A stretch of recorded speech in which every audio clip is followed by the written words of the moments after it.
All right, boom, we're live. It'll be a 2.5 minute delay before it comes on my YouTube. Guys, this is Taiki Maeda, Japanese How's it going? descent. How's it going, Taiki? I'm good. I'm good. This weekend, I just drove down to LA to pick up a pug. We're adopting. My girlfriend and I are adopting a new pug, Very, and yeah, very I couldn't scary. sleep.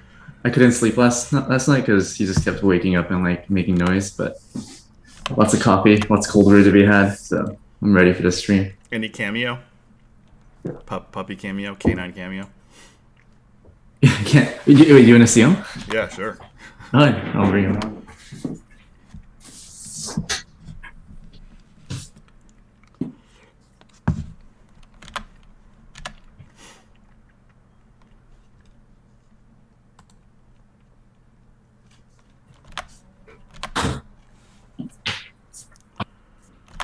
There he is. Whoa. Handsome. Oh, he likes being carried around. Look at that. Who's gonna chew up your bankroll? Your crypto? You think I'm kidding, man? I had rabbits, like, and I kept giving him like organic food, and just like, oh my god, I'm just like, this is getting really expensive. Yeah. And I'm sure like he's gonna come up to me when I'm playing a session Yeah. and like distract me in like a Or- 4-bet putt or something. It's not even that. They'll just like pee on the floor, and you just like have to make a choice.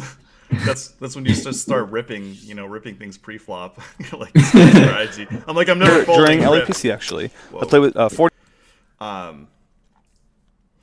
So Taiki is a UC Berkeley grad, and he is one of the new school. How old are you now? I'm 24. 24. So you started getting into poker, and then quarantine hit, and then you got into crypto. Yeah. Correct. Yeah. There you go. I played poker all of college. I like made a couple of friends that played a lot of poker, like played online, and like he helped. Like Friends this for guy now. helped me. Yeah. Just wait till later.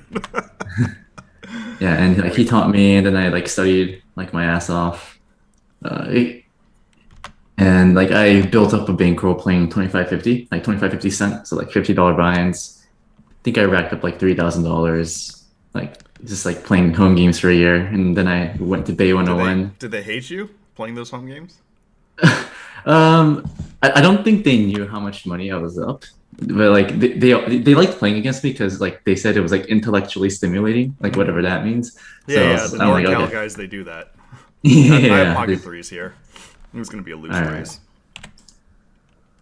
Let's see. Let's make it 300. I mean, in competitive environments, this is definitely not an open.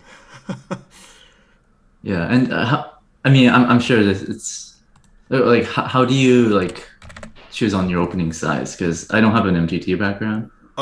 Well, honestly, neither do I. So what happens is, so obviously, if I'm playing a lot of MTTs, which I do on the stream, like I'll have like potentially up to 8 layered. I just 3x a lot of times, unless it's the higher buy-in, more competitive games. Then I'll choose between min raise, 1.1x, 3x. Yeah. A lot of it depends on like the sizing. So it's early in the tournament now, so you're pretty much playing straight. But especially like during the bubble, or when you're in the money looking for a page jump or the final table, Yeah. the chip stacks of the people after you make a big difference. You're a veteran in That cash makes games. sense. You know this. So like, if you would normally steal in the cutoff with Jack 9 suited, but the guy to your left has like, 7 big blinds in a cash game. Yeah, he can reshove on you. And you Yeah, don't with want that. like, normally like something like Ace Deuce would never do that. But if he's got, 7 blinds, Ace Deuce is probably going, basically like King 5 might be going in. Then you don't want to like dump money for nothing Yeah. with the Jack 9, So it's like a lot of those kind of considerations. I've been playing for like almost 20 years now. So a lot of cash game experience carries over. I used to think that cash games were more complicated than MTTs. Probably to get like to a reasonable proficient level, like a winning level, like it's not that much of an adjustment from cash to MTTs. How come the Yeah. is this stream not going? Oh, is it not going? 4-7 off in the big line. No, I'm just checking. I have to like multitask. Okay, it's live. There we go.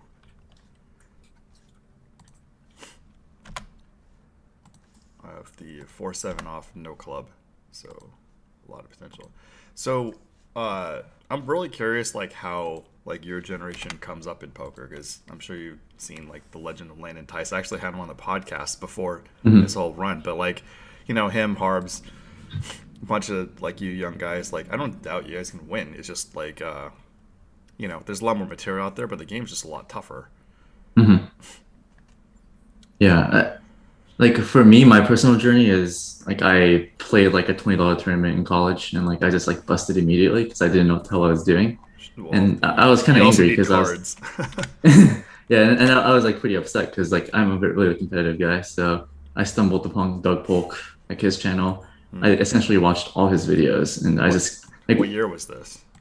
this was my sophomore year in college, so like 20 was it 4 years ago, so like 2017, 2016ish. Oh, okay. Wow. That's yeah, Yeah. definitely So very I just recent. like yeah, so I just like watched all his videos. And like I had a friend who like was like a GTO whiz, so like he kind of like helped like coach me for like free, which was like really helpful. But I feel like Doug Polk, like his content is like good enough to get you to beat 2-5 pretty easily, right?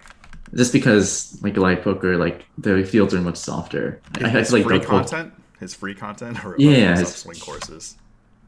it's just his free content, just like the way he like talks about China balancing range. Obviously, like Sure. now that I use Pio and all that, like I understand like it's really surface level, but I mean, just Yeah. watching like 50 Doug Polk videos, go play 2-5, you can probably be a winner. Right. Um, This is why I shy away from no limit nowadays. It's like it's not like you can't win. It's like your edges are so much bigger than the other games. Like yeah, yeah, in 2020 or 21, like the average no limit hold'em player is better than the average like limit hold'em player. yeah. And I feel like yeah, but like you said, like with the internet, information is more available, Yeah. and like these coaching sites, like they have to be competitive, right? Like Yeah. than the Totally. predecessors, so they have to offer lower rates or like offer free trials and whatnot.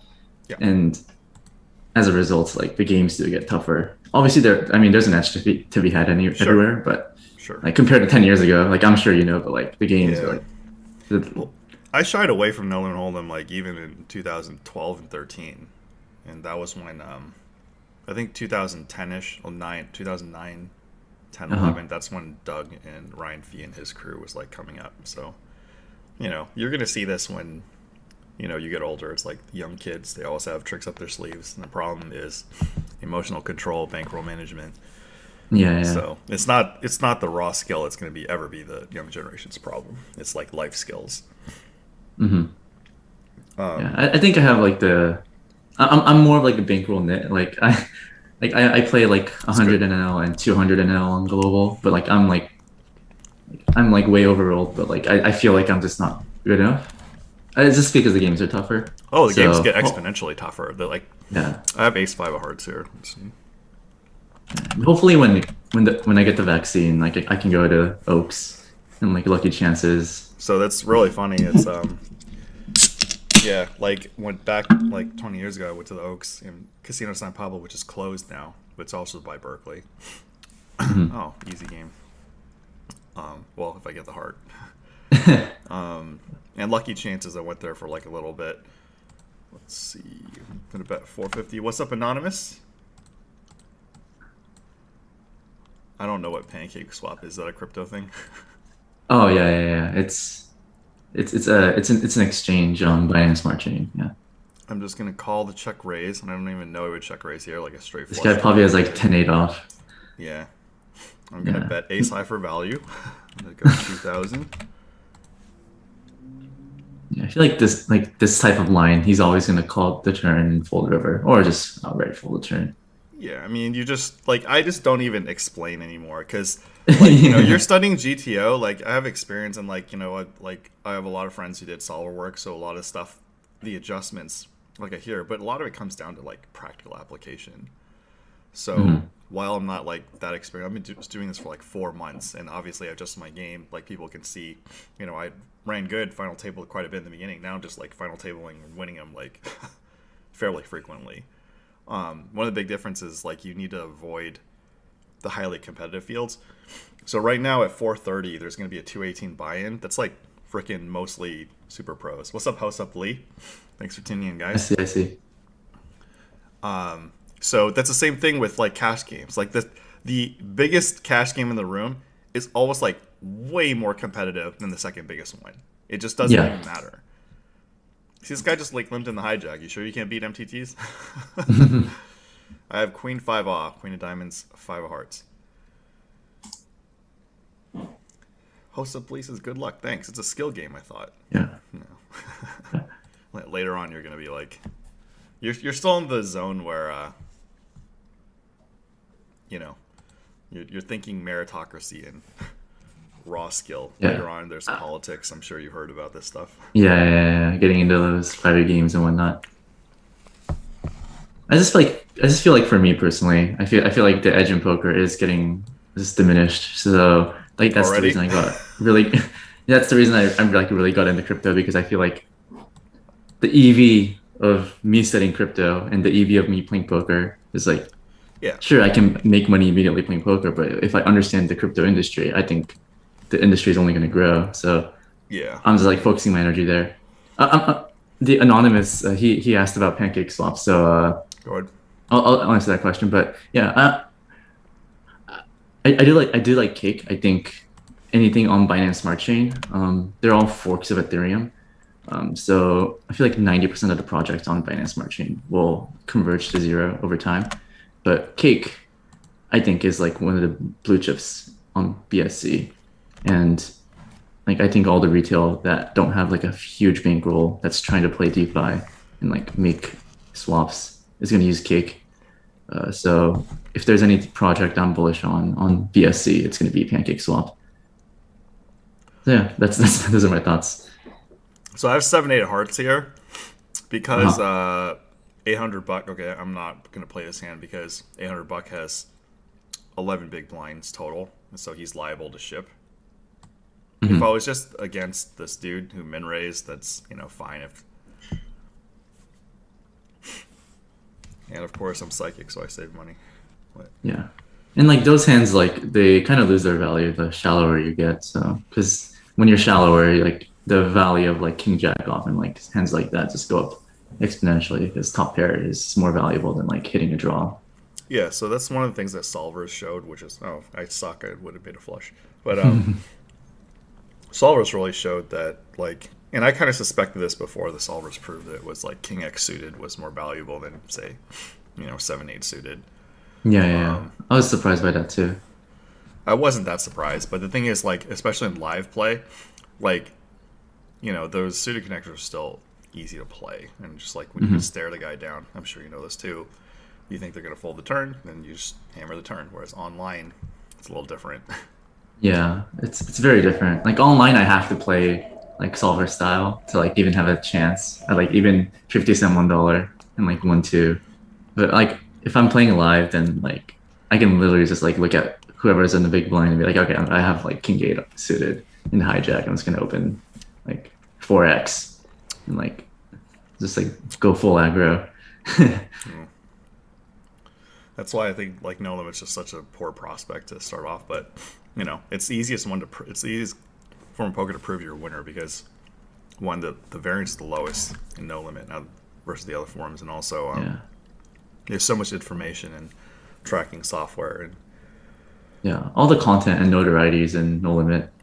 So I think I don't think no limit's ever going to die, but it just gets harder and harder. And yeah, I mean, this was there's always this narrative of poker's dying, whatnot, and like my narrative is like chess and poker and Go to a lesser extent is just never going to die because as long as the human race exists, like you learn these games, even if you're not playing for large sums of money with poker, you learn these games when you're young.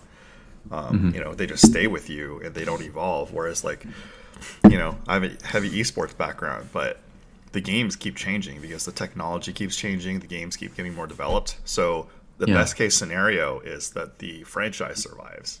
Like, Super Mario Brothers came out when I was in elementary school. It's still alive, but it's definitely not the same game that it used to be.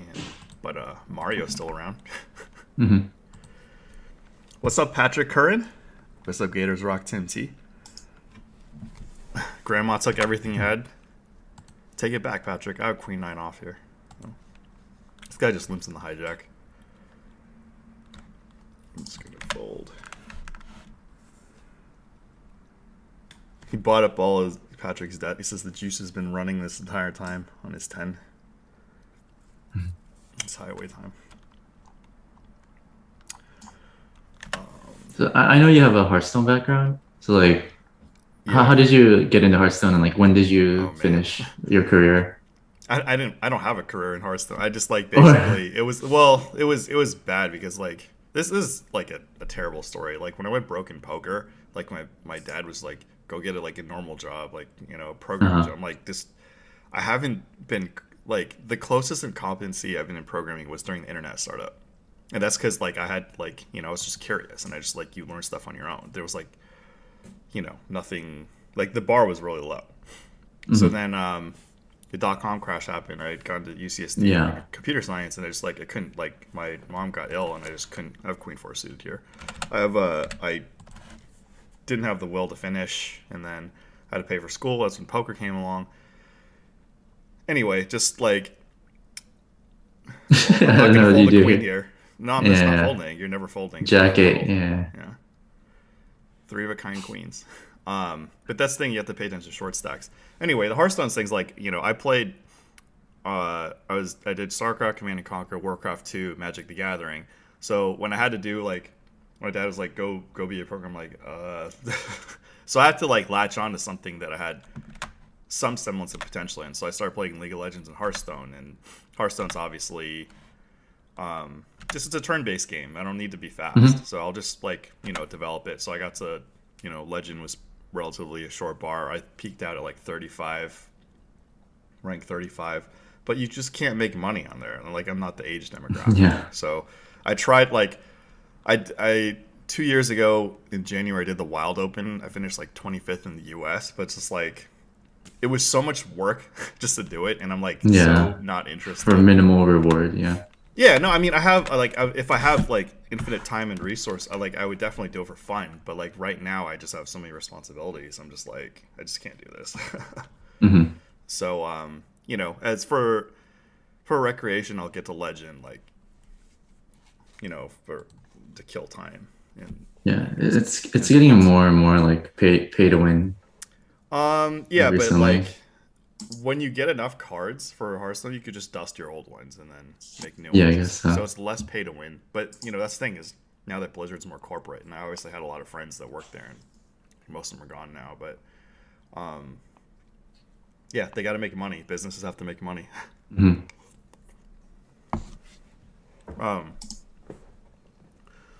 So for your poker journey, you were killing them in home games. And then, how was your hourly when you were playing at Oaks with the no limit game? Oaks, yeah. So my junior year, I feel like when you're in college, like the junior year is like the most important year, because like that's when you get your internship, and like that's like, if you do well, then you get a return offer, so you don't have to recruit senior year. And I was like recruiting really hard, like to find an internship, but I couldn't just get an offer that I liked. Oh yeah. So like, while all my friends, like they went Amazon, Microsoft, etc., I just decided like I'm gonna play 2-5 at Oaks full time for 3 months that summer. so it was very stressful. I gained a few pounds, and like my face broke out with acne because I was eating the Oaks food, like the fried rice, like almost every day, which is like really good, but like, you know, it's not good for your health. But sure. I think my hourly was like around $50 over 3 months. Yeah. Which is pretty good, I think. I don't know if that's sustainable full time, but it get like poker, the upside's up front. So once you become proficient, you start winning. You have this hourly. Once you become a known, or once you get to know the people live, you know, you potentially might soft play people because of your friends. You don't want to get people pissed off at you because, you know, like the only thing worse than being a poker pro is like a poker dealer. Like, you know, you're at the mercy of the customers, whether they want to like play with you. So it gets worse, obviously, with high stakes poker. Then you have to like really cater. Yeah. So yeah, I mean, is this sustainable? Yeah, I mean, like, I'm pretty sure if you move higher up, you could play higher stakes, you can hit like 100 hourly, but it's just a really miserable life. I don't know what to say. Yeah, that's how I felt too. And like you said, like everything is upfront. Like poker doesn't really scale, right? Like if you work a corporate, then like if you the longer you stay, the higher you earn. Yeah. Like if you're trading or investing in things, like the more money you Yeah, have, it like your grows. ROI, it scales like linearly. But with poker, like whether you have a 10K bankroll or like a million bankroll, like your hourly stays the same. Yeah. And when I started realizing that, it's like do I really want to just invest my life into this? I mean, I really enjoy playing poker and like I can make a living, which is like great, but that was like when I first like started to transition out of poker and into crypto and investing. Um, I mean, crypto is like not guaranteed. Obviously, it's like really Yeah. really risky. But I feel like if I play a lot of poker, I just think of everything in terms of EV. And like EV of playing poker, EV of crypto, like crypto is much higher. So fuck it, I'm just gonna. So Yeah. sorry, can I swear in this or no? Yeah, I mean, like that's a lot of the decision making, and like whereas, poker was I wouldn't say the greatest decision during my generation, but it was definitely a valid decision. And now crypto just seems like, it's your generation's poker. Yeah, I feel like a lot of the younger, like all the smart people, or I'm in the industry and like I study crypto a lot, so like, I feel like there's a lot of people that's like leaving like Goldman Sachs and going into crypto, and like leaving like Facebook and going into crypto. So there's like this Oh, they're leaving their actual young jobs? talent. Yeah, some people. Wow. Obviously, it's not the case for like everyone, but I just see like this influx of like really, really smart people going into this space. Oh, yeah. I mean, yeah, I mean, again, it's a similar thing from my generation. It's like, do you want to like sit there and get promoted or work hard to get promoted or just like lay back and study the stuff? I don't know. Yeah. I think it's kind of a boom. Like, this is one thing I wanted to ask. Well, let's get through the poker stuff and then Yeah, sure. look into crypto. So, you play online? How's your like win rate online? Like, what did it take? Online, What did it take to get to there? Like, were you winning right off the bat? I was a winner at 100 right off the bat, just like given like my experience because I played poker for years, so like I had like a general edge over the field, but I realized that like I couldn't beat the regs, which was like really tilting because like the goal is to play 1-2 and 2-5 or 2-4, and if I can't beat 100 regs, then like what am I doing? Like I fucked up. So I bought Pio when I felt like I couldn't beat the regs. I studied like a bunch of flops on like different board textures and 3-bet spots, 4-bet spots, single raise spots, etc. Yeah. I did that for months, and at that point, I feel like I'm one of the best recs at 100 I think I have like the data to back it up, but roughly like from I play 100 and 200, my hourly is around 35 an hour, playing around 6 tables. 6 tables? Wow, that's bad time.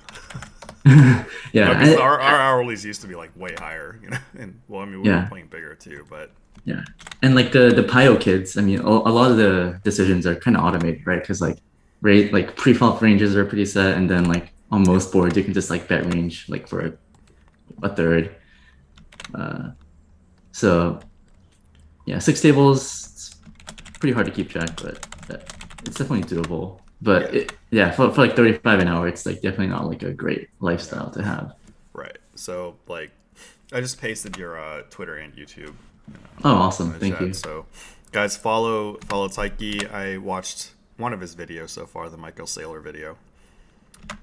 But yeah, I mean, this is like, it's obviously good that you learn the skill of poker because it lasts a lifetime, and then you kind of can prove it, whatever hourly, even if it is 35, you give or take like 15 to 20% of what it is realistically.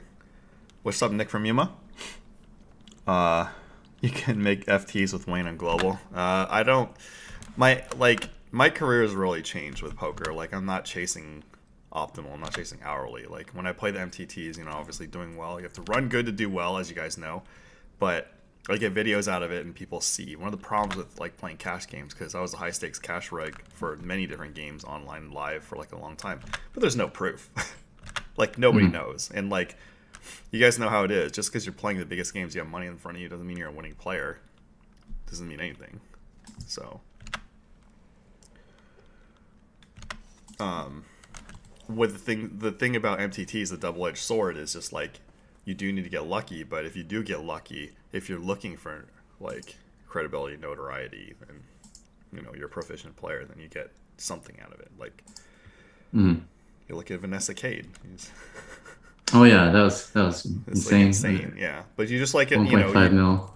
You just build like kind of a cred, and then you happen to make these scores, and then just adds your professional credibility. Mm-hmm. And I'm open about it. Like I just started MTTs like freaking 4 months ago. So. But then you do online after live. You were like running at the Oaks, then you played. Yeah, I never played online because I just felt like I couldn't win. Like before quarantine, obviously, like with quarantine, I got laid off from my job, and I'm like, you know what? Like I'm just gonna play poker and like see how far I can go. So basically, you were playing live, and then you were forced to play online. Yeah, essentially. So I was forced to buy Pio. I was forced to like study like GTO, all those, like run a bunch of sims, which is fun. Like I mean, I learned a lot, and like I'm sure like I can take this knowledge with me like forever. Like even like like the work ethic and like this study schedule like that I needed to like create to like even be a winner online. Yeah, I mean, I talked to Ryan Fee, and it was like poker. I was 7-5 at diamonds here. Poker can be like it's like an intellectual curiosity of like the human race. Yeah. Pretty good flop. It's pretty good, but as you know, if a 6 hits, I lose to 9-10. Yeah, but probably have to call one bet, but I mean, I feel like these people are just very passive. Actually, I could consider doing something, but like there's literally no need, and I'm actually gonna call 2 bets and then I'll reevaluate river.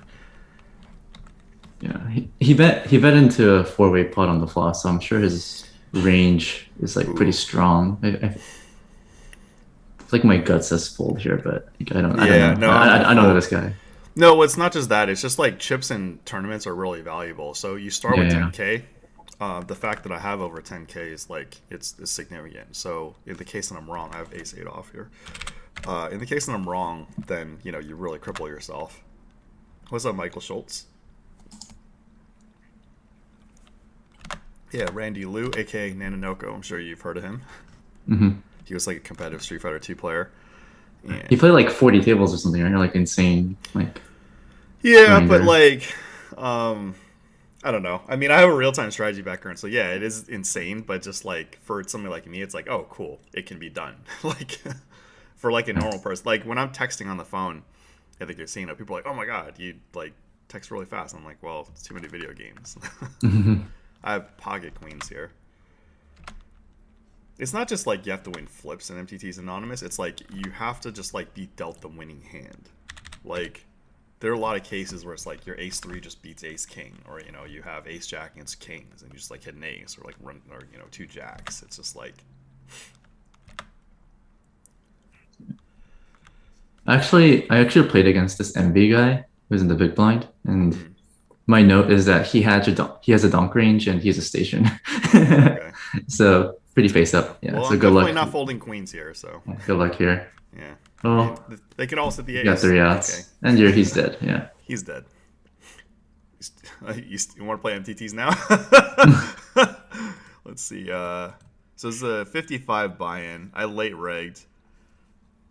Yeah, just the EV for these things are low, but like if you were a competitive player, it's like kind of relaxing because I literally could just like AFK or just like not even think. Yeah. Like I know some people that like 12 table like these lower buy-in MTTs, and they're like pros, and like their ROI is insane.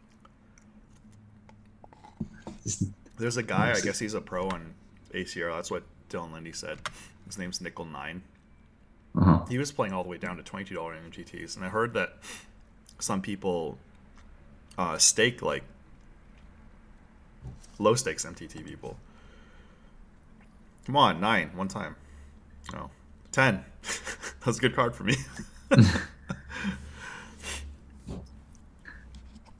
But yeah, I mean, it's a good skill to have. It's like, starting like even like before your generation, there's just so many skill sets out there. Whereas like before even my time, if you have like one skill set, you have like a 40, 50-year career. Now it's like you gotta have like 10 different skill sets and see how they intersect. Try to hope that nobody snags. I have a 6 suited.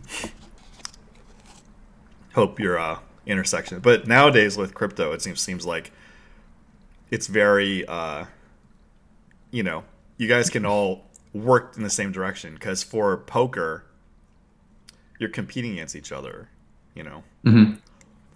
Yeah, and crypto is interesting because it's not competitive in a sense where like if one project does well, then it can improve the entire ecosystem. Yeah. And with crypto, there's like this concept of money Legos where projects build on top of each other. So you kind of want to invest in like the base layer where like a lot of protocols are built like that. Those types of projects tend to accrue value. I know like your friends are like selling you on like Harmony. Like that's a good example. It's just like an infrastructure play. Yeah.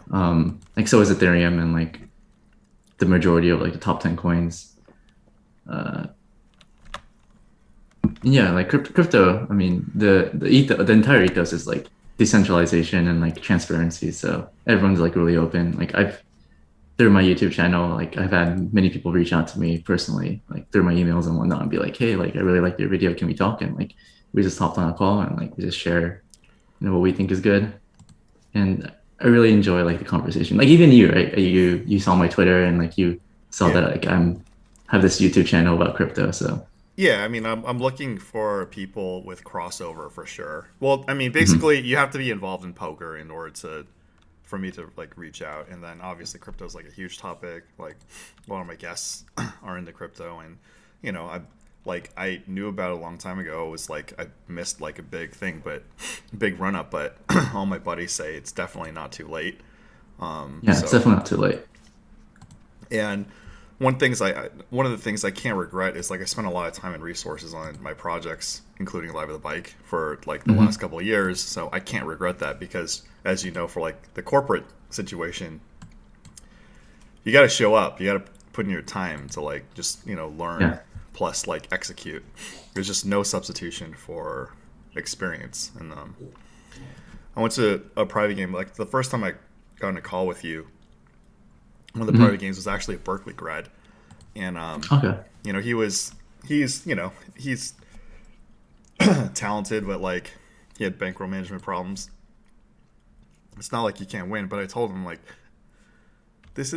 poker is like not that special of a skill set. You can get to like 80 percentile if you have you're pretty intelligent, hardworking, and just put in the time. It's like it's black and red rectangles. It's just not a special skill set. That being said, if you don't like do it, it's like not learning some basic math or some language skills. Like it's so integrated. It used to be golf. Now poker is one of those things where it's a social activity that you need to potentially network. One of the many social activities. I feel like in my generation, I mean, there's like a few that's like just actually trying to be the best, right? But I think for the majority of people, like people use poker as a way to like raise money to like pursue their other passions. Yeah. Like, whether that be like raising a family, like get rich and retire, right? Like they don't want to play poker forever. It's just like a means to make it, whatever that means for I have some aces people. here. Yeah, I mean, like when I was in college, I used it to pay for college. It's like there's no way, even if I had a normal job, I could even pay for college. And then I tried to do other things, and I was unable to transfer out. Now I'm just like really thankful that I did this, because it's a skill set that won't get outdated. Yeah, exactly. Like when solvers came out, or when the new school kids came up, now I realize I just like ask them what they're up to, and I bet small here. That's an argument too, checking, but with these kind of fields, against fish, he's just gonna get value. In highly competitive fields, I'm okay with checking. This is like what a solver would say is like if you're in a multi-way pot against two regs, you just like check range on like 90% of boards if you're out of position. But Yeah. if there's a fish, you just gotta bet for value. Yeah, like I mean, Stuff like that. That's the whole thing with practical application. And the other guy, and he's actually been on. I have 6-8 off.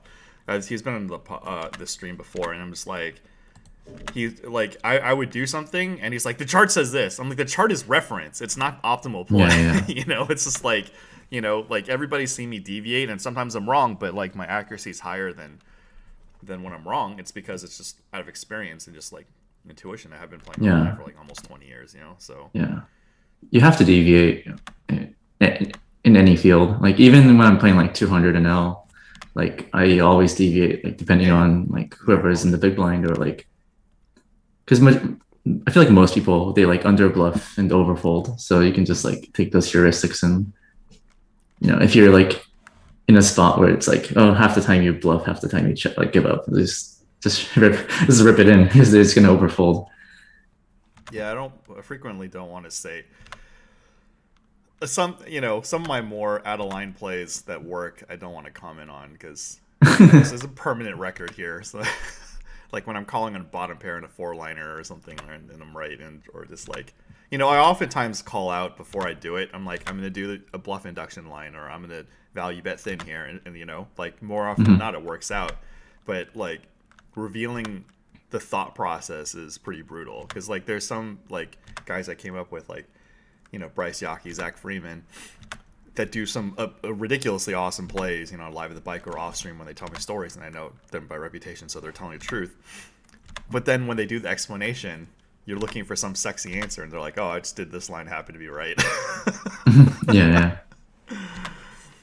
You gotta sometimes like trust your gut too. I mean, both of us, we played like hundreds of hours, like thousands of hours of poker. So like, if it feels like this guy's bluffing, then there's probably something that happened on pre-flop, flop, or turn that like gave you that gut feeling. And I've made like awful call downs, and I've been wrong, like calling with like pocket fours on like some crazy board. Yeah, but you just gotta do it sometimes. And like, you have to test your accuracy, and just like this is what I tell people: like big bet games, like No Limit Hold'em and PLO.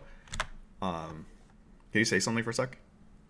Hello? Okay, there. Okay, that your audio's working. I wasn't sure. Okay. So, like, there's really studied people, including the Berkeley guy I was at his private game, and he's like, "Oh, this sick play, this is above." I'm like, if you get your stack in over and over bad, I don't give a fuck what you say. You're playing bad. You're losing. It's like you could have like there are people who are not credited well to getting their stacking good over and over, even if they're not as technically skilled. And there's some people who are like technically high skilled, and they're like, oh, that was a sick play because of this blocker, the Pio said this, Snowy said that. And I'm just like, you're getting your stacking bad like 8 out of 10 times. Like, it's not a good play. I don't care. You're getting something wrong. I don't care what the other people say. Yeah. So I just like use like the Pio solutions as like a base knowledge, and then I just like think to myself, okay, like who am I playing against? All right, this guy's a fish. Like I'm just gonna only value bet. It's like stuff. I mean, just like simple thinking like that is actually like the strategy that makes the most amount of money. And just like I haven't really been competitive in No Limit for like really like years, and then during quarantine, a lot of the private games are No Limit PLO. And I'm far more knowledgeable. People like kind of forget I've been playing for 20 years, so I'm more knowledgeable in Hold'em than PLO. I just get to perform. I like PLO because my comparative advantage is better. Like when I'm playing No Limit Hold'em, I'm playing like I ran into a bunch of super pros. Like I was playing against like Art Papazi and stuff. Like I'm like, I don't want to be here. Yeah. And he's there like critiquing my play. I'm like, I'm sure you're right. Like I'm not arguing with you, but yeah. I mean, that's part of politics, right? Like you don't care. Like just that's like like if you're playing a pro, like obviously like he's gonna be right most of the time, but like, you don't want to hear it. And if you're like a wreck, no. like, I'm actually. It's funny because I'm appreciative of like, him like critiquing because like he's a purist and far more in the mix than I am. I have king check off here. It's loose raise, but whatever. I feel like I can navigate post because there's so much like contemporary studies. I mean, stuff's even like changed in the last 6 months, so like I don't know, I'm not keeping up, so I have I have the king of spades here, so I'm still going to Yeah, he usually just like has a pocket pair. Yeah. Like you can block here. I'm going to bet 2,000. Yeah, you can call it like eights or something. Okay, yeah, Yeah, whatever. I mean, I was gonna lose chips no matter what, so it's. yeah. But I opened lose anyway. Uh, but yeah, I mean, just like playing against competitive players in no limit, it's like, why are you guys still no limit purists? This is insane. But I have A7 suited. Yeah, I definitely need to get into PLO. Yeah, your comparative advantage in PLO is just going to be higher than like no limit. So Yeah. this guy leads out. I'm actually going to raise to 1250.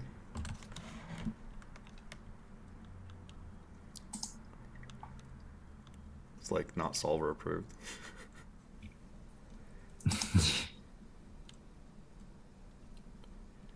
You said you have A7? I have A7 of spades. Yeah. Okay. Well, that's a bad card because Jack 10 got there. Yeah.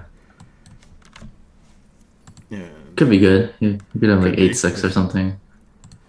Yeah. Oh, let's look like Jack 10. He has no bluffs. He has no bluffs. I'm just gonna call. He has to turn 5-6 into a bluff, and these guys aren't doing that. Wow, I raised flop for value. King 7 suited. Yeah, happens. Yeah, you're right. Like he has no bluffs there, which is like, when you have high up on your range, like what are you gonna do? Yeah. I could always choose to like tighten up in like non-getting issues, but So there's a question in the chat, like what my thoughts are on Decentraland. yeah, Decentraland is like it's like a game where like it's like a virtual world where like you can use crypto as like a type of currency. I think you can actually like play poker and like blackjack, like in this virtual world, which is kind of cool.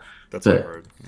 yeah, there's always this like cognitive dissonance between like sure a project can be good, but how does like the token like accrue value, right?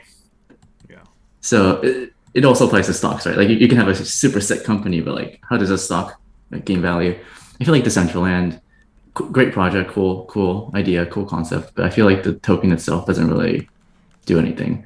Um, like obviously like people can like learn about it and be super hyped and like just buy the token because of like this hype and like all that. But I think in the longer term, like you do have to have like some fundamentals to the token. And I don't think Decentraland has that as of now. Like they can always change it, but yeah, it's stuff like that. You always have to think about like the fundamentals. In the short term, like people like the prices can go insane. It can be a huge bubble, but in the long term, like the fundamentals do matter. so you're not a fan of. Yeah, love the project, but I would not invest in the token. So like Lyman was on is because it was like he likes investing in tokens that are attached to like real world value rather than the token's value, I guess. So he's okay with Bitcoin, Ethereum, and Yeah, Decentraland. I see. Yeah, Bitcoin.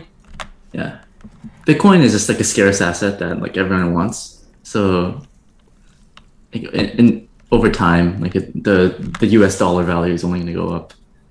I think of Bitcoin as like a savings technology. Like it's not really like investing in something. It's just like Bitcoin is like a technology that you can like park your money in that'll like actually maintain its value. And if you think about it like that, it becomes a lot easier to like put money into Bitcoin. If you look at like $57,000 Bitcoin, oh my God, I used to hear about this at 100. I missed out on this. Like no, like You didn't miss out. it's never too late to like put money in a savings technology. Yeah, I mean that's kind of what I did recently. I just went back in. Yeah. And in the short term, like anything can happen to the price, right? It can go down 20% tomorrow, but I mean, if you have like a 24-month time horizon, like you're gonna be up money. Like I think there was a great chart where like if you bought Bitcoin, like within 3 years, you're always in the profit, like at any point. So like if you have a long-term time horizon, then like Bitcoin is good. And Ethereum is like more risky, but it's the second biggest crypto asset. Like if Bitcoin goes up, Ethereum is gonna go go up as well. So So there was some narrative about like Ethereum has competitors, and whereas yeah, it Bitcoin does. for its asset class is supposedly like it's beaten its competitors, and Ethereum has not. Do you have any comments on that? Yeah, yeah. Yeah, Bitcoin like actually has no competitors. It's the largest crypto asset, and no other crypto like can even compete with them. There's like stuff like Bitcoin Cash and like Bitcoin SV and like Litecoin, but like they're gonna converge. They're gonna go to zero over time, in my opinion. But yeah, Okay. Ethereum, there's like this whole issue about like scaling, because there's a lot of people that want to use Ethereum to like buy things and like lend and borrow assets and stuff. So it kind of priced people out. It's like the average transaction cost is like $50, which is like not great if you like don't have like a huge bankroll. Sure. So there's like these other like ETH killers, like ETH competitors that like offer Lower. like a much lower transaction fees. But the problem with those chains is that like they're not decentralized, right? It's like controlled by like a party, and the whole ethos of Ethereum is that like it's decentralized, like no one can shut it down, and the cost you pay for that security and decentralization are the high transaction fees.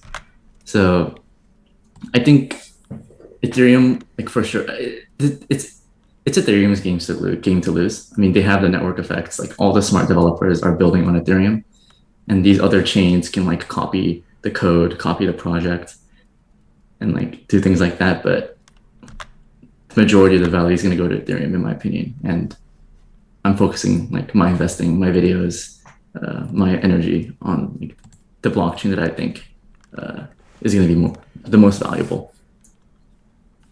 If that makes sense.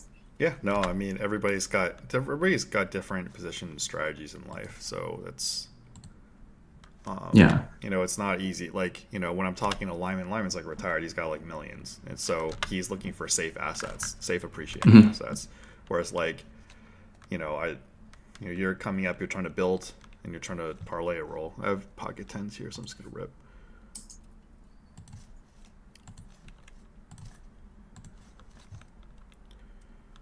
Hold. Hold. 3 outs. Yeah.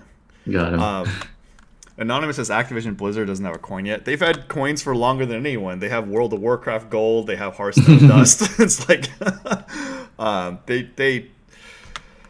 they have plans. You could just assume these companies have plans, but they don't want to like ruin their foundation. Just like Lyman doesn't need to like be as aggressive with investments because his whole goal is not to screw up. Like in a sense, same thing with mine. Like people have asked me why I'm doing this, why I'm doing that. And I'm like, well, I'm old. Like my whole thing is not screwing up. Yeah, it's to preserve wealth and like not get too wrecked through inflation and whatnot.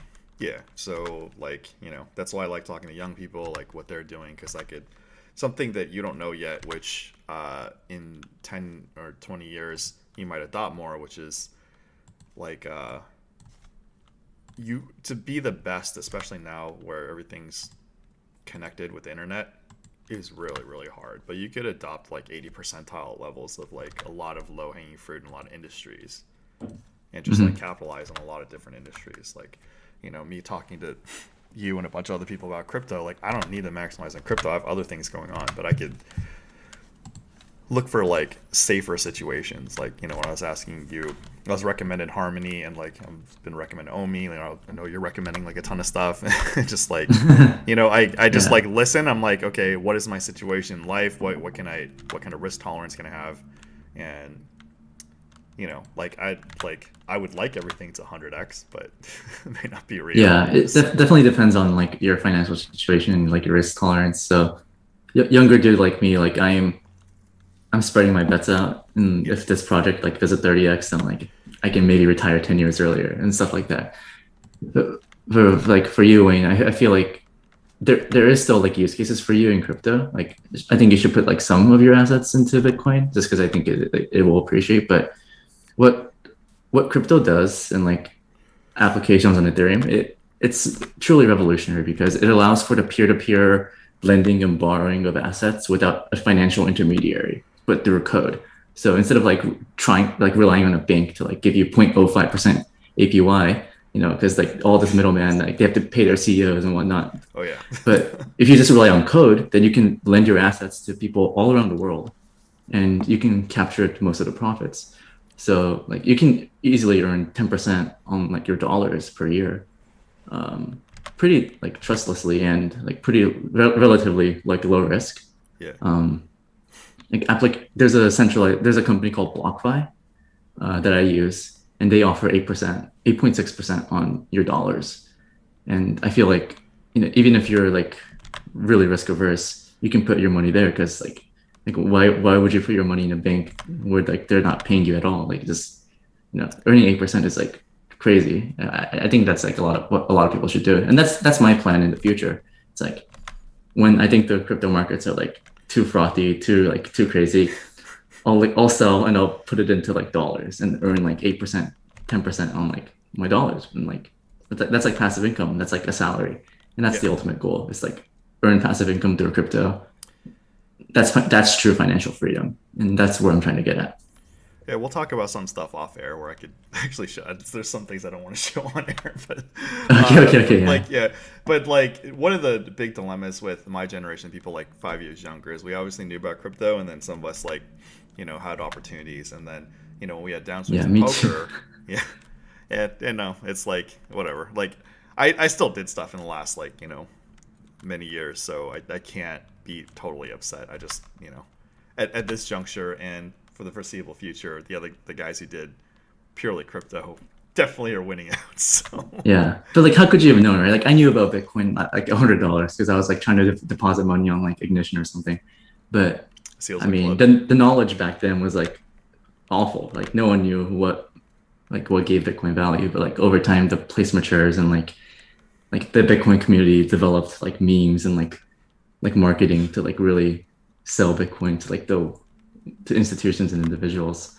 Yeah. So yeah, I beat myself up over it because like I'm like what if I put $1,000 in 2016? But like there's no way that you could have known, I mean, we had feelings, but like in honestly, like the bull run up and down in like 2017. Like, that was insane. That was insane. But just like like obviously true believers and bullish people were just like, oh yeah, of course we knew this was gonna happen, and a lot of stuff going now. They're like, oh yeah, of course we knew it was gonna happen. But there's definitely like the government could have gotten in the way. Like I don't know if you know who Brian Micon is. He created a Bitcoin poker site, Seals of Clubs. He was the first one. He got his door kicked down by the feds. Okay. There's stories like that where it's like maybe regulation is always an issue, and it's always like that's always like a black swan, right? Like what if the government does this and that? But the current SEC chair, his name is Gary Gensler.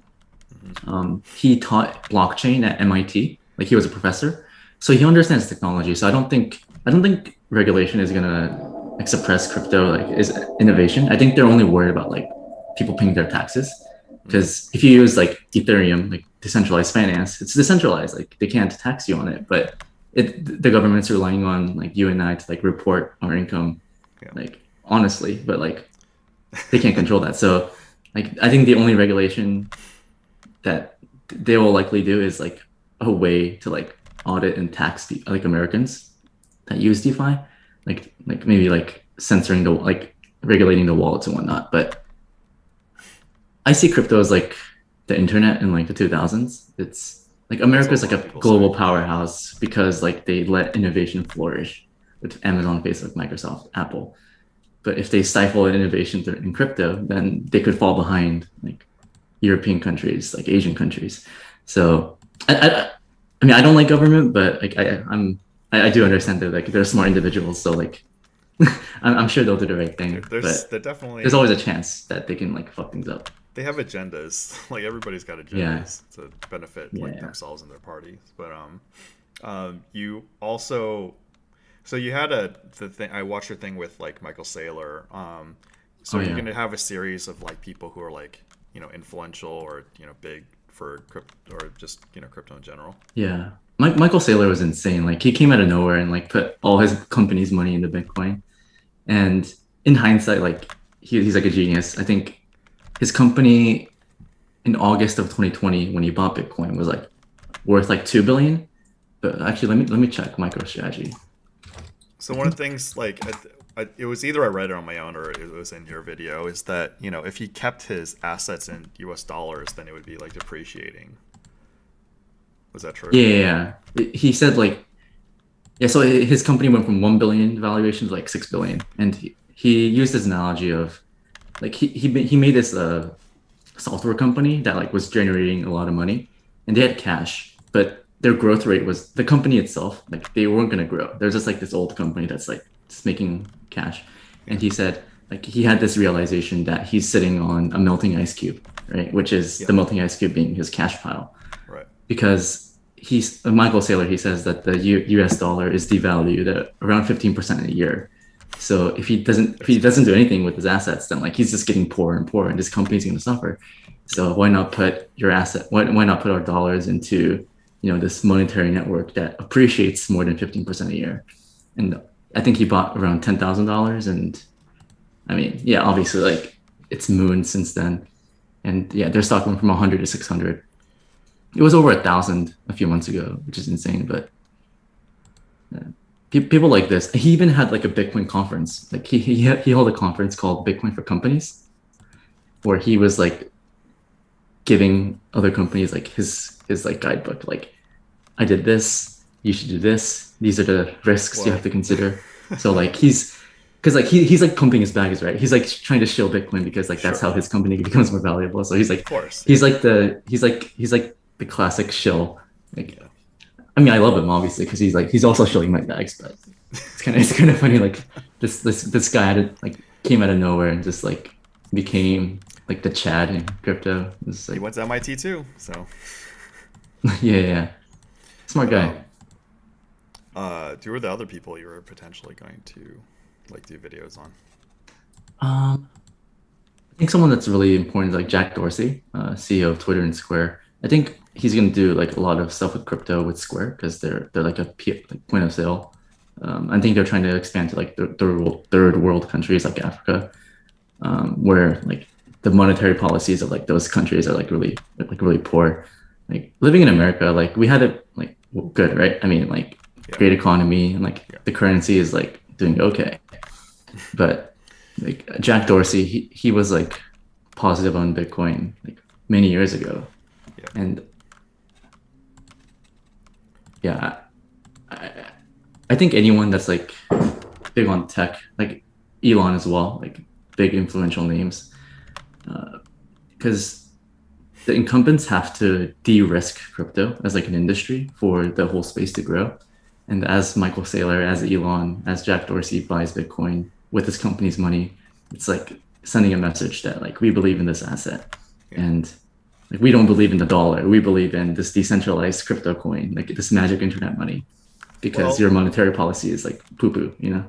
Yeah, that, but like, you know, I think Jack Dorsey's getting in NFTs too, where if he didn't have like things that could utilize large purchases, obviously Elon Musk can have Tesla, you know, you could buy Teslas with Bitcoin, so it's a large purchase. Like there's some things that, you know, you still need fiat currency to purchase realistically, or if they haven't adopted like, I have to pay legal bills, like, you know, they're not taking Bitcoin, so I have to like, you know, create fiat currency. So I don't believe that like we're gonna like Bitcoin is gonna be the future currency. Like we're not gonna I don't think we'll ever use Bitcoin to like buy things like coffee. I think Bitcoin is gonna be just like held by like central banks around the world. Like right now a lot of central banks hold gold because it's like a store of value. But I just think that like in the future, maybe like a few decades from now, hopefully in my lifetime, like every dollar in circulation is going to be backed by Bitcoin. Like, I think that world is going to be much more utopian and like much better than like the current system. Obviously, like in a bull market, like I can say stuff like this and like sound kind of okay, but maybe a year from now, Bitcoin's at 10K and like I look back on this podcast and I'm like, damn, I was way over my head. But it's I always have to consider the risks. Yeah, I cringe a lot of things I used to say, but even now, like, and then when you get conservative, what you say, then nobody cares, nobody listens to you. Pocket fives here. I'm gonna 3-bet.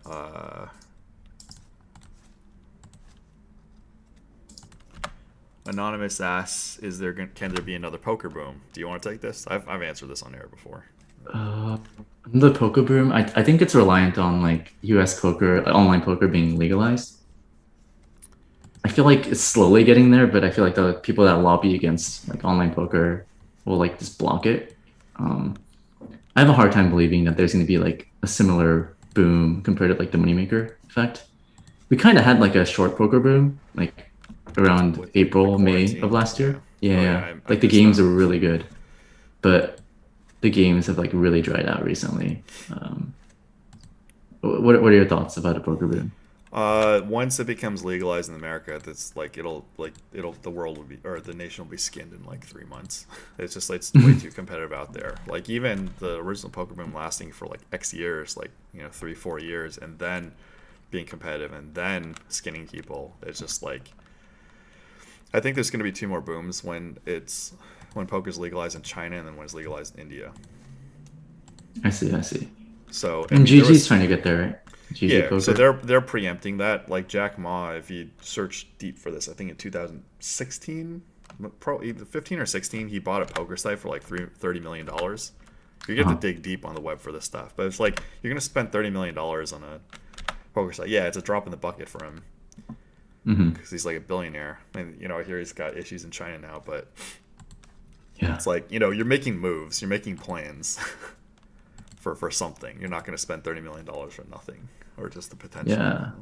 Americans are gonna get wrecked by like the Europeans. Like they're just like, Yeah, they're so behind because there's no online, so it's like it's not a good pursuit for like Americans. There's just like no money, and they're so behind the curve. And then, what's interesting in Asia, there was already, and I mean, I'm sure Macau had like kind of a boom, and then mainland a little boom, but then it kind of died down. But the official legalization in China should bring like everyday people into the mix. So. do you think US will ever legalize online poker? Oh yeah, once they could tax the winners. I More guess, yeah, reliably. that's fair. Yeah, I mean everything revolved around taxes. It really had nothing to do with poker, and it also had to do with the physical casinos too. Like Hmm. the like now that Sheldon Adelson's passed away, even Larry Flynn or whatever, like those are the guys that are preventing online poker from happening because it threatens their physical establishments, which are very very Hmm. expensive. You know. All the lobbying. Yeah. Yeah, I mean it's like a lot of things are political. Like COVID is real, but there's a lot of political shit behind it. Yeah. COVID got politicized immediately.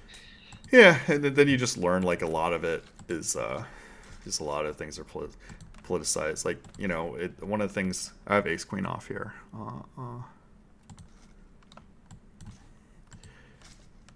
Like look at the branding between the Ivy Leagues and the UCs. Like the Ivies are there are let's going to bet 1800. I have the Ace of Spades. Hmm. Like the branding of the Ivies is so much higher than the UCs, but the UCs like have muscled through and have a good reputation now. But and the private schools, of course, the faculty give them more attention, but is it really worth like the prestige? I don't know. It's tough. Like even the difference between like UCLA and USC, like USC because they have money and rich faculty, they were able to pump it up in Hmm. like the last 20 years. So a lot of it's branding. Yeah.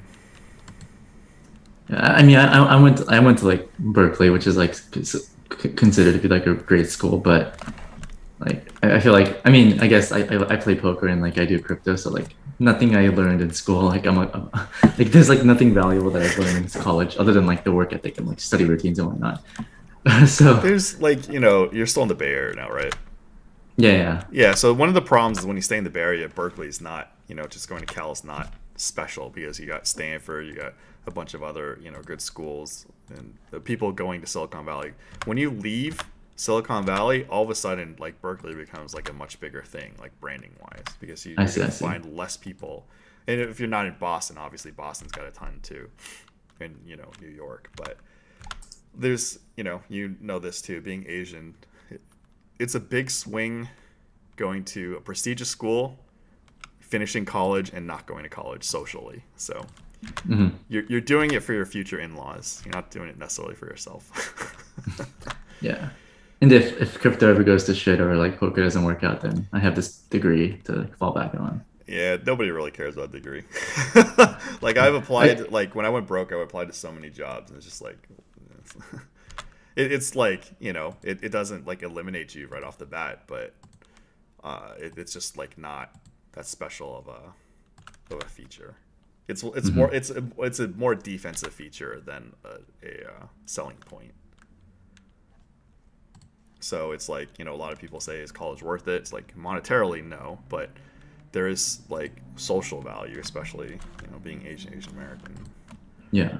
Queen. And like the networks, like networking. Yeah, network, like a lot of people. And the thing is, the UCs and Ivies and just like state schools, they create a culture of like bonding. It's like if somebody goes to, UC Santa Barbara, UC Riverside, Merced, Berkeley, like we all go through the UC system, and it's easier to like work with people. Like the director of Live the Bike, Brian Arakaki, went to UCSD. There's just a lot of people, and then you kind of know at least what they've been through. So it's like it's easier to trust when there's like something in place.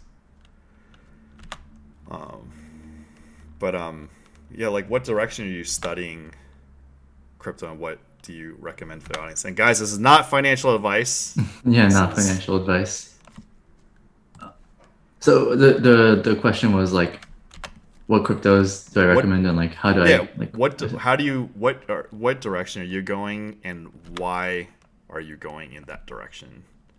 Yeah, so if you look at my YouTube channel, like I make a lot of videos about like these smaller coins that could appreciate a lot. But if you look at my actual portfolio, I have like, in terms of my crypto portfolio, I have like 55% in Bitcoin and like 15% in Ethereum. So like 70% in like the big chips, right? Because you can't think about everything in terms of like just absolute returns. You have to think about like risk adjusted returns. Yeah. Like investing in like something that because it could 100x, like you shouldn't do that because the risk is like it could go to zero. So I have the majority of my assets tied up in, majority of my portfolio in Bitcoin and Ethereum, because I do think that there's a lot more room for both of those assets to run. But with the rest of the 30% portfolio, I like invest in like different like categories within crypto. So like Keeper DAO is something I'm really bullish on, but it's like an infrastructure play like on Ethereum. And then I also own this thing called Badger DAO, which is a way to put your Bitcoin on Ethereum and earn like 20% APY on your Bitcoin. Wow. So I think more people will like, over time, as people get more comfortable with like crypto, like that's going to start to happen. Well, I can't bash that now, so I better talk to you off stream about that stuff. Yeah, and I also own like different like exchanges. Like I'm sure you've heard of like Uniswap, but yeah, like those big I own like SushiSwap, which is another exchange. I own this thing called Bankrolls, another exchange. So I'm just like trying to invest in like different sectors within Ethereum, and just try to grow my wealth that way. And yeah, the end goal, obviously, I feel like I'll always own some amount of Bitcoin and Ethereum, like in the case that like it does go to million and like crazy valuations. But sure, I am gonna like sell like at least half my position, and then put it into like these stable coin like USD, and earn like 10% APY. I think that's like the power of crypto. It's like it's like finance, but like decentralized and peer-to-peer. So like you just get better rates. So if I have like a bunch of USD at the end of this, then like hopefully I can put it in some protocol that can give me like 10, 15, 20% APY, and that can be like my passive income. Yeah, I think like the general YouTube like influencers, they just like make these like crazy faces and like just try to sell you like this 100x opportunity, but the real power of crypto is like the yields you can get on your dollars. Like I think that's the true power. So yeah, try to short term grow my assets, long-term like passive income is my goal. Seems like a sound plan. You don't play MTTs at all, right? So if you No. in the 15K blitz, there's 50 entries, 46 players left. So right now there's $5,000 in overlay at a 15K. Oh, nice. So basically, well, the thing is like are gonna rush in the last second because that's what people do, to get EV. Uh-huh. So we're gonna watch the clock for the next 13 minutes, and then see how much overlay there is. But you guys are getting the MTT experience without the hardcore studying, and like I use people who watch me know that I use the clock a lot, and it's a thing. And then when you transfer that stuff over to real life people get pissed off. It's a pretty sick overlay. Yeah, I mean you do all the. It's unlikely going to be 5,000. It always like closes in. Yeah. But like today looks like a day that there potentially could be a decent amount. Yeah. Like a Monday afternoon, right before tax season. Maybe this is the opportune time for these overlays. Well, what happens is like if it's a holiday, some people like take, recreational people take time off, then there actually is overlay on those. Like you can catch overlay in like the PLO 4K on Sundays. One time out of 4K there was like 700 in overlay. It was crazy. I like took a screenshot and I sent it to like Joe Ingram and Dylan Weissman. I was like, of course I bricked that one, but it's like still. Do you have a Discord? Anonymous asked. Yeah, I do. One sec. I can link it. Here, let me mod you. Let's see.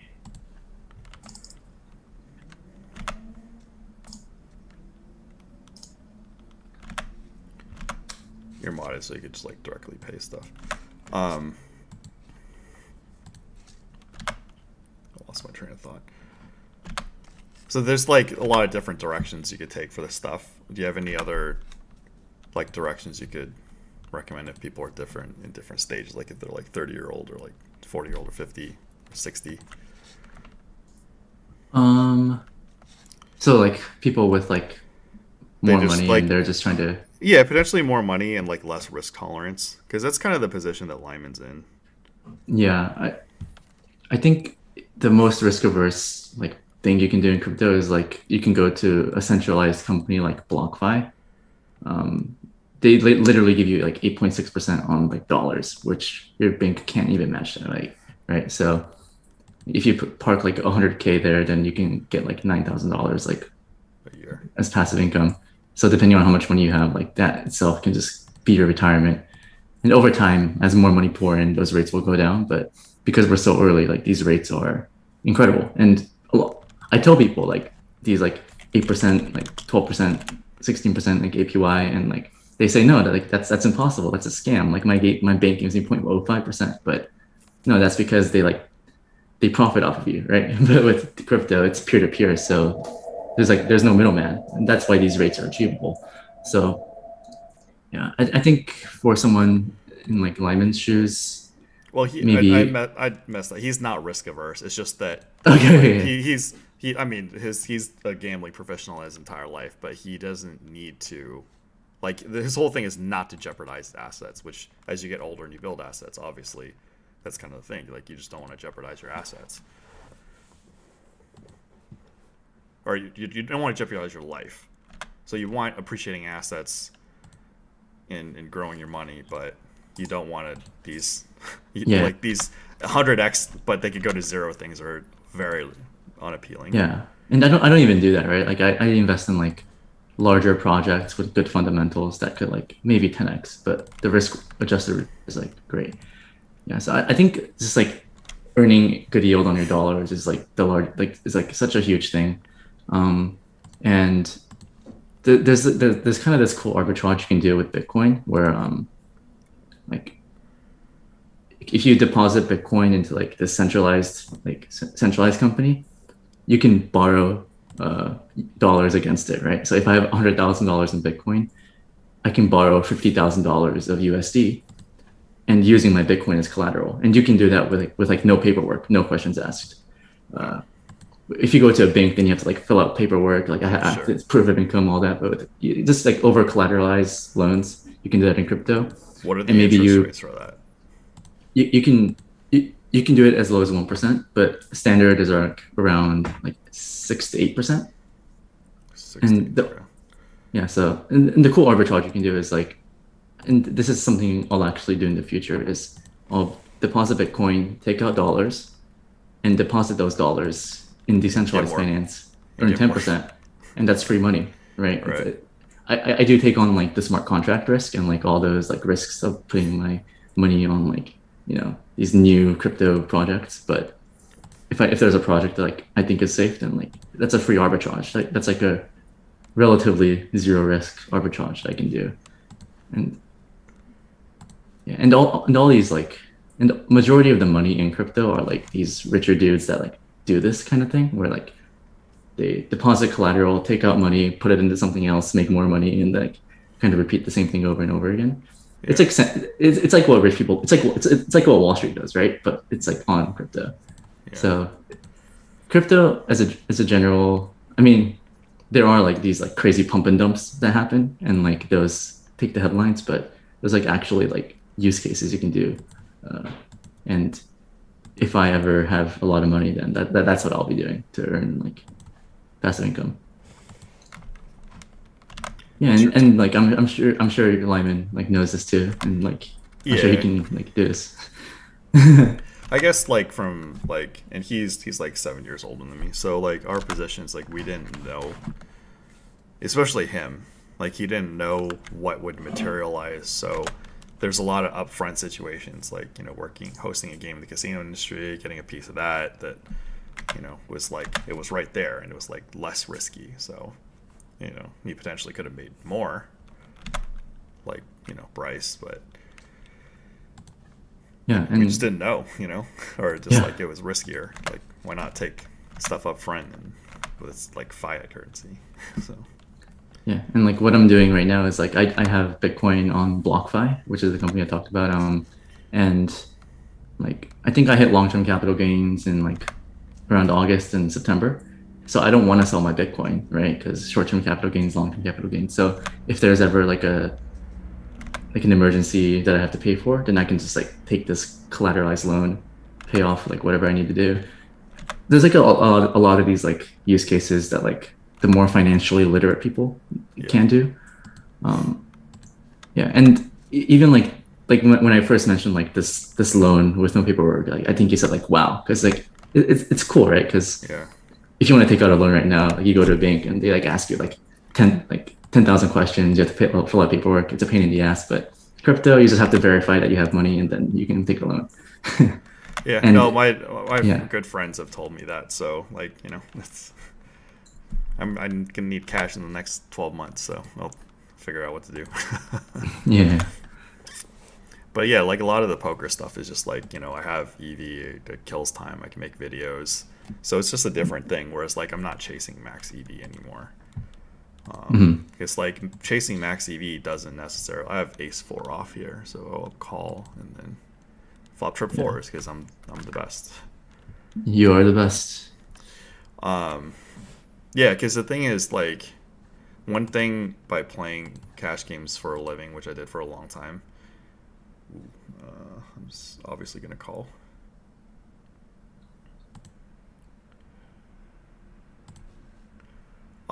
You don't build any like professional reputation. So that's something where it's like, even though you're not, using your Berkeley degree, I'm not using my UCSD degree, it's like, it's still like,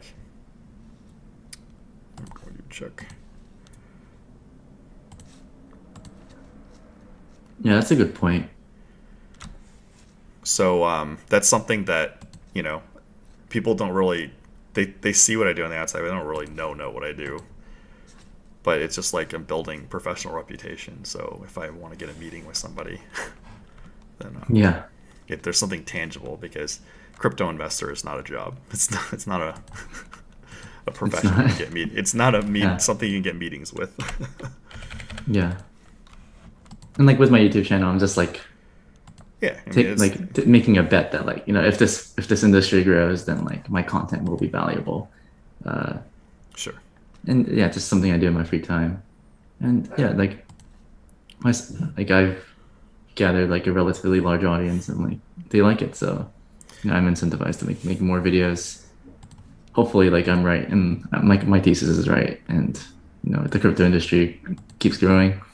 Yeah, as long as you're building content, like like I said, the fact you're doing it at this age means it's inside of you. So you have like built value building inside of you, and even if something doesn't manifest like big in the next like year or 2 years, you just like it's just YouTube. It just like sits there and collects views. Like it doesn't. Yeah, and It's a permanent thing. Yeah. yeah, and like you said, like crypto investor is like not like a job, or like it doesn't like mean anything. But if I have this YouTube channel, it's like a resume. It's like, look, I did all this research and I made videos and all that. Yeah. So Yeah, it's just professional reputation. It's that's like that's what I told my buddy who also went to Cal. I have Ace 10 off here. I think I'm just gonna rip it. good luck, good luck. Yeah, I'm not in Oh, let's see what the overlay is. They're still a pretty sick overlay. Yeah, it's 50, so I am going to register now. But now you got minor lessons in. All right. Nice. Yeah. Picked up 4 blinds. That's right. It's a lot. Let's do the math for.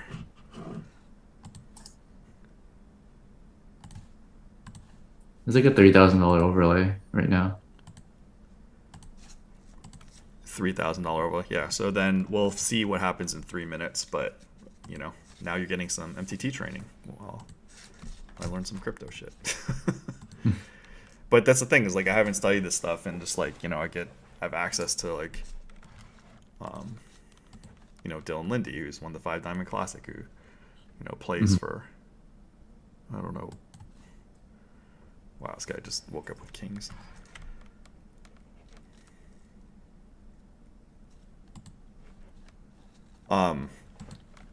Yeah, so I like asked Dylan Lindy a bunch of questions, because one of the things is like I'm just kind of playing like ABC and I haven't studied, so then he could like let me in on stuff that he's done, and he studied like solver work, alternative strategies, so my playbook gets deeper. But a lot of the fundamentals like ICM and late registration and playing in certain fields, it's not going to change. Yeah. So in 2 minutes we'll see what the actual math is, and then you get a better idea, and you could gamble in these when you're killing time, because I could do headstands while I play MTTs. Yeah, I'm just spectating you, like the fields are incredibly soft. Yeah, I mean these fields are softer than when Black Friday hit. Michael Schultz's opinion on Jay Manzini being federal charges for stealing over 3 million in Bitcoin and how nobody will get any of it back. I actually don't know the story. Jay Manzini. Bitcoin? You're Googling it now. Yeah. What's hilarious is like I knew about Google when they had 8 employees. And Marissa Mayer might have been one of them. But just like even back then, where it's like, oh, the searches are more accurate and better. So we had a feeling, but you just never know until things take off. And by the time it's like, I have Ace 7 off here. Oh wow! So this guy Jay Mazzini, he's like this Instagram influencer, and he's like essentially told his audience that he's gonna buy Bitcoin from like whoever, and he'll pay a 5% premium for it, which makes no sense, because like you can just go on Coinbase and like buy, right? So like what's the point of? And then apparently like people sent him like $2.5 million worth of Bitcoin. Oh my lord! That makes no sense. How dumb is this guy? He's a public figure. You mean his audience? That too. I mean, yeah, that's why I'm fairly careful now about stuff, but it's. Yeah, people like this guy is not great for the industry. Yeah. And there's like these like random scams. I think a few months ago, like a bunch of Twitter accounts got hacked and was like, if you send me 1 Bitcoin, I'll send you two back. And like Yeah, that guy it's made a lot. And like obviously, like like you shouldn't fall for these hacks or like these scams, but like people do, and like then the regulators are like, oh my god, crypto is awful.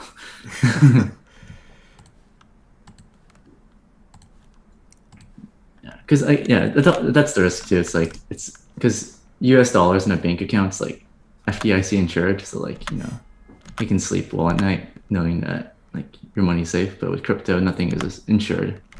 right. You just have to trust the code. Yeah, I mean, if you have to shill one of your videos, which one would you shill for the audience to Uh, watch? It's, I mean, I got a final yeah, table, then this will go on the actual Live of the Bike Mondays. But let me check my channel. I think for anyone that's like really new to the crypto space and like doesn't really understand Bitcoin, I suggest my very first video of like Bitcoin simplified and like invest to build and preserve your wealth. But whoever is like more crypto native, I think my Keeper DAO video that's been my most successful video because I take this like really complicated project and like simplify it into like layman's terms. Yeah. so I doing, think anyone that wants to get into crypto, you have to understand Bitcoin first. That's like the main thing. So what were you saying?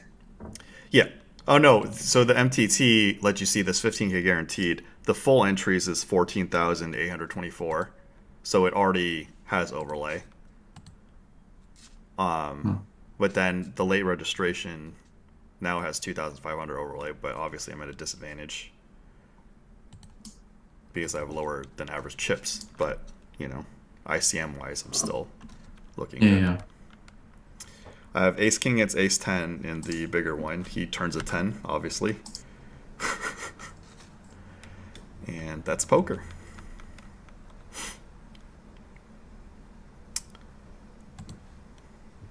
Oh, did you bust? No, I didn't bust. He only had 5K and I had 10K. Okay.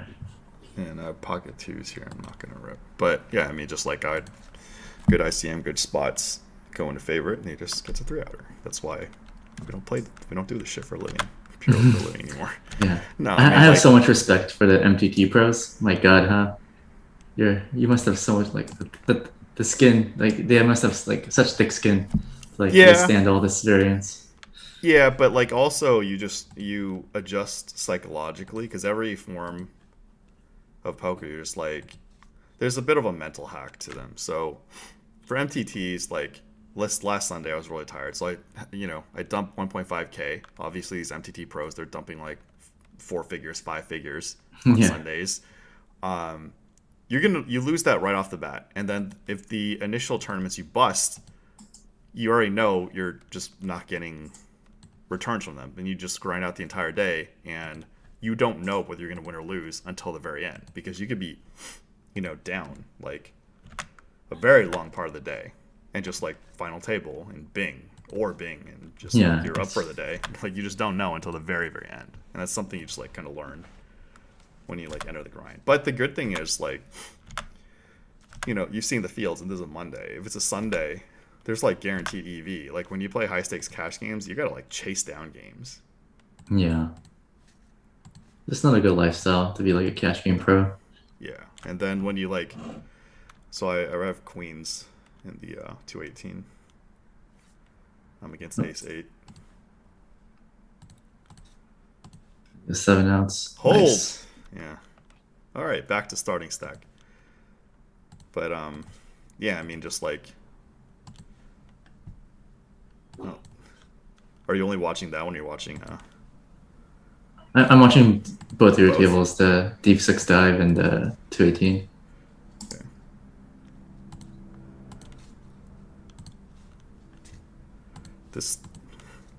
This run good 2-5-1-3 back raised me, so I'm just like chicken now. I have ace king. Oh no, you're not watching that one.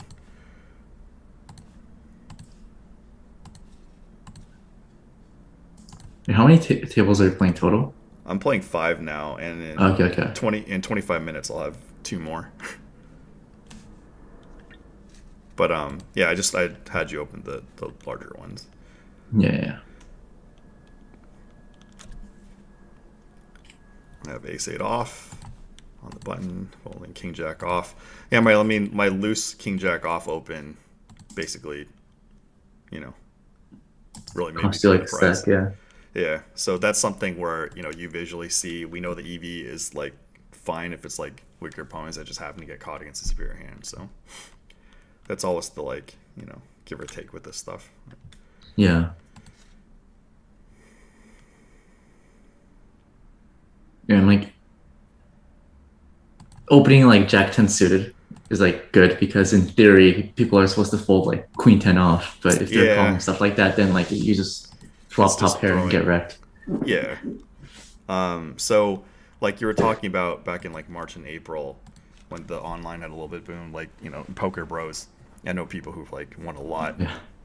Of course, I hear in retrospect and like want to blow my brains out, but yeah, in those environments, I was playing MTTs and people were watching and then they're like, oh, the chart says this. I'm like, no, well, if they're gonna call with this, you don't rip this like Yeah. early on. You just like let other people self-destruct in MTTs and Yeah, actually that's a become good dead point. money.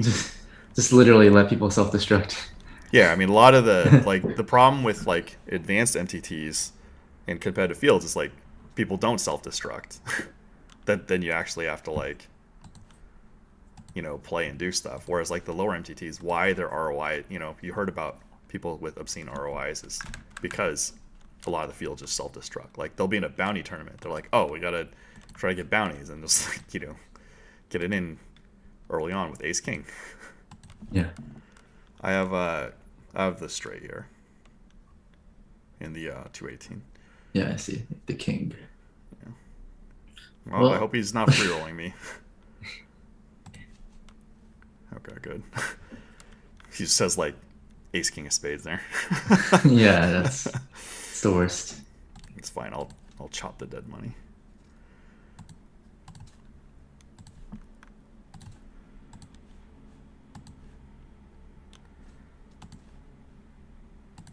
But yeah, I mean, like once you obviously play on camera, then you're making a career change. Yeah. I have King Queen off here, which I hear is a solver darling. Keep flopping top pairs. Well, I mean, needs to be good. Good turn. I think you can just rip it in, yeah.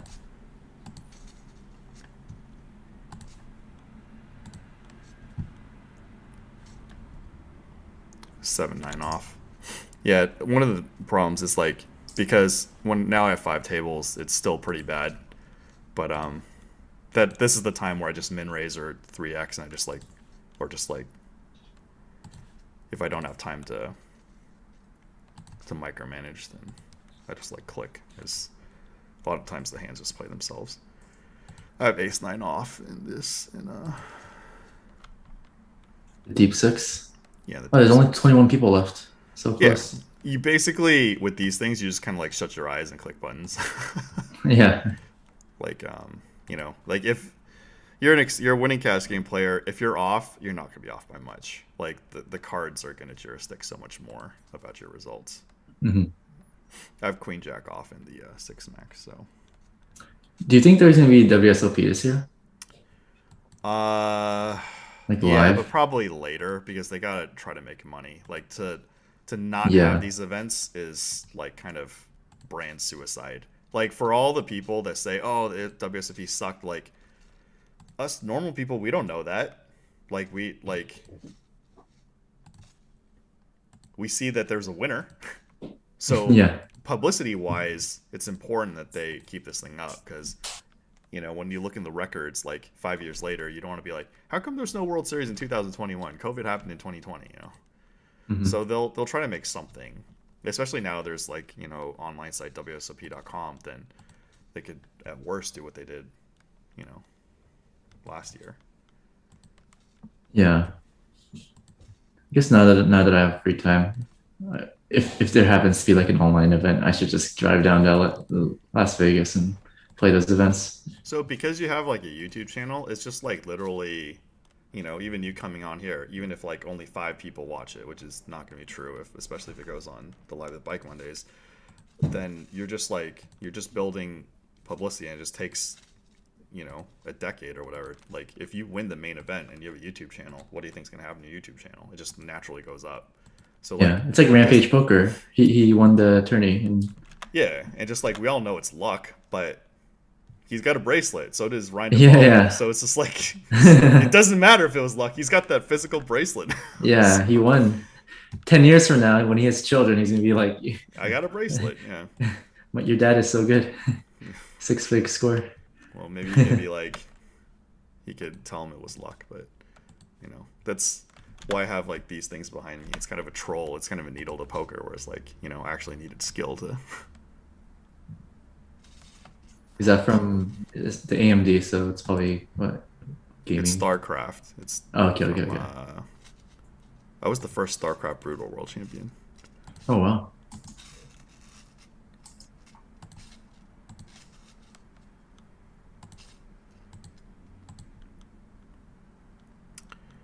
Well, I busted from the free roll. So.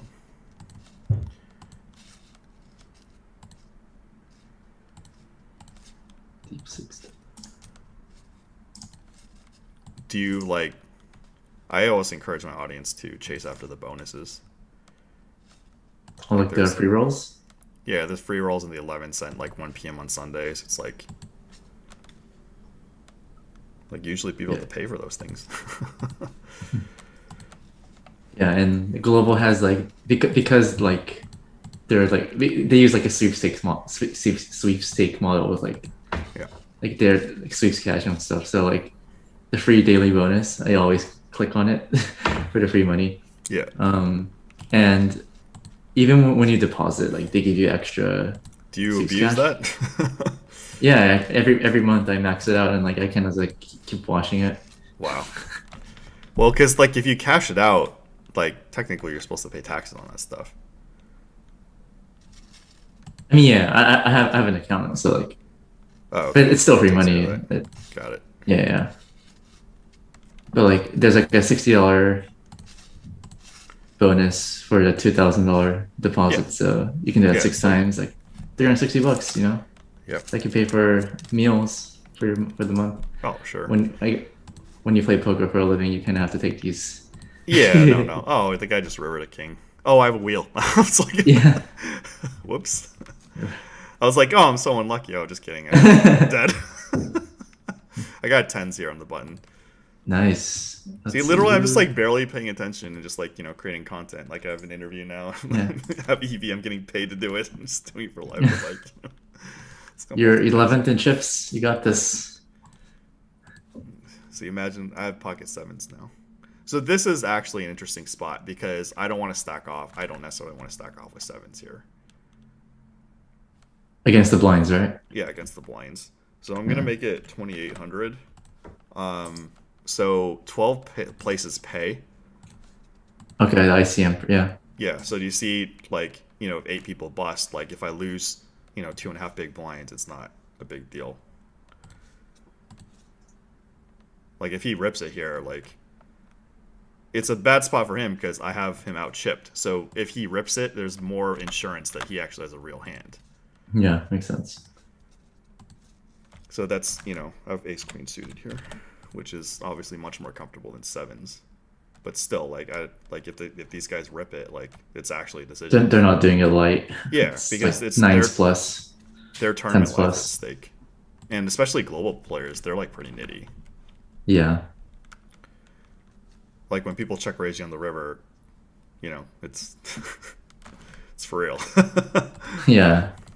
See, let's get ripped probably for real. Like, I just don't even want to call here. Yeah. It's probably a fold. Yeah. Yeah. Like, if you're playing in competitive fields, it's a call. But, in these fields, letting it go is totally fine. Like, you just run to ace king. And, like, I'll lose like 3/4 of my stack. Yeah, because I think in Or theory he's supposed to shove like fours or something. I yeah, don't know, that's like those no, that's blockers. yeah, But that's these almost guys never aren't gonna doing happen. it. Yeah. Yeah. I mean, again, it's his tournament life too. So, and obviously, when you develop chips, like you have the freedom to. So, which video we're talking? Oh, Bitcoin simplified. Here, let me paste this in the chat. That's the one you're talking about, right? Yeah, yeah, yeah. Okay, I'll paste this in the chat. Yeah, because like every crypto is reliant on Bitcoin going up. Yeah. So Oh you yeah. have to understand Bitcoin. So Which one? Which are the coins that are any coins hedged against Bitcoin? um no, not really. Like as in like alternatives to Bitcoin or like Yeah. what do you mean by that? Like, Yeah, are any I think coins that like, that Bitcoin doesn't do well, that they either retain their value or increase in value? not really. Not really. Like if Bitcoin ever enters a bear market, then Everything dies. everything dies, yeah. So So one of the big things is like, I hear, again, this is not investment advice. By December, Bitcoin should potentially hit like 150K. mhm. Like and how does that affect all the altcoins? And Yeah, so we can only like refer to like what happened in 2017, right? Because like that's the only like reliable data we have. And historically, like when Bitcoin enters this massive bull market, altcoins tend to do better on a percentage terms. yeah, So like I think that's like the allure of like investing in these like 10-cent coins that can like potentially go 100x. yeah, But I guess like if you have like a lot of capital, then like you don't care about like 100x. You just want to like systematically grow your wealth. So right. depending on like what your financial situation is, like Bitcoin might be the best option for you. But yeah, just you just get rewarded on like on the more risk you pay. So historically, like it doesn't go up in a straight line, right? It's like goes up and down. Like eventually gets to like six figures. I think Bitcoin is gonna hit six figures, like at least for sure. It's gonna Um, hit 6x from now. six figures, six Oh, figures. six So figures. Yeah, yeah, I think 100K is like it's gonna like become a meme. I mean, six-figure Bitcoin is like a meme, right? yeah, I think it's gonna happen. Like people are just gonna like hold it till it gets there. yeah, Maybe the top is at 90K. Who knows? But yeah. so in from today to like to that point, I think altcoins will outperform on a percentage basis. So if you want to take like a short-term trade, like that could be Like Harmony. a good one. Yeah, I mean, for me, like in all of 2021, like I bought Bitcoin once, and like the rest of my purchases have been in altcoins because I think it can go up more in terms of multiples. But if Bitcoin ever like dips 30%, right, then these altcoins will go down like 50%. So like that's always the risk you take, just taking on more risk. Right. I have Queen Jack suited in the 6 max. Yeah. So obviously, well, I don't know if you obvious, but you see these guys like timing out like crazy because if people bust, then they get closer to the pay jump. Yeah. Thinking.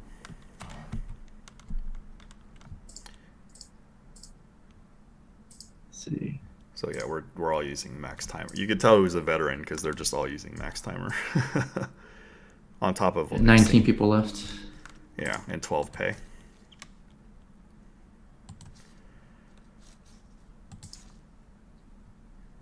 So I have ace 5 off. I could like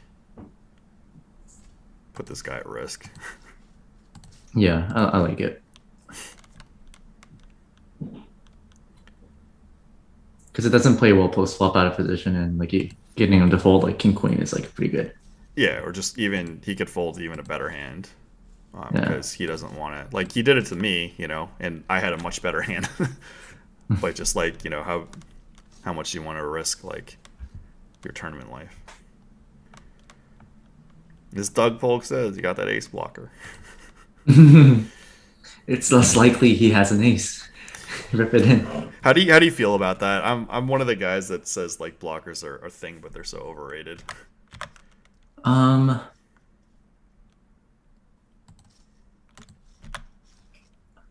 I mean, because I'm like a solver kid, like I do think they're important. It's like They're definitely if you're bluffing in a situation, then like you just want to have blockers because like mathematically, like your bluffs will work more likely. yeah. I think like pre-flop situations, I think they're less relevant because I know you're supposed to like ship like ace four suited, ace five suited because like ace blocker and like you have more equity and whatnot. But Yeah. for most stakes, like people are like not four bet bluffing, so like those types of like blocker plays lose value. Yeah. I think when you're playing against the fish, like I never take blockers into consideration, but against a reg, I feel like it just helps take a complex problem and like tries to simplify it. It's like I don't know what to do, but this card is good to have, so I'm gonna call. Like, and I think it's it kind much of makes more. It's more relevant when you're bluffing than calling. Like calling off or folding to a big bet more has to do with like your opponent if they over bluff or under bluff. yeah. Like when you're bluffing, like the most common blocker is like the flush blocker, right? Like you just don't want to hold like a flush draw blocker. That's very very relevant. But I don't really use blocker. Yeah, calling is like hit or miss. There's like some situation that like people are gonna over bluff. Like a easy example is like 8-7-3 flop turn king. Like everyone over bluffs that spot. So like I can overcall turn, maybe overcall river, like depending on like the run out and like his tendencies.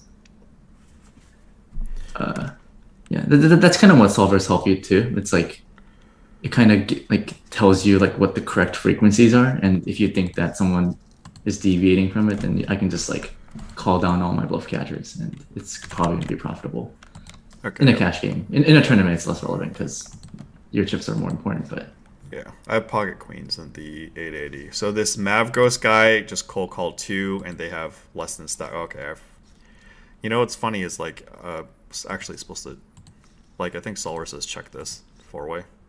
yeah, this is a good. It's good because like I think any ace is betting, Yeah, and you can just like extract full value. yeah. Yeah, and this guy's kind of committed. So yeah, I'm actually just probably like ace jack or something.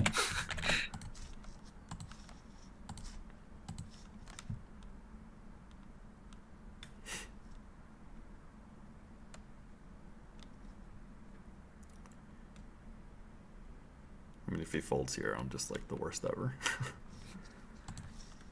No, I think it's fine.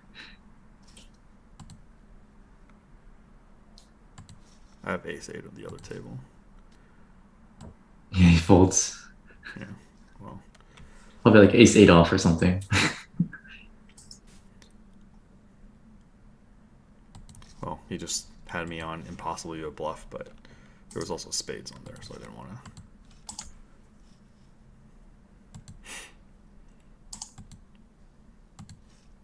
Nice, your 9-10 chips on the. Oh, the 6. Yeah, I mean, you basically just like close your eyes and just. You know what I mean? You see, I'm like literally talking and just like. Yeah. You don't even see all my tables, so. But I'm also, creating content and multitasking. I have 9-7 of clubs in the small line. I'm definitely not going to call. I feel like I should do this more often. I just like play like a few MTTs and like call like a college buddy of mine and just like talk and like. Yeah, I mean, It's like what you're doing. Content. Yeah. Learn something. So, hold on, I have 2 pair. I'm gonna fold. I'm folding. I have a7 of diamonds, so I get 3,000. You're sandwiched between big stacks. Yeah, it's the that's the thing. You're probably actually watching me. Basically, you only need to watch me once, and it'll help your situation. Hold on, you get a drink. Yeah. That'll help like your education. It's like a lot of it's very common sense. Yeah. I'm gonna get some water too.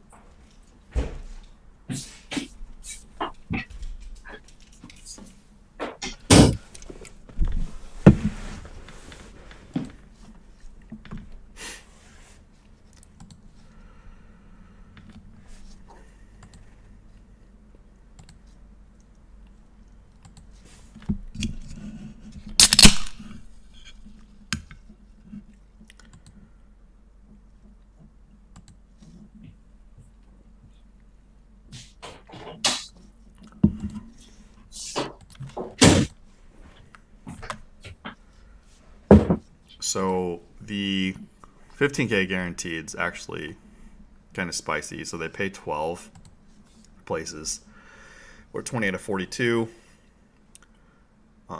So clearly we faded a lot of the early game. Actually, I hadn't been doing well in the 218s, like just buying right off the bat. So I asked Dylan Lindy, I'm like, is it worth just late ready? And he's like, yeah, sure. I mean, it's not max EV if I was like competent, but I'm not proven to be competent in the 218 fields. Whereas like if the fields are larger or the buy-in smaller, I'm like fairly confident at minimum plus EV. Yeah.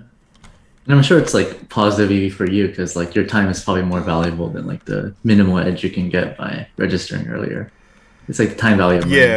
Yeah, and that's one of the things when people like talk about Phil Hellmuth like registering late. It's just like, dude, those early levels, like, well, the thing, he's got two things. One, like value wise and ICM wise, it's not that big of a loss. Two, it's energy, and three, it's like if the tournament's gonna go long, the people are actually wasting their energy in the starting few hours. If you know they could like last longer. So for something like Helmuth, it actually is like 3 to 4 purposes to late registered.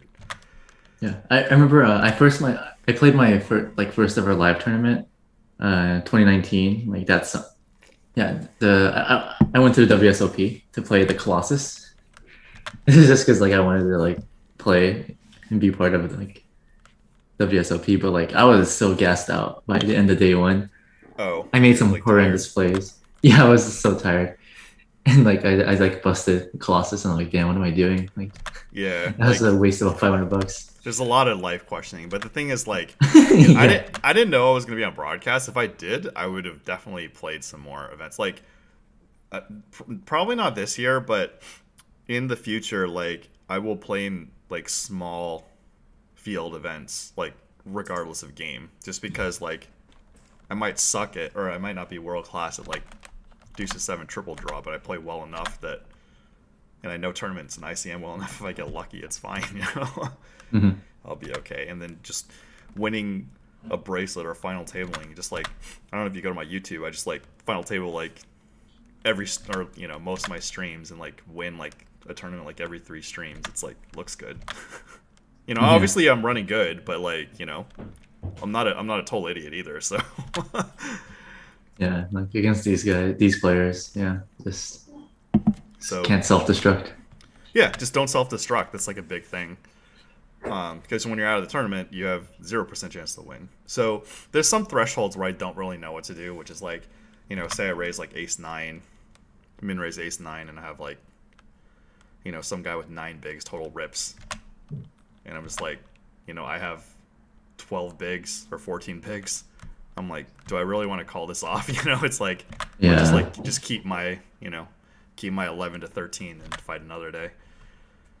Because if you like lose that, you know, it's huge. But if you keep like your, like, you know, 9 bigs, 11 bigs, 13 bigs, you could last a really long time. Yeah. So I don't know the answers. Yeah. I just assume that like people don't shove enough to make, because I'm sure like in theory like the guy shoving, he's supposed to shove like all pocket pairs, but Yeah. they might be folding. So like I'll just overfold if people aren't raising enough or shoving enough.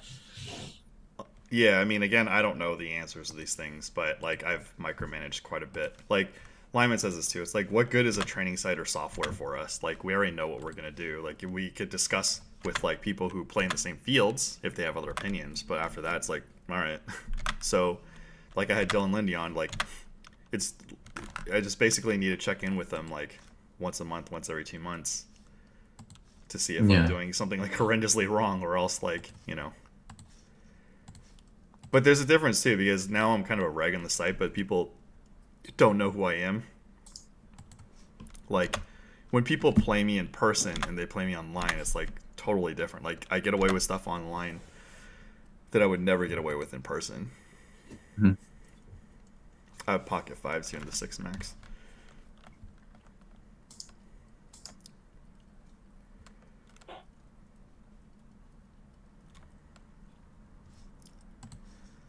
But yeah, I mean, this is like MTT training, even though it's like, it takes really getting used to just like losing buy-in after buy-in. Mm-hmm.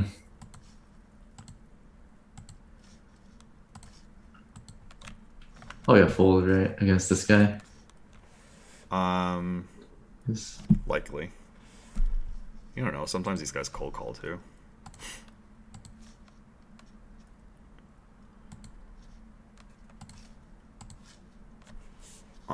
Yeah, I'm gonna fold. And I put a note.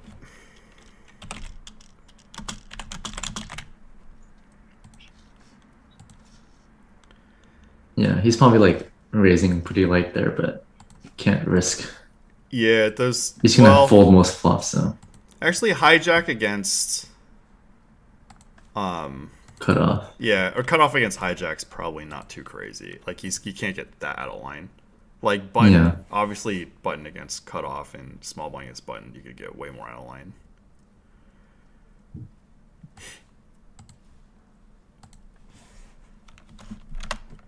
I already folded a king jack suit. It probably got me out of trouble. So now there's 9. We're 9 out of 15. So 3 more people before we're in the money. And you'll probably, even just watching me briefly, just learn a ton. But one of the big things is you saw that there was overlay. I don't even know if there was overlay for this one because I minorly late registered before I hit you up. Nice, you already have 15k on the 218. Hold on.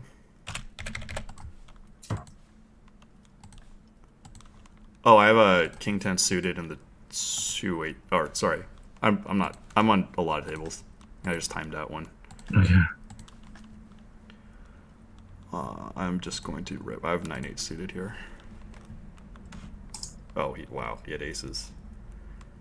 Well, I'm out. Oh no, I still have 6k.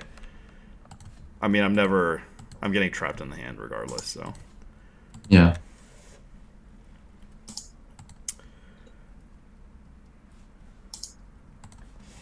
So that's a hand clearly, like, it doesn't matter how I play. It's all going in.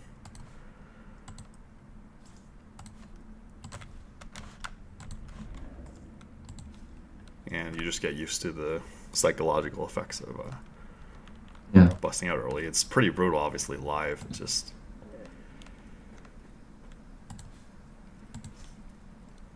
I have queen 8 off, so I might bust this hand too. Let's see.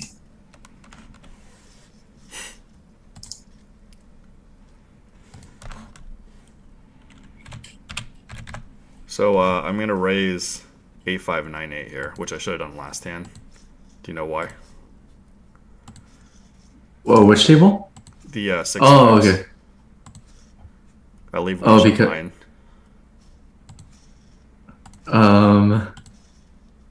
Is it because he can DC? Well, I mean you're right with that, but it's mainly I could use double timer. Oh, okay. Okay, that makes sense. So if he does rip on sense. me, if he rips on me, I could use my timer twice. Or I could use the max time. Which he's using max time too, so. I remember like some pros like they like put like 95% of their stack in because in case it goes like 3-bet, 4-bet, 5-bet, then they can just fold stuff like that. But Dylan Lindy said he puts in like some GTO stuff is like you put in 60% stack. Okay. That makes sense. Kind of situations. Yeah, I think Chidwick did that in like one of the Triton high rollers. It's like put in like 3/4 of his stack and then folded to like massive action. Oh, he got it in, but like I think like a Chinese like rec asked him like why he did that, and he's like, he's like, oh, like if everyone shows, then I just fold. It's like, oh, very smart. Makes sense. You shoved a few times, got picked up blinds, and now you're back in the game. Yeah, exactly. So, and I clearly that hand against the aces, like it was all going in after the flop for sure. So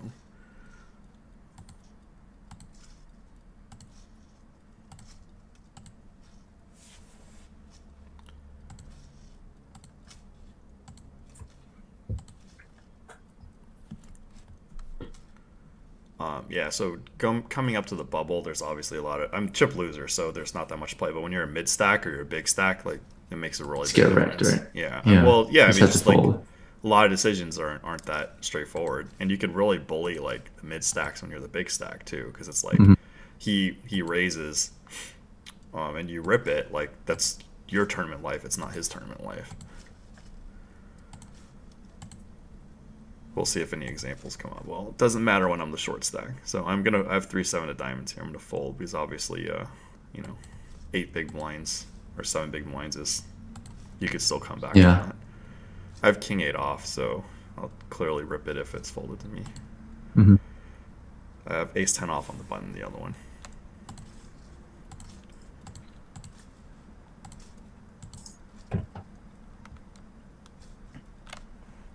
That's so weird.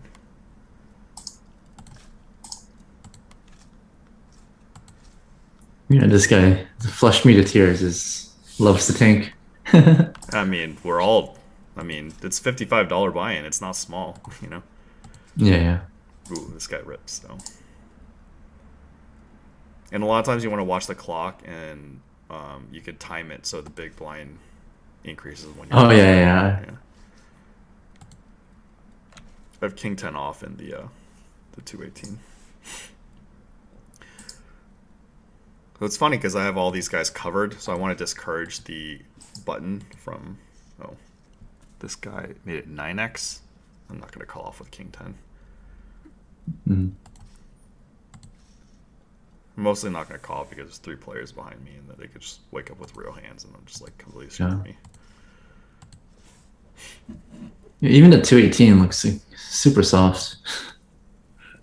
Yeah, but like this is kind of results oriented for me. I've been gifted like stacks like in those and just like lose a flip, and it's just like so discouraging. Yeah, And yeah. like a 218. Hold on, I have ace jack off here. Well, okay, I'm definitely not folding. So, whoa. You can probably like min raise, right? And just like in case everyone shows, you can just fold. Uh, yeah, I guess so. I guess you're right. Taking the page out of Dylan Lindy's book. Yeah, Who knows? Maybe he calls and folds flop. It's always a good, yeah. always I'm good. just on so many tables. It's like.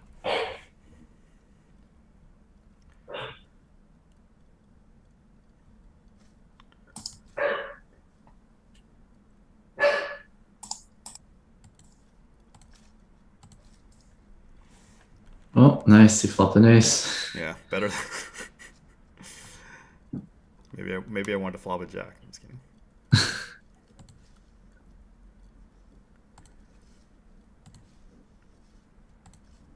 I'm probably gonna lose the PLO. Oh god, you made a flush. At least I don't have to pay attention anymore. That tape. All right, see, we're back in the mix. Yep.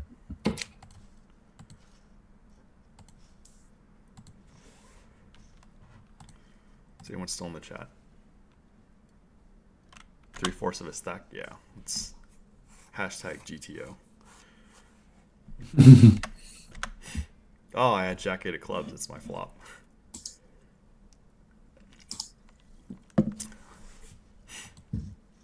Yeah, I mean, like a lot of these MTTs are, multi-purpose. Like I've Yeah. learned so much, just like even streaming for whatever 4 months. It'll probably take me another like 8 months to like actually be good, instead of just like kind of estimating. I have ace 10 off, so this might be my last. Going in. I guess you can call too. Not sure. Yeah. Stuff like this, I don't know either. Yeah, you just wait until the very end. Obviously, if the button raises and the small blind rips, I'm folding. But Yeah.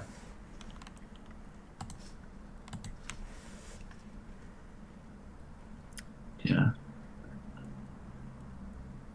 I watched like the. Okay, yeah, it's a snap call, right? yeah, no, Good luck. I'm just timering. Okay, okay. No, I'm fairly happy with ace 10 here. Obviously, I'm just.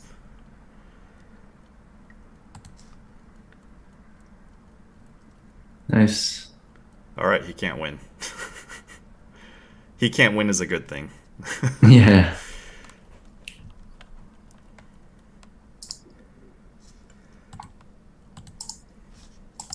Oh, damn, I timed out in the unimportant tournament.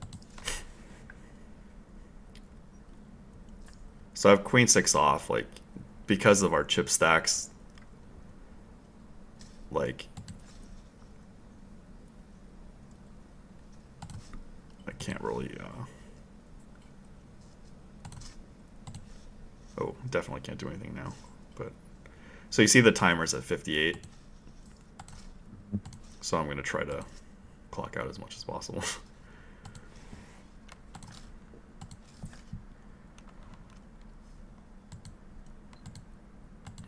It's worth more in full ring, obviously. Global is like buggy on me. Okay. Trying to. Okay, there we go. But there's so many times in the 218s, I'm just like, I have ace seven, they have king queen, we like rip, and I'm just like, they hit a pair. I'm like, oh well, there goes. Such is life. $218, yeah. It was more just like result oriented, like, I didn't feel too bad about the fields, but I, was not cashing or final tabling. Mm-hmm. So I max timering, so the blind goes up when I'm in the cutoff. What are you going to do in poker for the future? Just kind of done? Or more of a recreational player? Yeah, I think, well, it depends on the crypto, how the crypto markets do. But yeah, probably gonna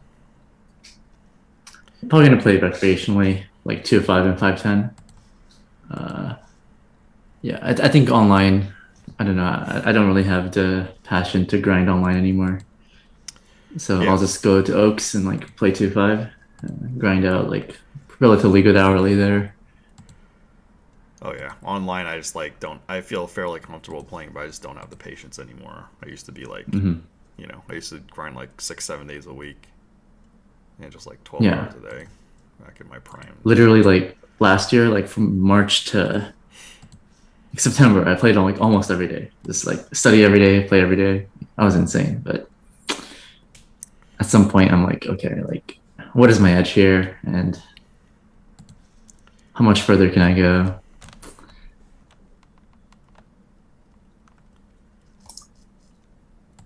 Just curious, like, what does your crypto portfolio look like?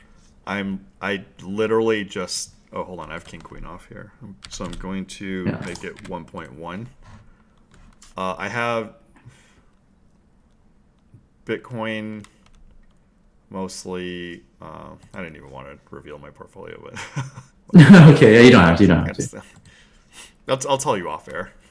Okay, okay, okay. I'm definitely shilling Harmony. Like, it's going Yeah, yeah, nuts yeah, now. yeah.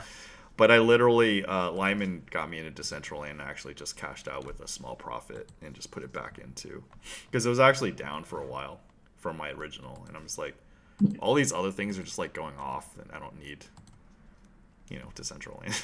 Yeah, Decentraland and like the other like gaming sector, like they went crazy for like a few weeks, and now like the air has gone out of the bubble. Got it. But they still have it. I mean, everybody says it'll like do well. It's not Yeah, like, I'm not in it for the product. I need to make some yeah, cheese. yeah, yeah. At the end of the day, I'm in it for like the money too, but I just like try to study the fundamentals. So Yeah, I mean, I it's like just my like, thesis is yeah, go ahead. yeah, because for me, like I feel like if you're in crypto and you're investing in like these smaller coins, Yeah. like you should be in it for like the crazy multiples, right? Like Oh yeah, no, 6, definitely, 5x, yeah, 10x. And I feel like if you don't understand what the coin does, it's gonna be like hard to like hold it, like yeah, the volatility. yeah, So if you actually understand what it does and what makes it valuable, like I'll be able to hold through uh, all the volatility. Because like my greatest fear is like not losing money, but like there's also this fear of like being holding a wrong. coin, seeing it 3x, sell it, feel like a genius, and then watch it 10x right Oh, after. Like that's that's the scary. night. Like That's your nightmare scenario. yeah, Because yeah. like in my scenario, I'm not even spending time, so I don't even feel. So I actually am on the bubble for the The deep 6x. six there. Yeah. Sick. So let's see. I have King Deuce of Spades. So common sense to you, if the small blind rips, I fold. But if the big blind does something, then I'm likely going to contest. So that's good. Yeah. Is he the small stack? He is not Okay, he's second under smallest. he's second smallest. But if he folds, he becomes the smallest, or at least Yeah. at our table. So Yeah. so I it's feel a like you can very just open. huh. I feel like you can just open range exploitatively. I could, but the guy. Well, now I can, but originally the guy to my left like actually threatened me. That's fair. That's fair. So like, and these guys like even if they're not like super pros, they do shit like that. Hmm. Well, you learned something now. You're into NTTs. So I have 8-9 suited in the 218. I'm actually gonna fold. Like I've said this in the beginning of global. Like just playing tighter is just like so much better because you like run into real hands. Like people just like rip with real hands. You just can't do anything. If I know the guy's like a pro, then obviously you get to like play differently. I have King Jack of clubs in the 6 max.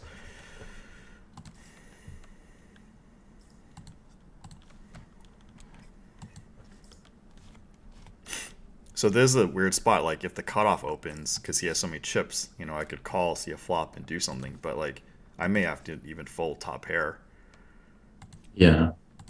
and on the turn or something. Yeah. Looking You at actually what- cover him though, so maybe he's gonna be more careful. Yeah, but like he has position, he would have aggression, and he would have range advantage if he raises. So, that I'm just like Oof. I'm definitely calling off. Like I don't. Yeah. He's probably like shoving like Queen Jack and all that. Actually, you know what? That's kind of a weird spot. Yeah, I'm definitely calling. King Jack suited's way too strong. Oh well. Ugh. Yes, it's still a good call. I mean, I feel like You can't just like throw it over or whatnot, but and I yeah. still have like some chips. I've deuce 3 off, so I'm clearly folding. But he had to risk his tournament life. So. Can you hear my dog? He's like barking. A little bit. Okay, okay.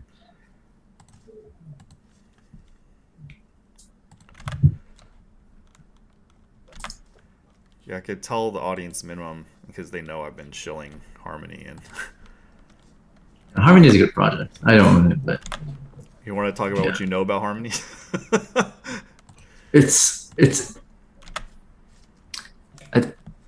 to my knowledge, it's like another like a Ethereum competitor. It just scales better because they use technology called sharding. Their challenge is going to be like, okay, like their technology is good, but you have to have developers build on your blockchain. Otherwise, like your blockchain is worthless. So as long as like they can create incentives for developers to like build on it, like I think it's fine. There's definitely a lot of hype though. I don't know what the actual value of the blockchain is. I know that like a lot of YouTubers are like making videos on it right now. So with these smaller projects, like these influencers can affect the price so easily. So I have pocket 9s here. Great project. So this was an interesting. You saw the 6 max, right? I had 9s on the button. Yeah, I he had opened. ace queen suited. I opened. I was actually going to raise fold because I'm on the bubble. Especially with D-Man.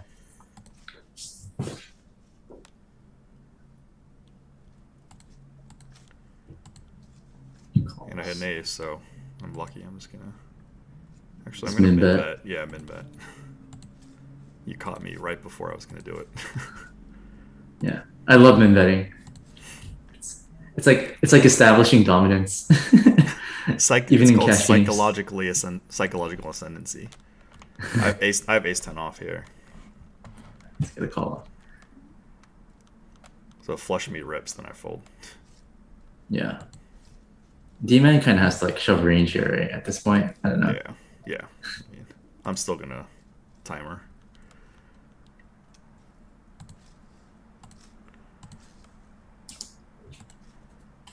Oh man, he woke up with ace jack. Jeez. Yeah.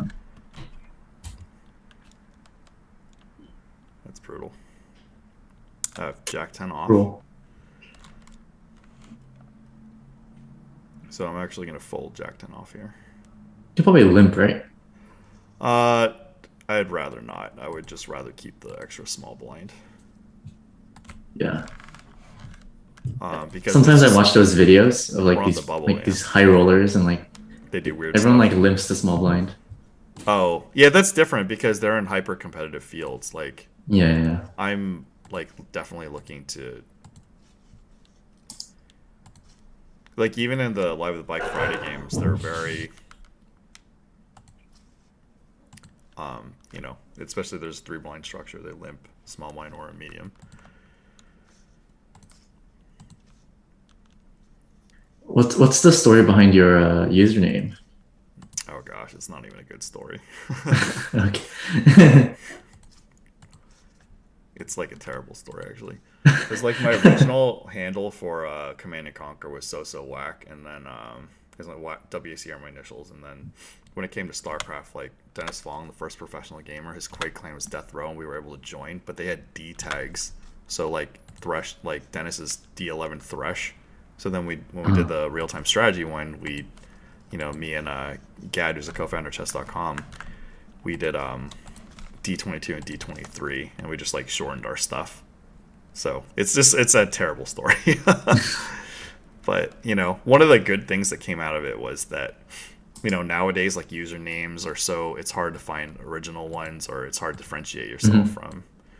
So, you know, because my username was like linked to achievements, then did the bubble burst? The what? Oh, the bubble popped, bubble burst. Oh yeah, great. I'm not gonna have Queen 3 here, so we are in the money. So you saw like all the micromanagement. And these aren't like super pros. Like if you're obviously playing the super high roller fields, it's just like insane. I have kings here. I'm just gonna rip.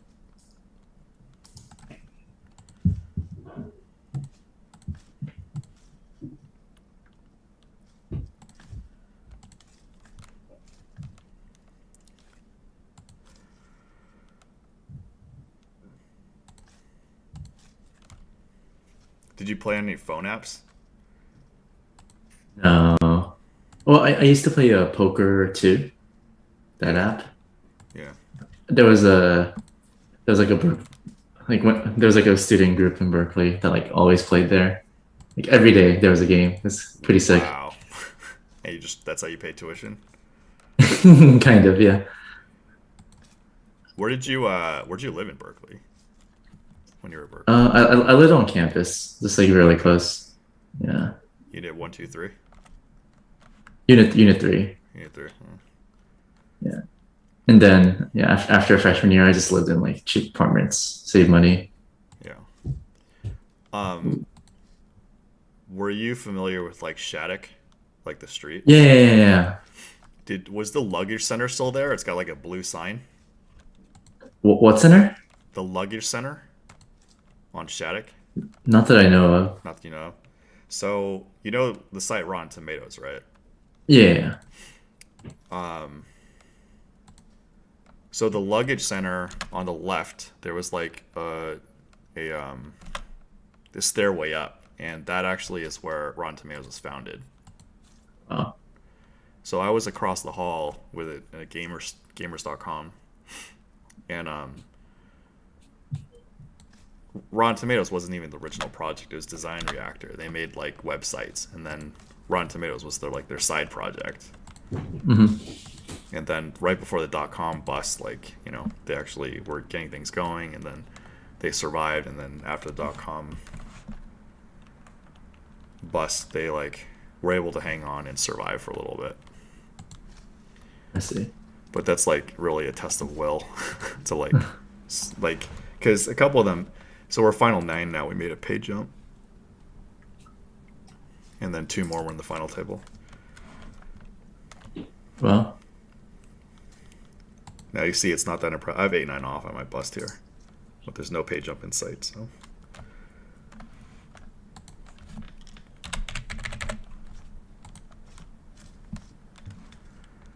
good luck, sir. thanks. Just want to take it down. Take down the Yeah. balls. Got him.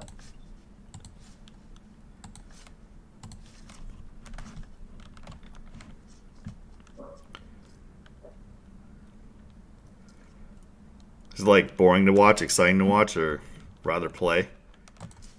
No, it's cool. I like spectating. I mean, just sweating. I don't have to like use my brain. Yeah, you probably picked Whenever I up play like poker, I'm just like my brain is in hyper focus, like playing six tables with like coffee and like playing like rap music in my with my AirPods.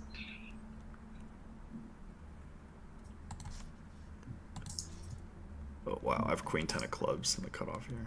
Folding. Yeah. Oops.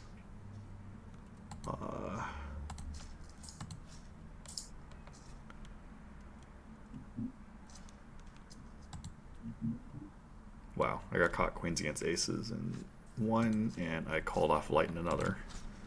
So I'm doing fairly poorly. I have one other one after, which is a PLO. But,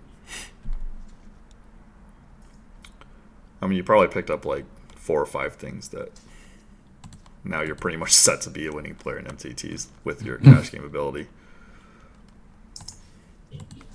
Yeah, I just like don't fully grasp ICM, but I'm sure like I can just like logically think through. You could think it through. It's really not difficult. Yeah. 8 left. Nice. Yeah, but the next page jumps 6, which would be the final table. Are you gonna call off here? No, I have 8-3 off. Okay. No, I'm using the timer. Yeah. I have kings here. Down. Good luck. Hope he has. Oh wow. Oh wow, this is a great spot. Yeah, the CC2, like, I don't know. it's like smells aces.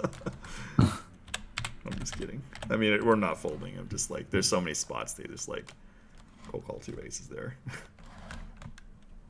Even though they're both deep, so it's highly unlikely. But, calls? Oh, I guess they're they in want to bust me. Yeah. Ace flops like a check fold for 309 chips. Yeah, they have the incentive to try to bust me. Yeah. That's pretty clean. Yeah. See, like, the CC2 was so strong there. Yeah. At ace king.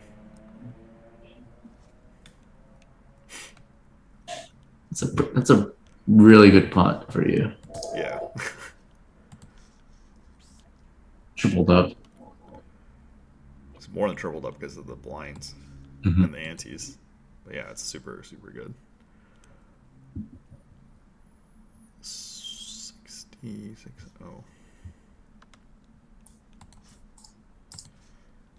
I'm in a expensive tournament. I lost like 90% of my stack, and then the blinds are still super small. I just folded 3s in the hijack, not being lazy.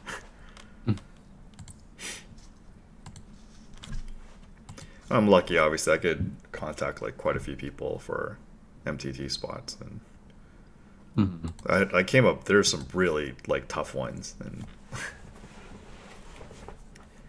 getting my practice in. I'm a queen 8 off here. So this is one because of ICM. I'm just like not even contest because the small blind and big blind are so big. Yeah. And the cut. What's even worse is the guy behind me short stacked. So it's like pressure in all the wrong spots. But I need to go up 2 spots for the next page now.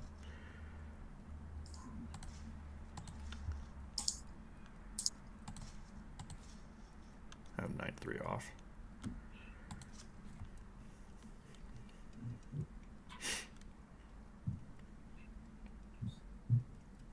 Yeah, I know you might find no table soon, but I might have to go soon. Yeah, no problem. Yeah, in like 15 minutes ish. Yeah, we'll get to talk about like the portfolio stuff off air. Yeah. So did like for what you know from Harmony, do you think it's like a long-term thing or it's still speculative from variables? Yeah, it's speculative. Because you can't just have good technology and like have people adopt it, right? Yeah.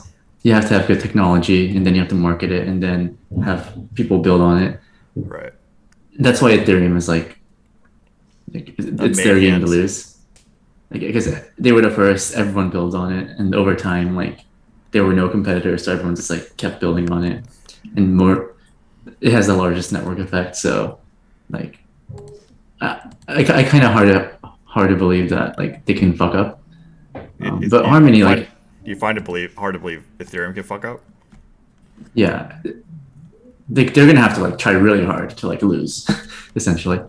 I think some use like because the main selling point of Ethereum is like it's decentralized, right? And there are a lot of use cases where it's really important for decentralization, but some use cases it doesn't have to be decentralized, or like so those use cases will go into like other chains, which might be Harmony, which might be like Polkadot, like other chains like that. So I think at 10 years from now, what's going to end up happening is that like high value transactions will be on Ethereum because it's the most secure, it's the most decentralized. But like niche use cases will live on other chains because Ethereum like doesn't scale well. Like there's this project I'm looking at called Audius. It's like music on blockchain because the music industry is pretty messed up, right? Like the artists make no money. Yeah. It's like all the record labels. So if the artists can like tokenize their music, like they can actually make money, right? So that's like one simple, like really good use case of the blockchain. But like this use case is not, you can't live on Ethereum because like Ethereum can't scale. So it's on this Solana ecosystem, which is another Ethereum competitor. So there's gonna be like a lot of these like other use cases that's gonna just go on other chains that are more. And if Harmony can capture that, if Harmony can capture those types of use cases, then like I think they have like thousands of transactions per second, which is like really important.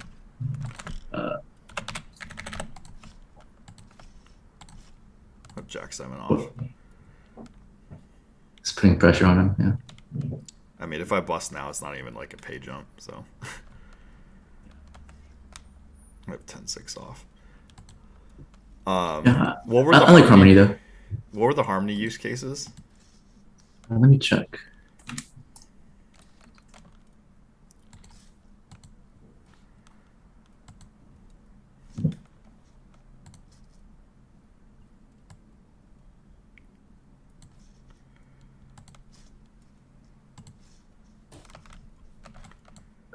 Case studies. Oh. Their case studies page is broken on their website, so I don't know how I feel about that, but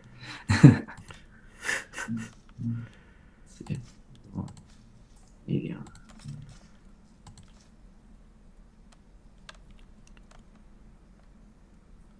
I have Ace-5 suited here. Ooh, that made things interesting. So I'm definitely going to call. Especially seeing that no balls has smoothed some pretty big hands.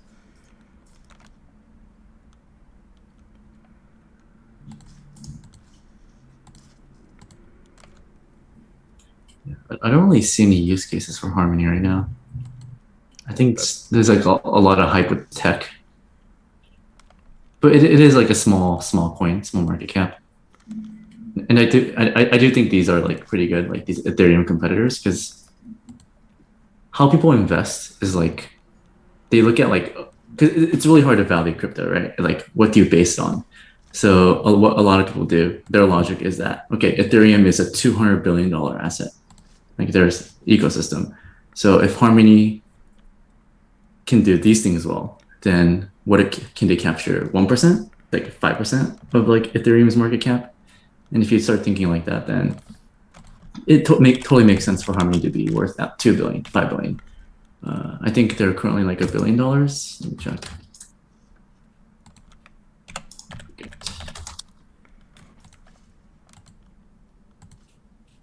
Okay, so they're just below 2 billion, but they used to be like they're like less than $100 million like earlier this year.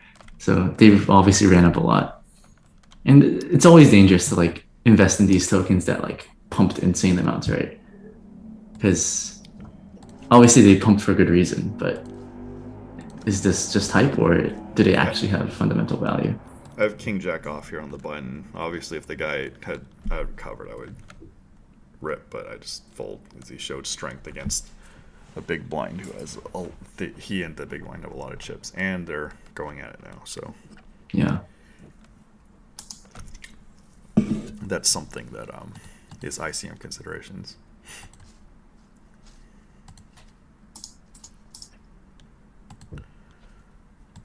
Yeah, and crypto is like because like most of these coins like they don't actually have use cases. It's like mostly the narrative that people buy into. Right. So if people believe in the narrative, then these things can pump in perpetuity. Sure.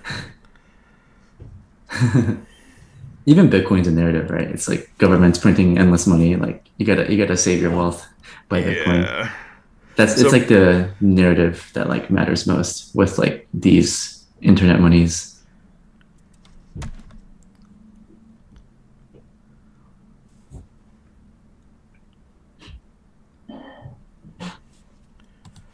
The most important thing I learned when crypto is that like the markets aren't like what you see the market as. It's like what the collective investors see the market as. Potentially popularity contest. Yeah. So if everyone, if Harmony is like sending out this message of like we're better than this, we're doing this, we can do this better, then like if people buy into that, then like it can just go to 10 billion, even though they might be like worth nothing. So it's always like outside of Bitcoin and Ethereum, I feel like none of those coins should be like long-term holds. So like Bitcoin and Ethereum is like the only proven like long-term survivor. Sure. So it's good to like capitalize on like these hype coins, but the goal is to like sell them and convert it to fiat or buy Bitcoin with like your winnings. Fair.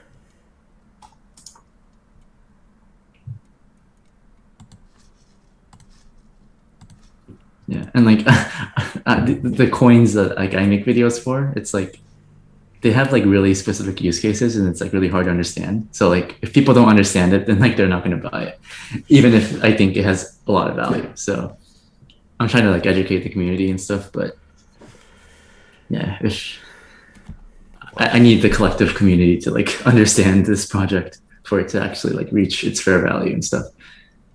Oh, small blind just 9x'd. Hey, you can feel free to go. Like, obviously, I'm stuck here, but you have stuff to do. We can chat after. I might come back. I just have to eat dinner. Okay. Yeah. We can definitely walk the dog. Talk about Berkeley life, and I could tell you how it used to be. Yeah. Okay. All right. Thanks for having me. I'll ping you if I'm gonna come back. All right. Sounds good. Good luck. Thanks.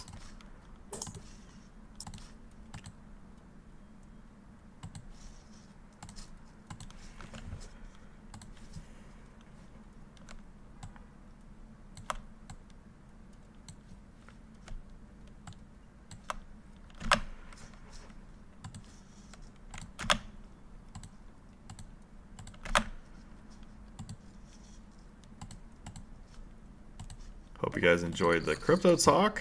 We doubled up here, so hopefully we don't lose our money straight off the bat. Aces, a good... Oh, he folded. Oh, ace king. It's not a bad one.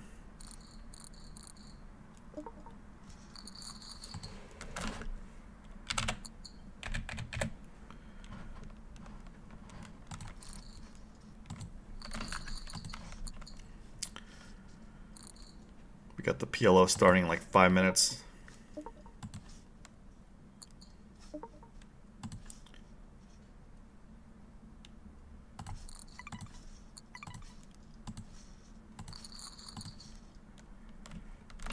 And we double up. More than double up.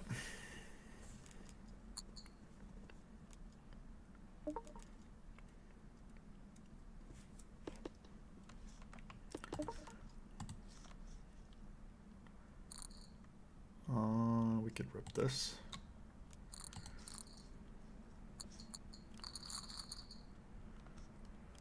It's close. Really close. And we hold.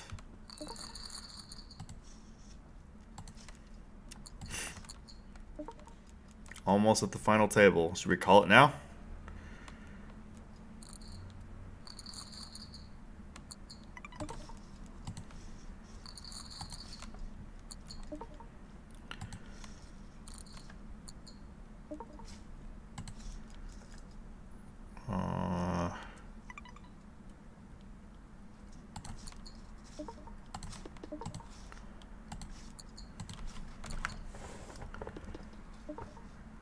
That's a good turn.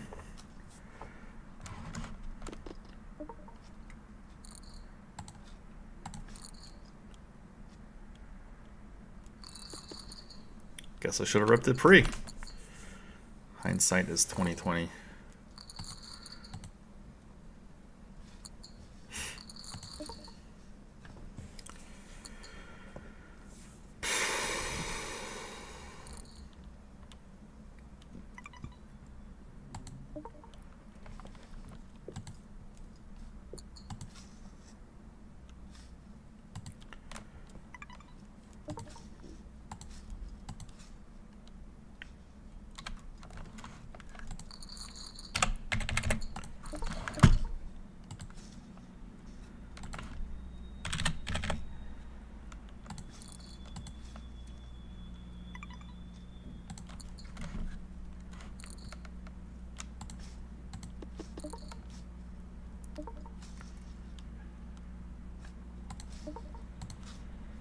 Whoa.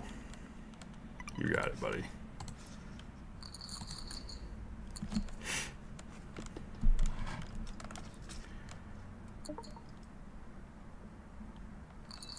We got it.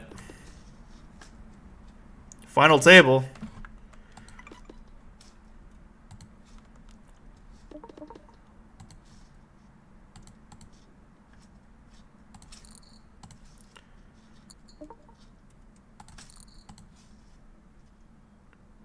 We're going to fold fives here.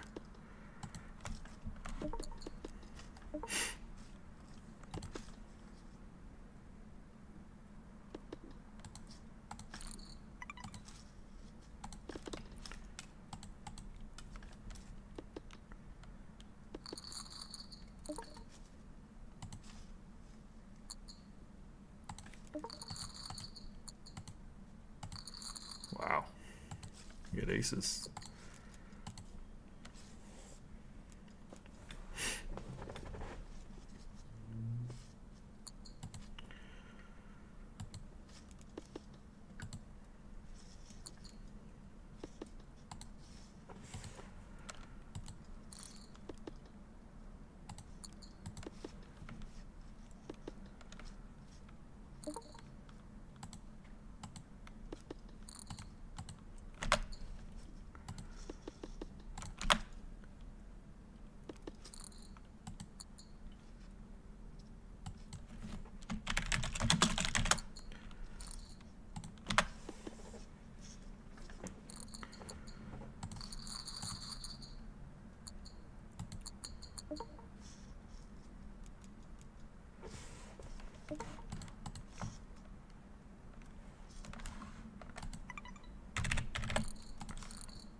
Final table. Sharing on Twitter.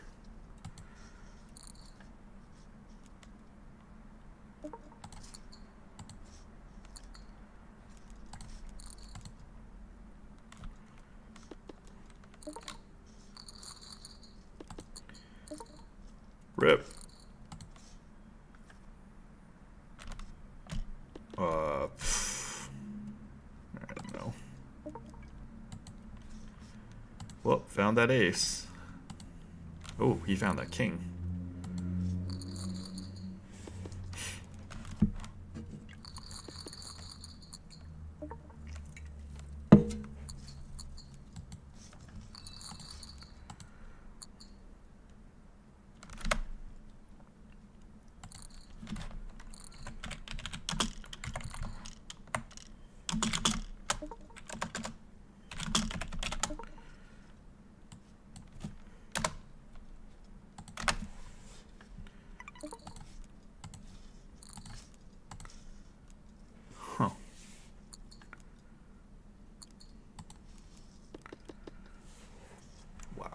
Sick. Wow, sick.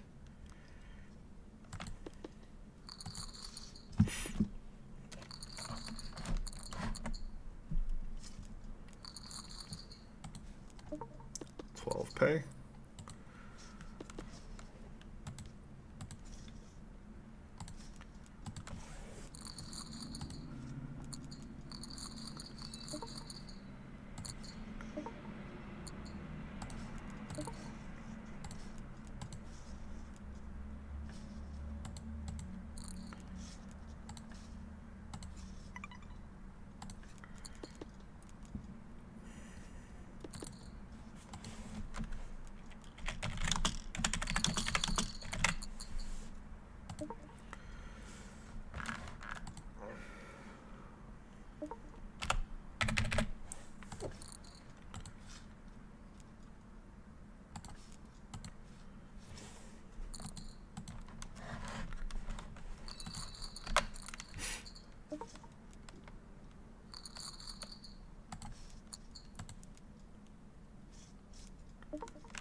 Fold, fold. Thank you.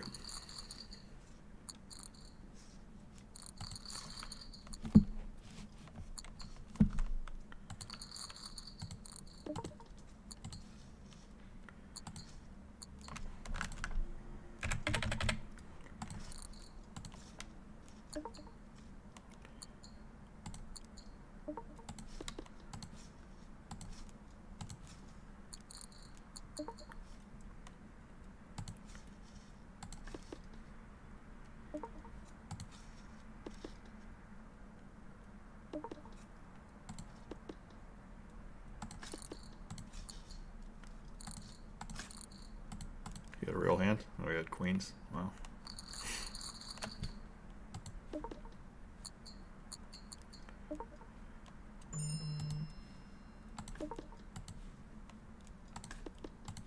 Well, hope I'm good.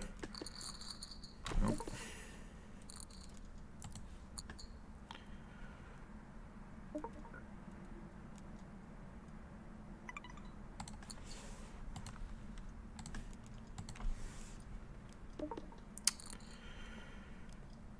It's rough. Straight. Just like that. We have very little chips.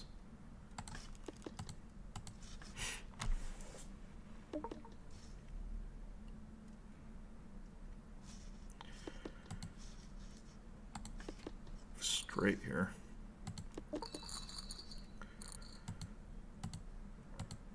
We were in very good shape.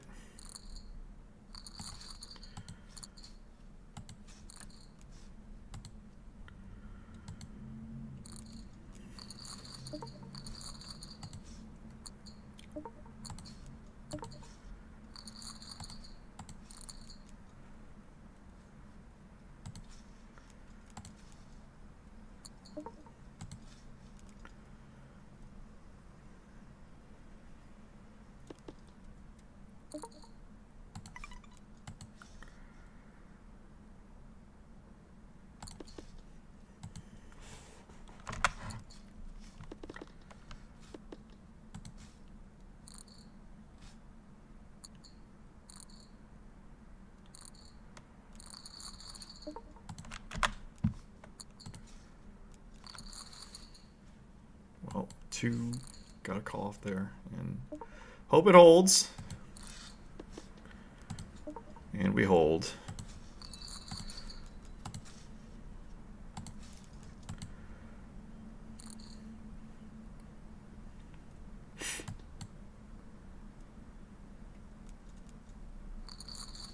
Not break time yet.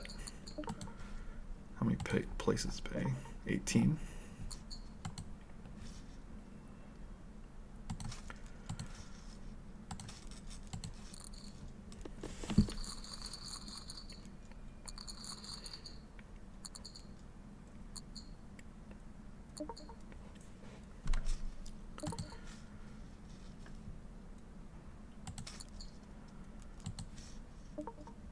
Ooh.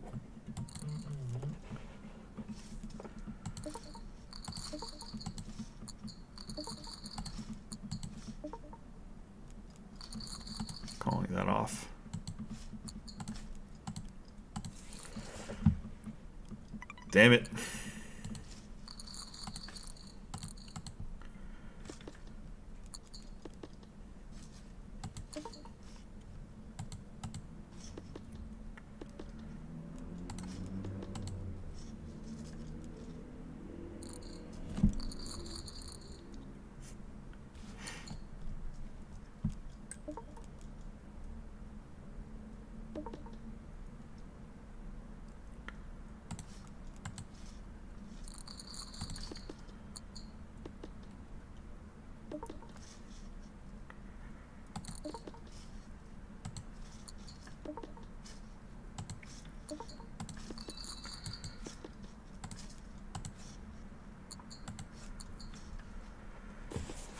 I need a win hand.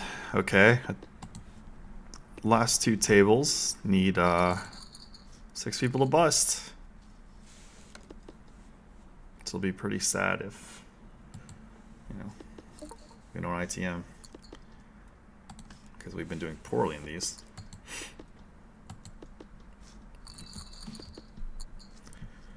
A lot of familiar faces here.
Whoa.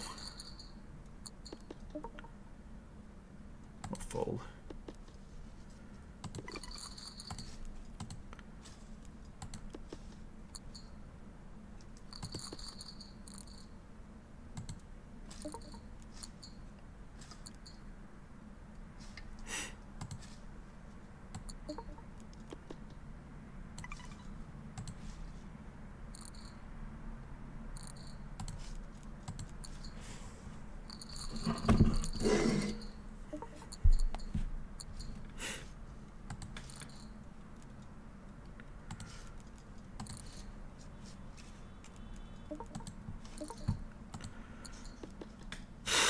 I guess we'll call and miss.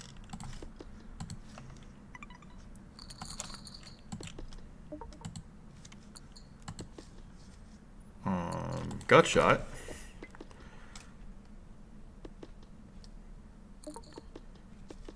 We will give it up. We need to look for a good spot to double up, and that's the break time. Thank you guys for tuning in. Smash that thumbs up, hit subscribe.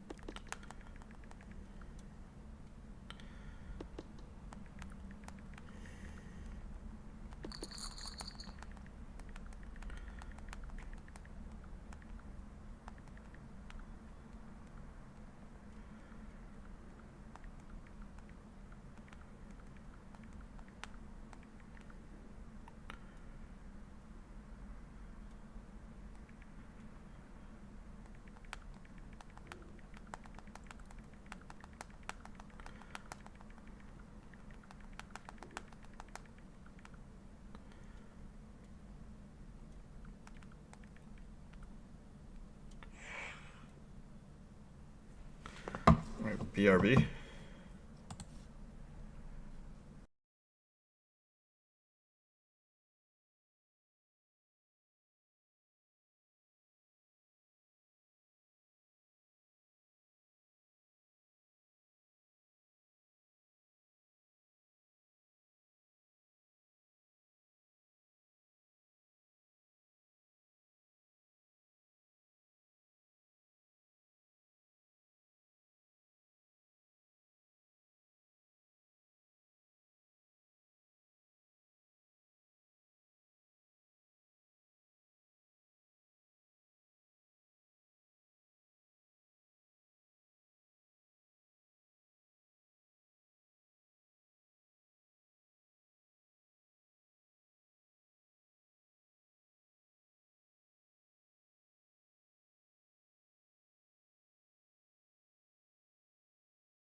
We back.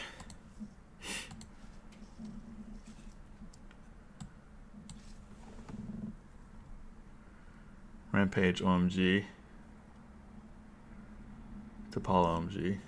That YouTube vid, I expect to get better than that.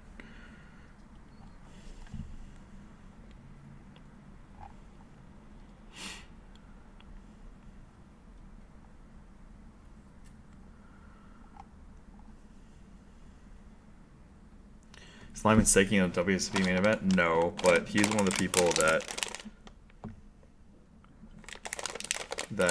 I will allow to take a piece for no markup.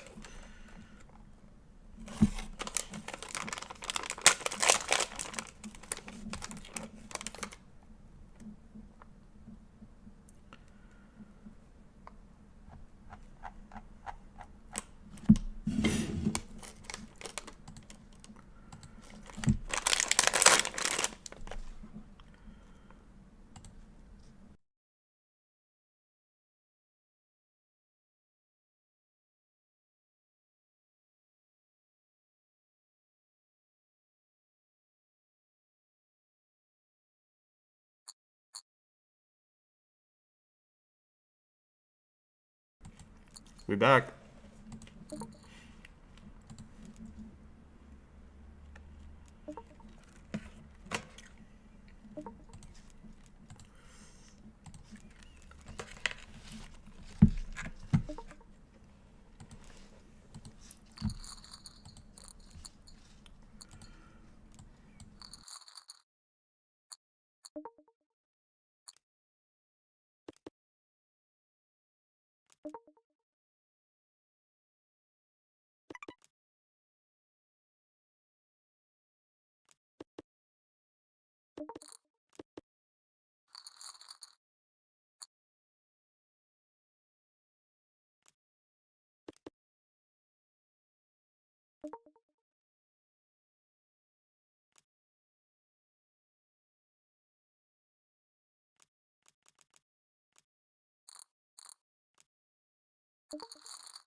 Here we go. Stall 5 more seconds. You need 5 people to bust.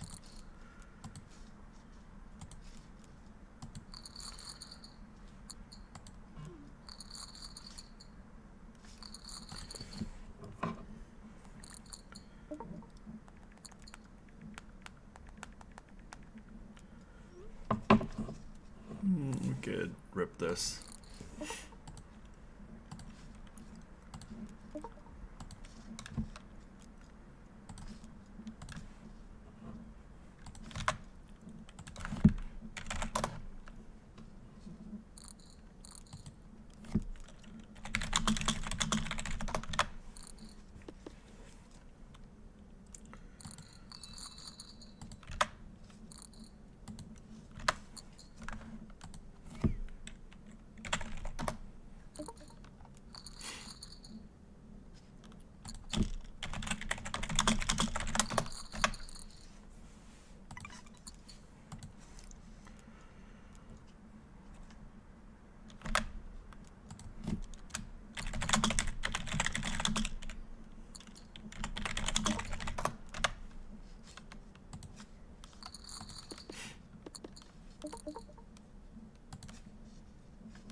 Need 4 people to bust here.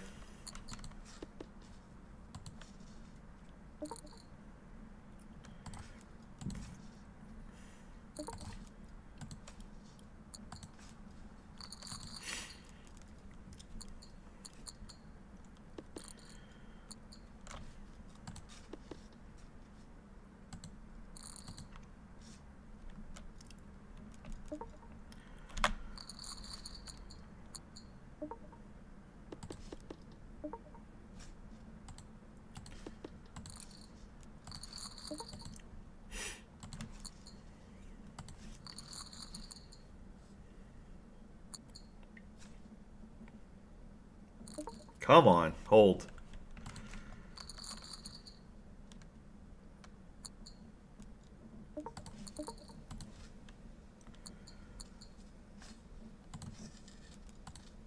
Might bust.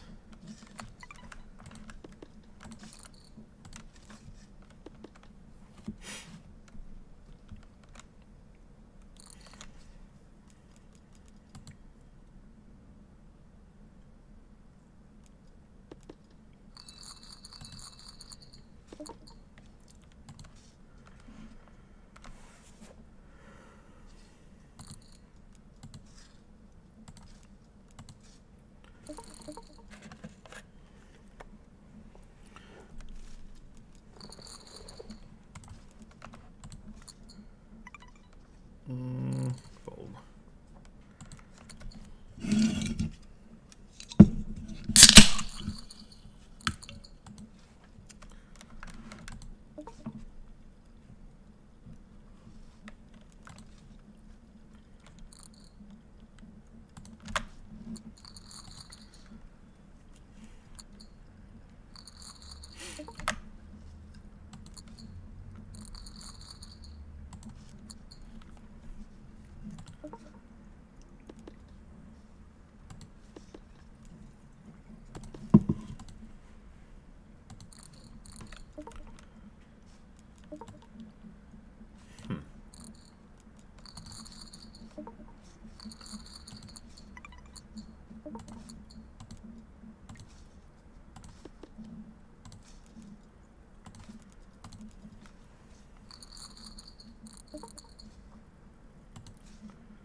ICM suicide. Also ICM suicide.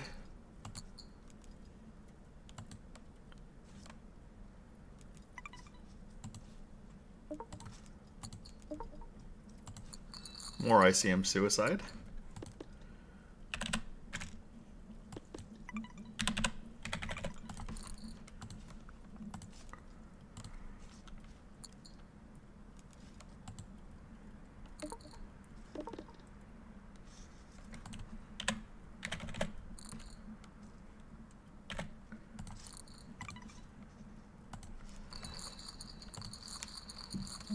Take it.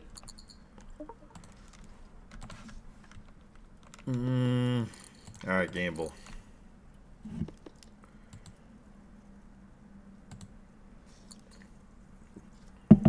Three more need to bust before we're in the money.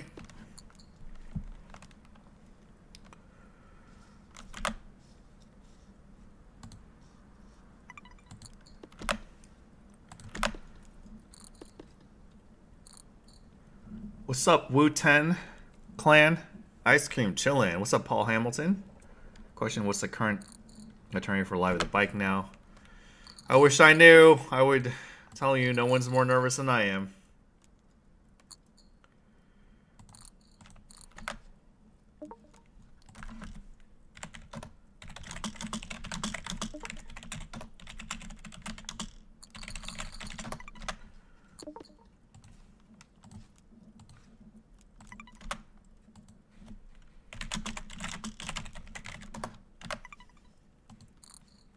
Brian, you want to come on stream?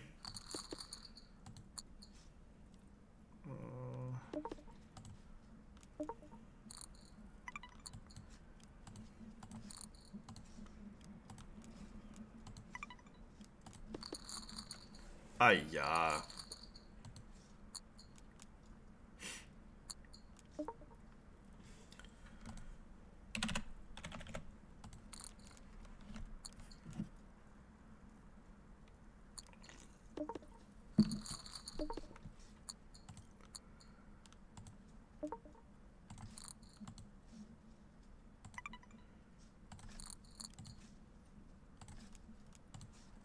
Oh, Lord. This is where we bust, guys. Could be 8 and a 6. Woo!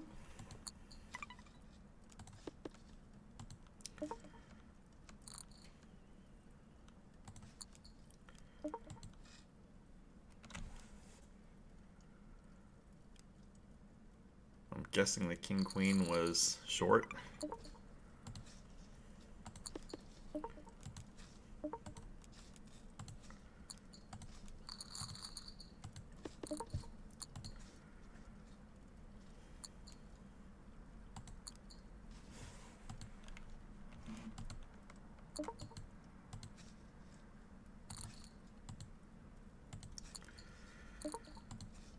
Whoa. You got it.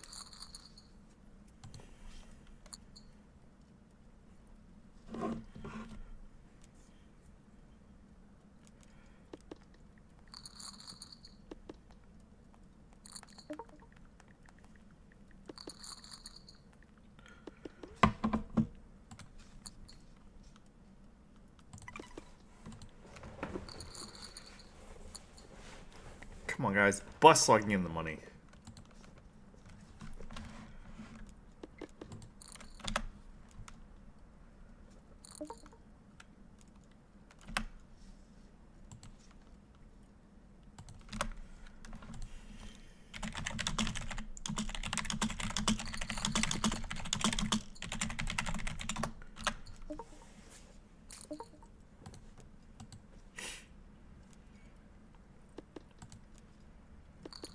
Ooh, I should have snap folded.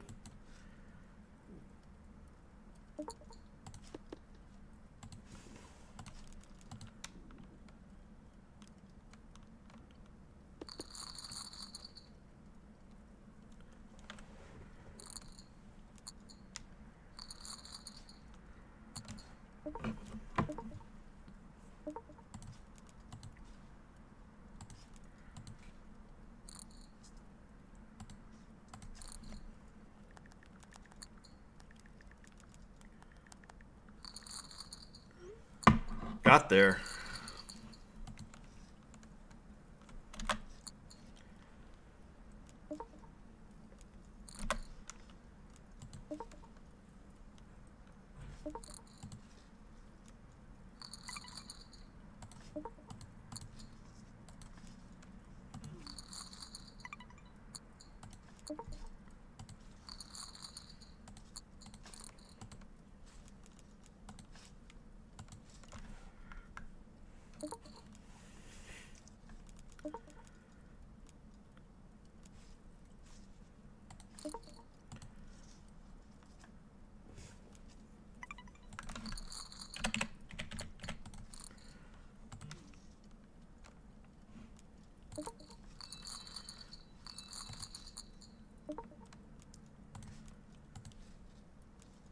Man.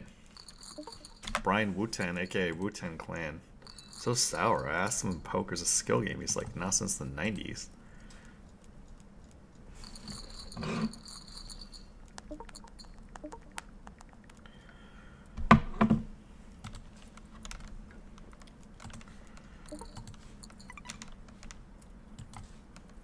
Black, pink in your area.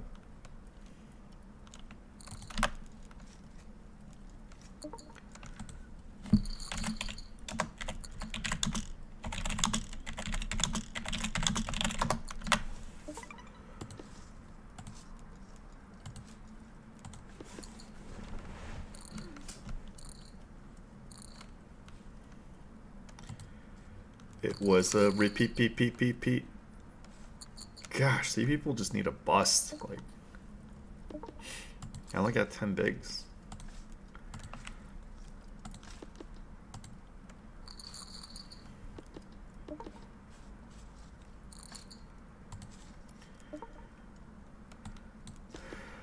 But I'd have, like, I get a 9?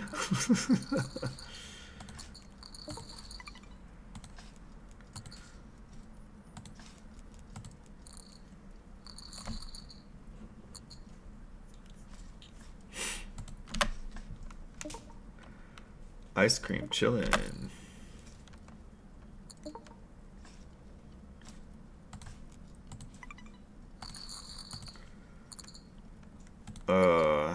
Play this hand to get stacked.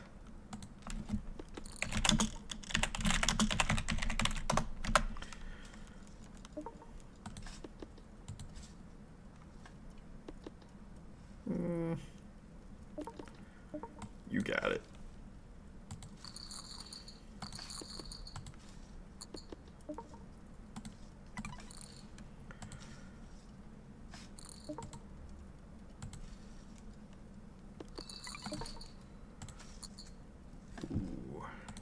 Yet, not tonight.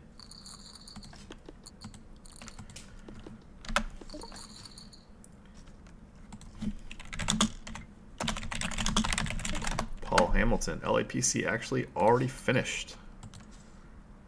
Francisco actually won one of the events, I believe, for 30,000.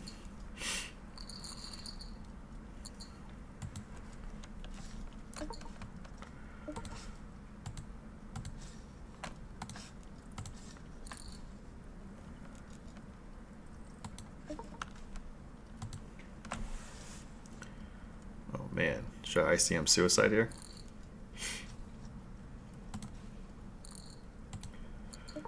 Oh, I can't call off with this hand. I can rip, but I can't call off.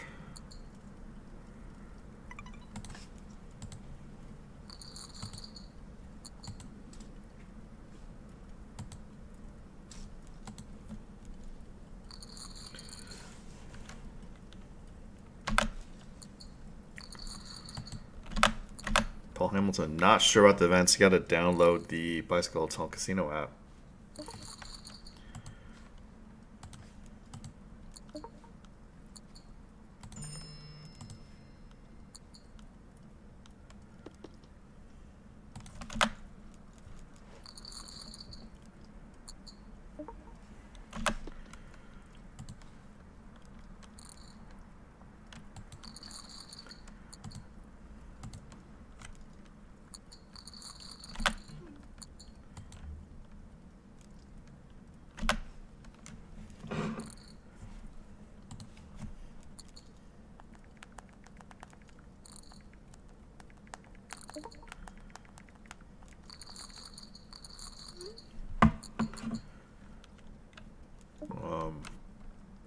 Got a call.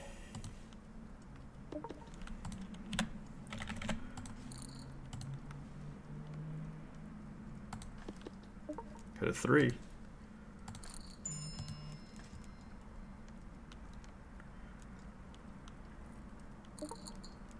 What the hell? Okay.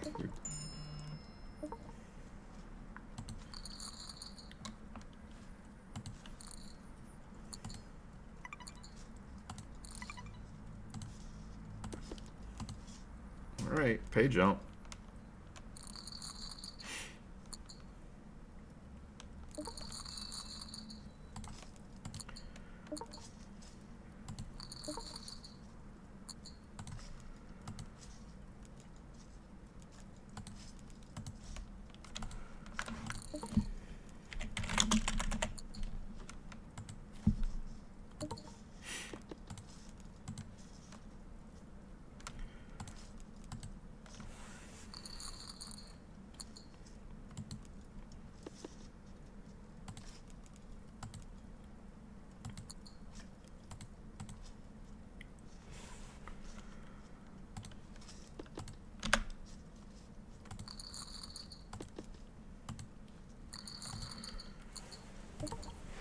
Ooh, this is a good hand to pick up.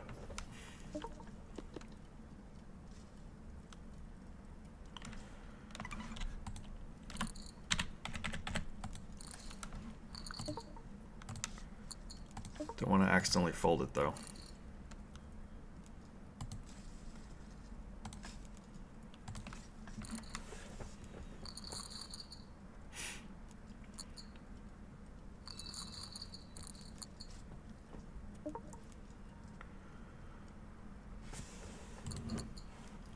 Ooh, collision.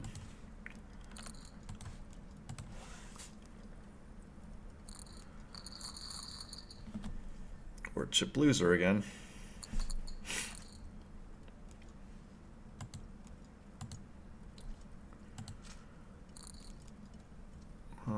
This is where we bust.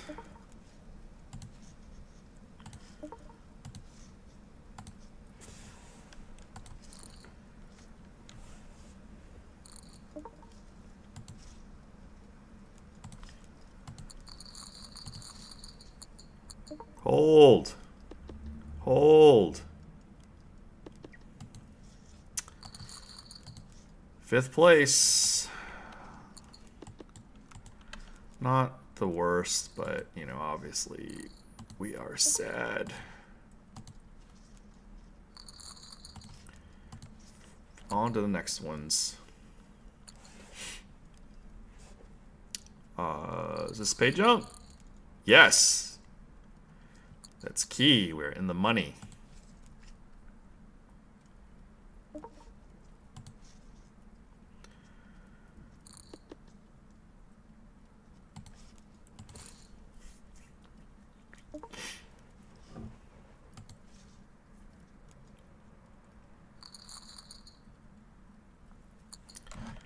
I do want to win some Audi.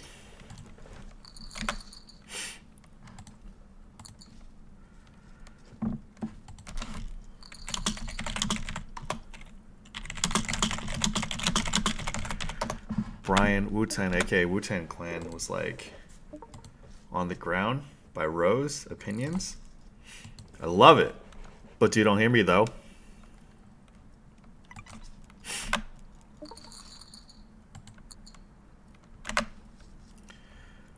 I'll take queens on the button.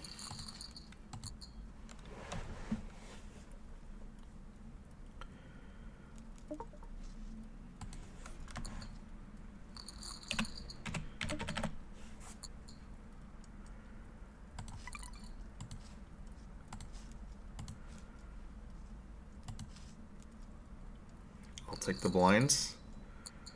Better than running into kings or aces there.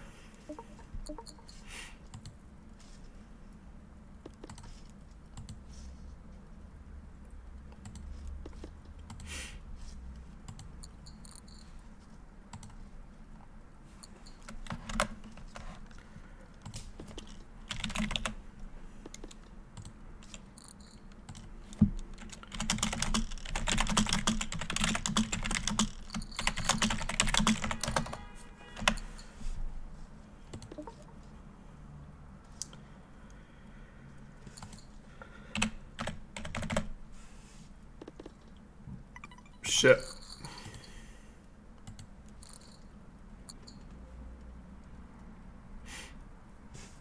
You cover me, T-Bart. But I want you to fold. Thank you. Thank you. Thank you.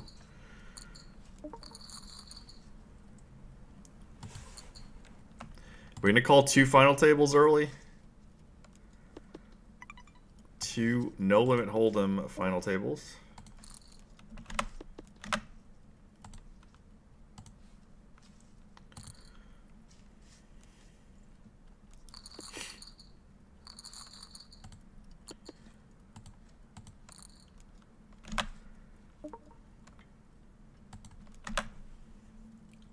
Landon Tice says, Heads Up No Limit is a game designed for psychopaths. Dylan Weissman says, have I introduced you to my friend Heads Up PLO yet? Yeah.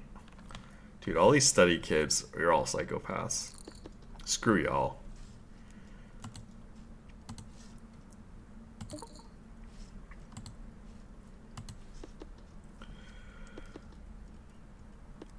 Jeez. So much pressure in the LATV.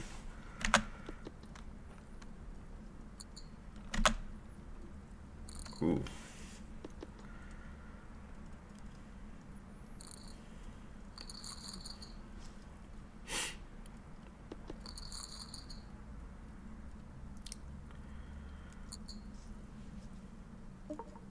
No pay jumps in 9.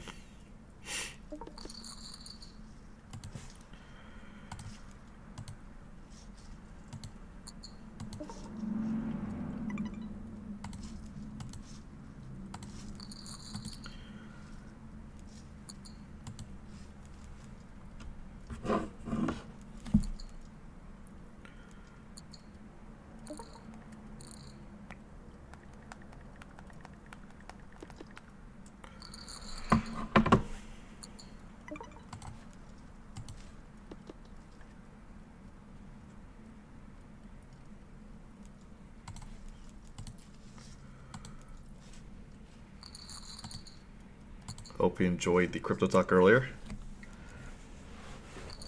LMAO. Bros can do no wrong. Brian, Wu-Tang Clan, who's your bias? And I might busto here.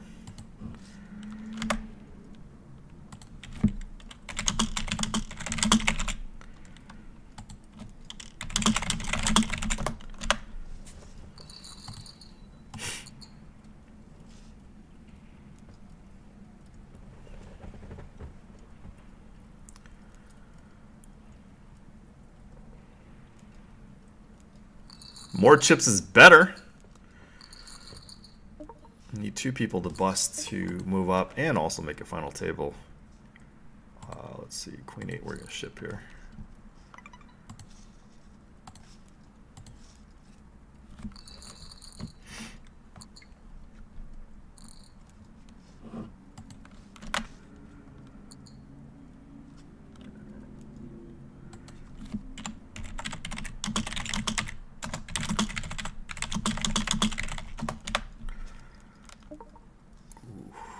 Ooh.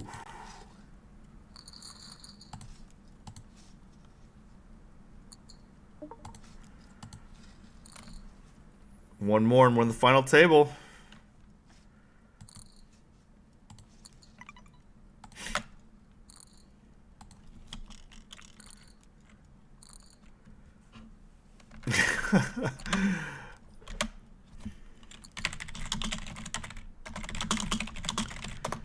And Brian Wu-Tang Clan ain't loyal. He says Jenny from Blackpink was his bias. And then Ice Cream Chillin' dropped and he switched over to Rose.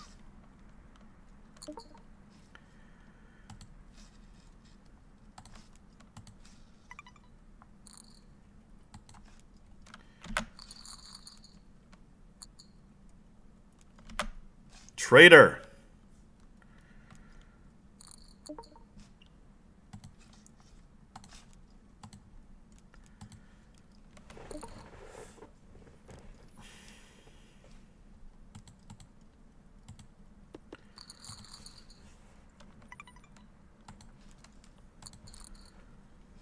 What does Chip Loser have? Ooh, we're neck and neck. I technically should have their table open.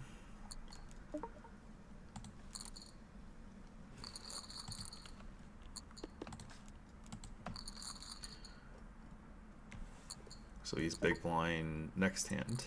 It's good for me. Ooh, I might bust here.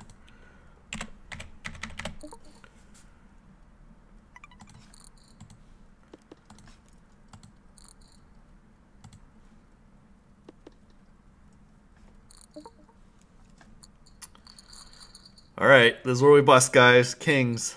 Pray for Wayne.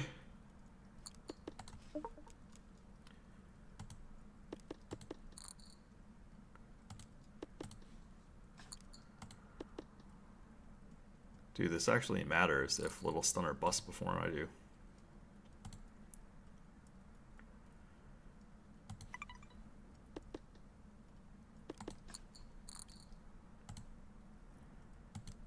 That's dangerous. faded it. I could have busted before Little Stunner, and you could have made the final table.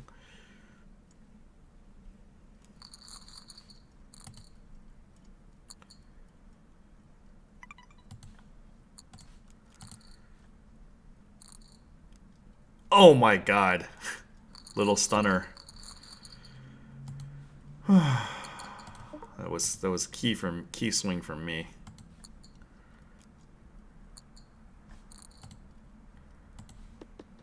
Sweating other tables. But you don't hear me though.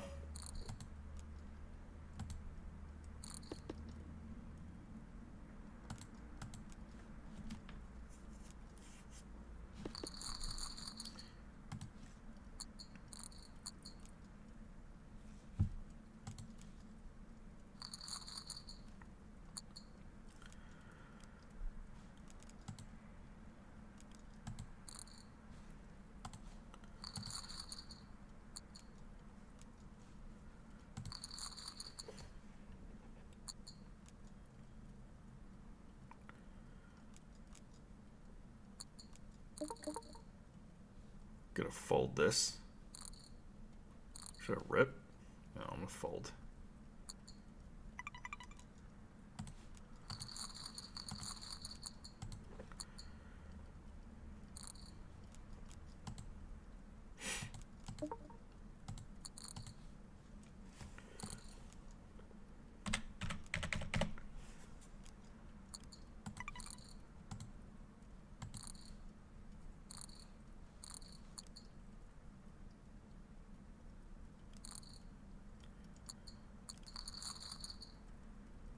Wow, I made an error here. I have way too many chips. Yeah, I don't know. I think rip's fine. Oh, we final table.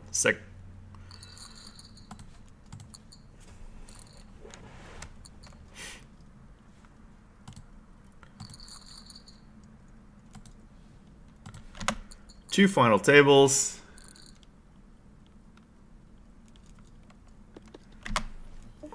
I will hit him up for a manscaping kit.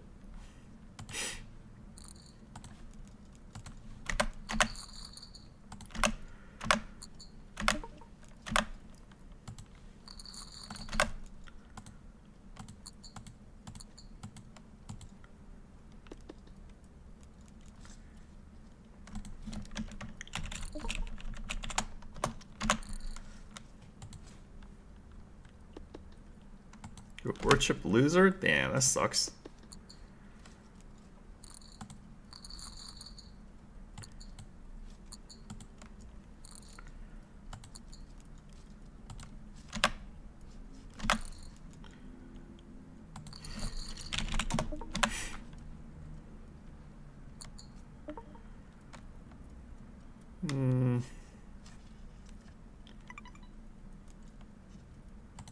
Good shove.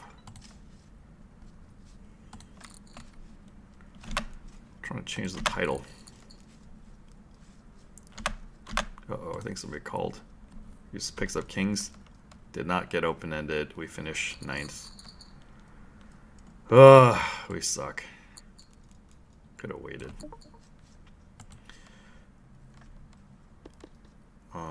Okay.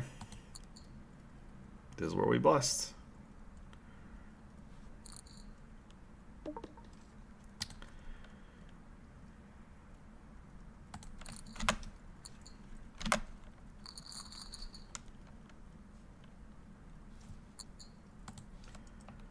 Well, we are up for the day. Barely.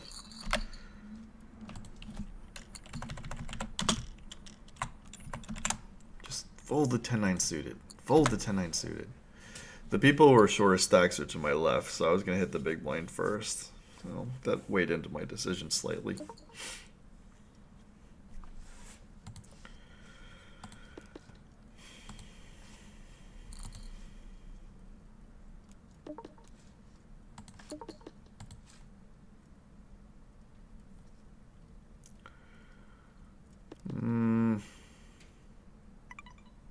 Yeah. Go 6-9. Just kidding.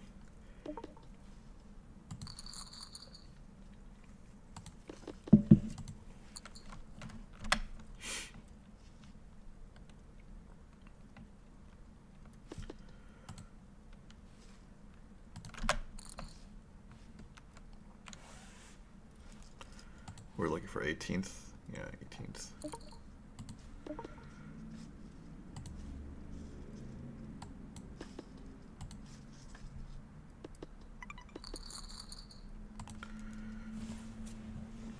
It's a ways away. Oh my god, that's brutal.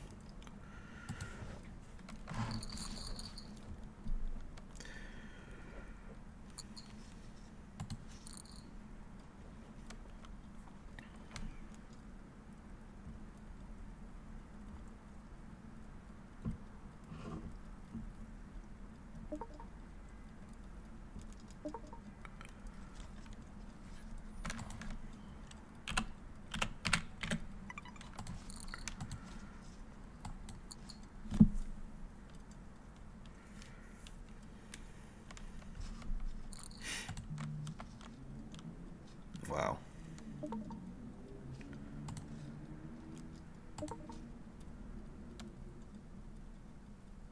I mean, I don't think I could fold there. Oh man, he just notched.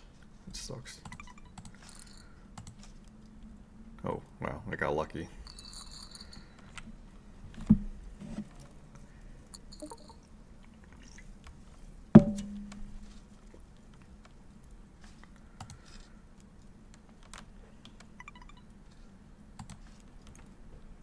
Oh my god. I had 15 chips left. Jesus Christ. Jeez. Wow. That's what I get for not paying attention.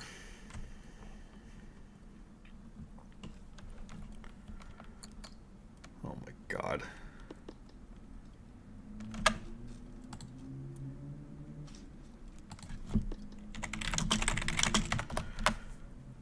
$33 punt.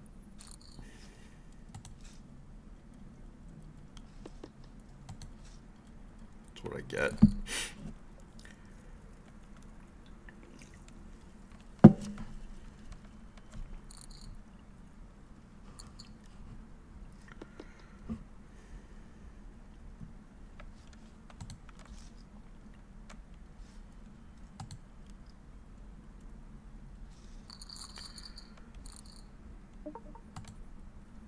Oh, stupid.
Final four, halfway there.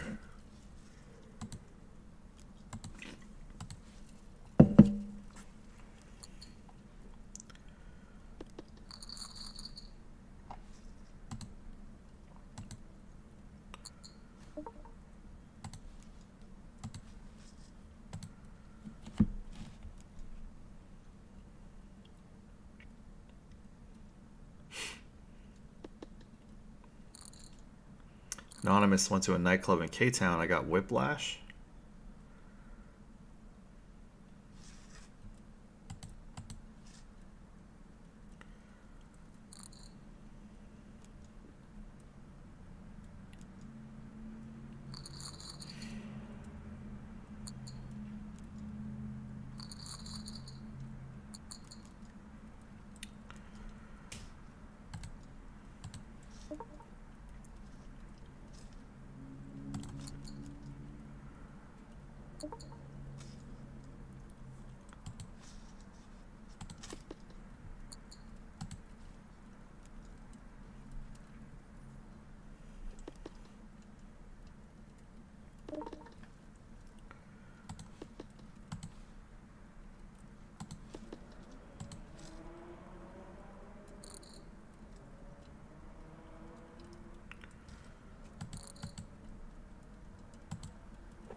Well, at least I won the hand.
Excuse me.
Well, I'll work with a deficit of punting.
This is why I pot.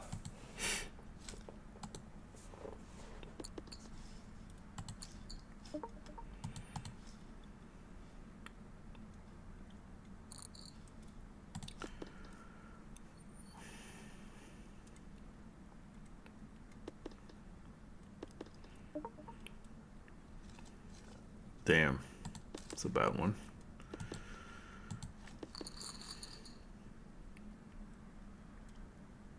No wonder the spades wouldn't come.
Still in it.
Later, Brian, Wu-Tang Clan.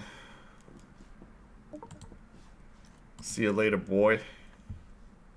See what I did there?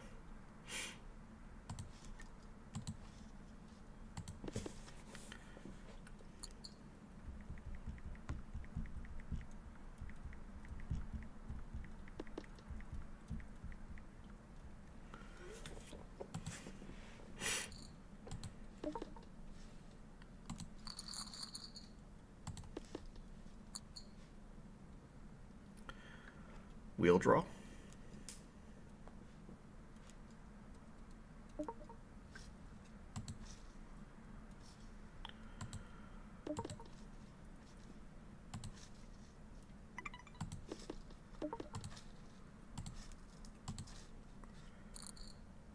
I have queen high.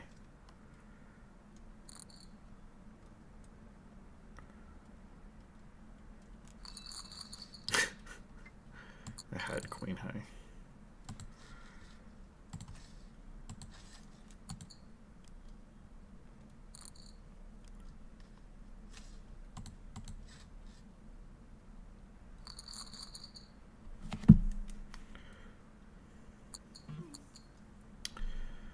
Need 10 people to bust.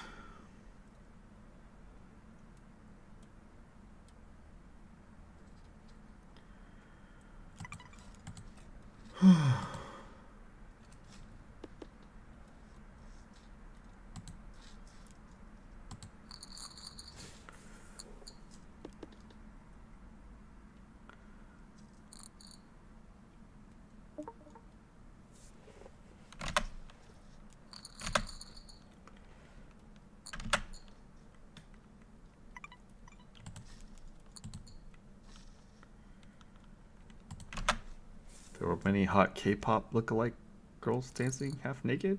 What is this? Oh, nightclub in K-Town. I got Whiplash. What's up, PS3 Shakes?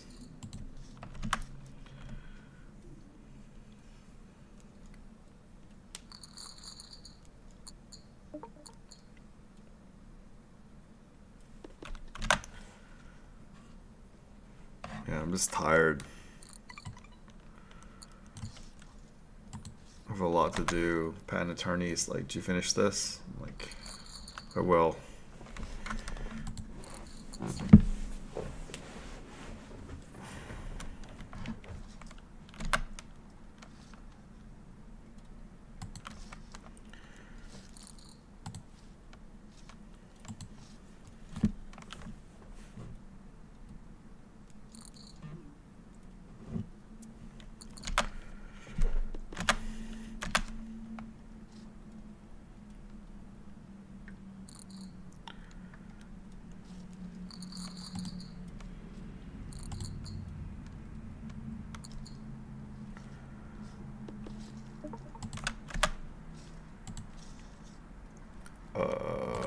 Pass it to you.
Need 8 people to bust.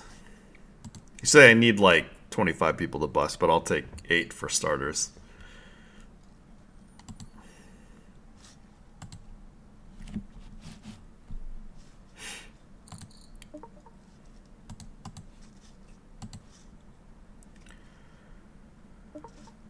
Uh,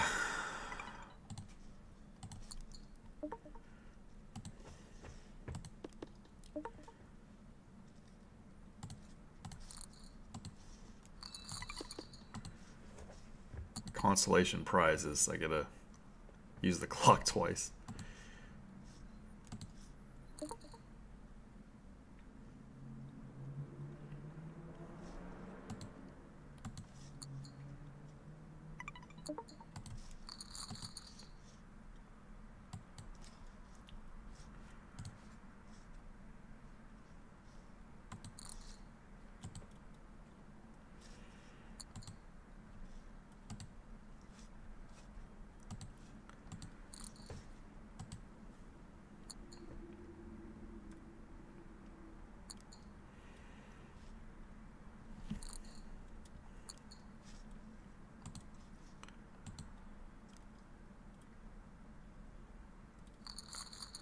Ace is full, Mike.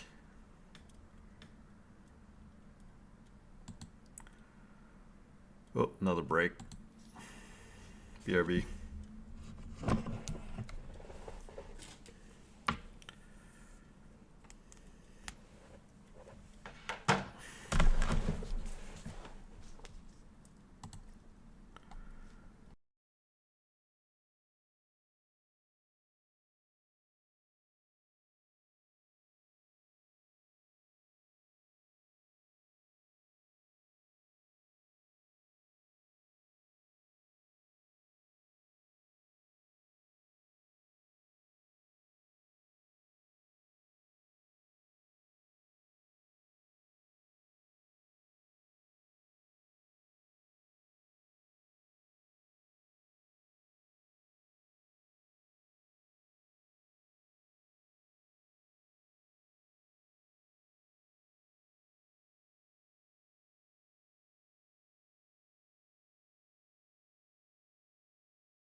Back on the scene, crispy and clean.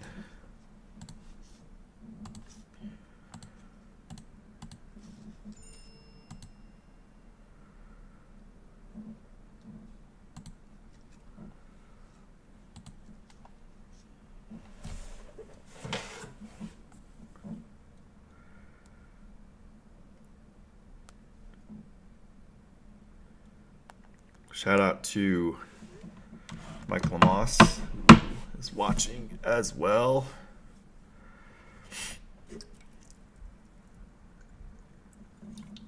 I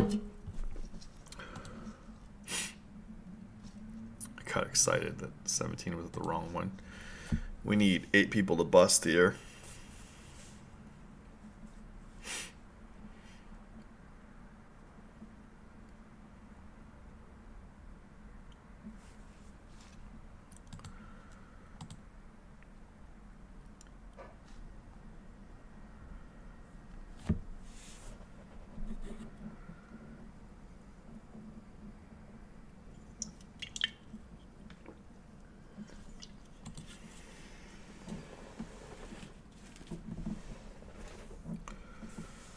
$30.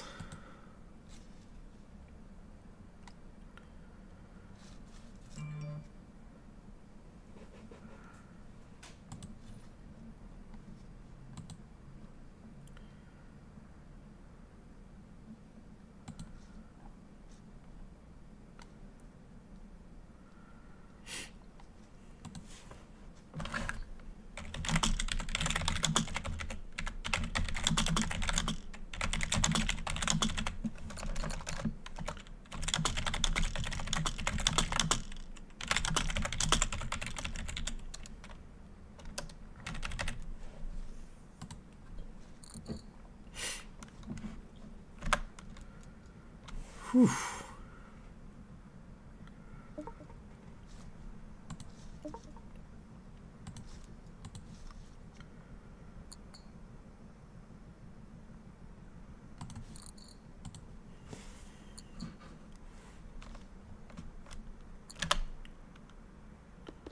Wow.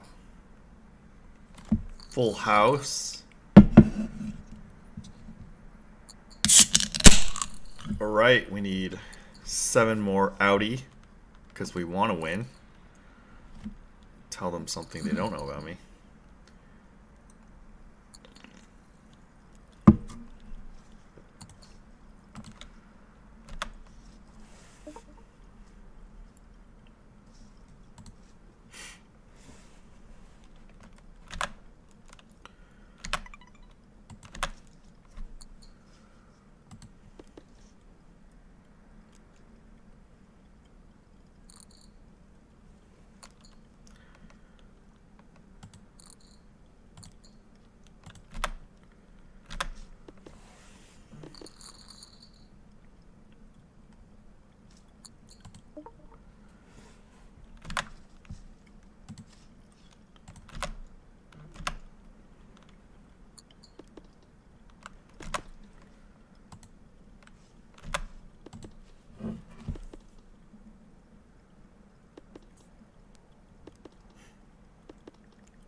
Buddy might text it said it looked dope.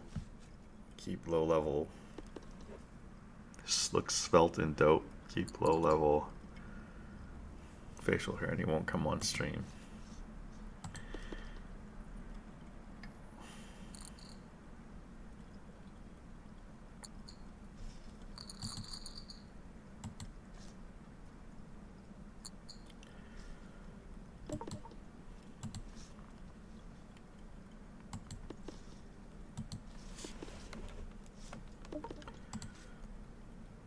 Two pair? Two pair or not two pair? And a straight draw?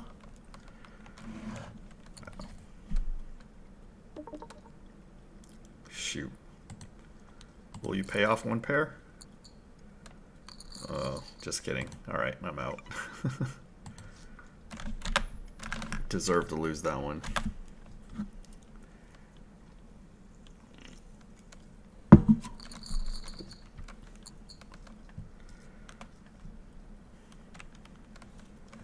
need 4 more people to GTFO.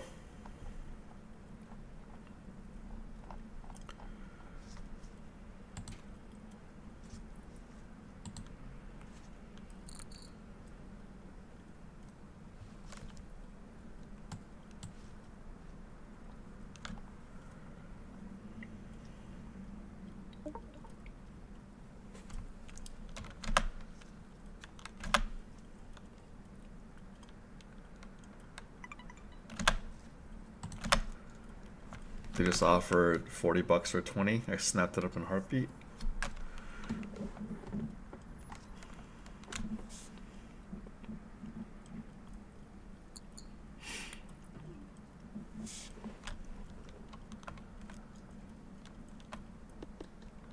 Just reading PS3 shakes and Anonymous going at it.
Two more to bust.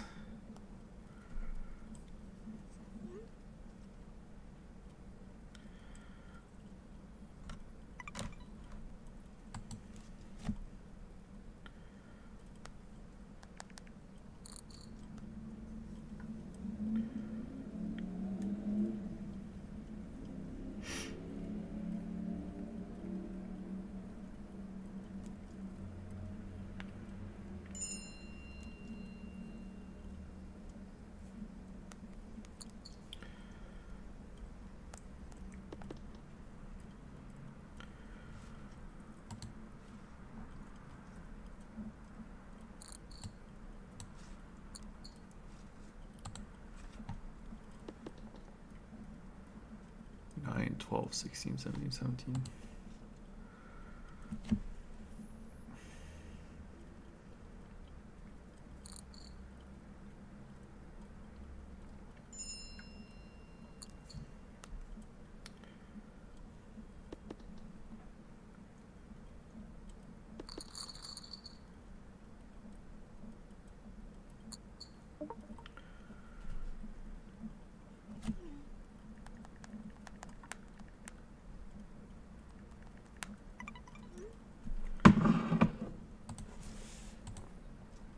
What's up, Mad Benjamin? I am slightly up, but I did a really, really bad punt in the PLO. Like, I had like 70 chips, and I didn't call like a bajillion-dollar pot. Come on, Nate. You got this. Just call. Come on, Nate. Nate, dog.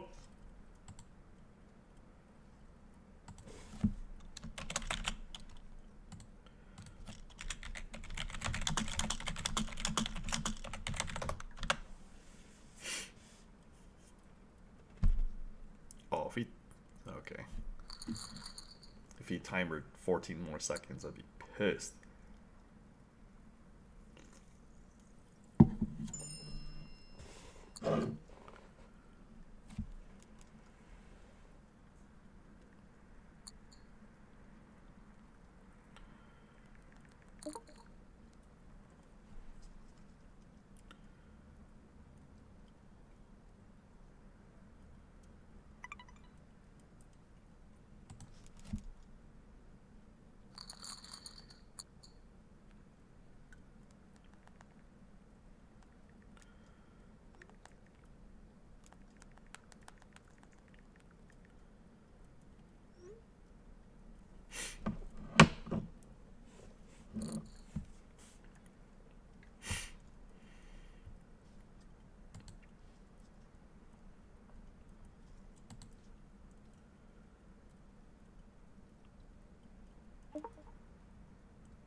Yeah, Nick from Yuma. 2 final tables, working on the 3rd one. 1 person needs to bust before we're in the money.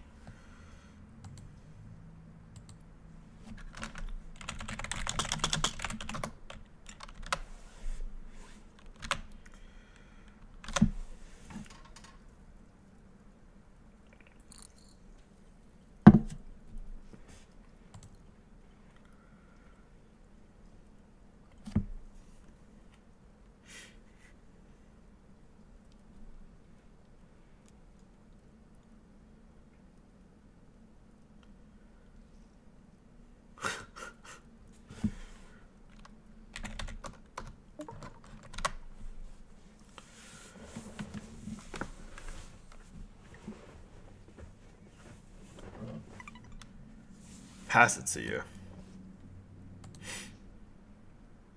All right, let's check some jokes. Mad Benjamin and Nick from Yuma in the mix. Gotta get some jokes on.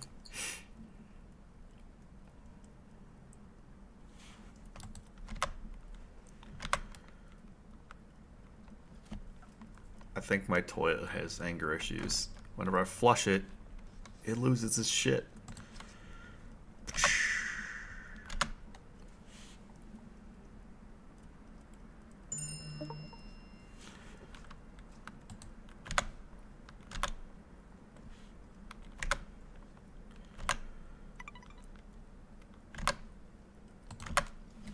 Sex is like COVID-19. A lot of people got it, but I've only heard of it. But you don't hear me though.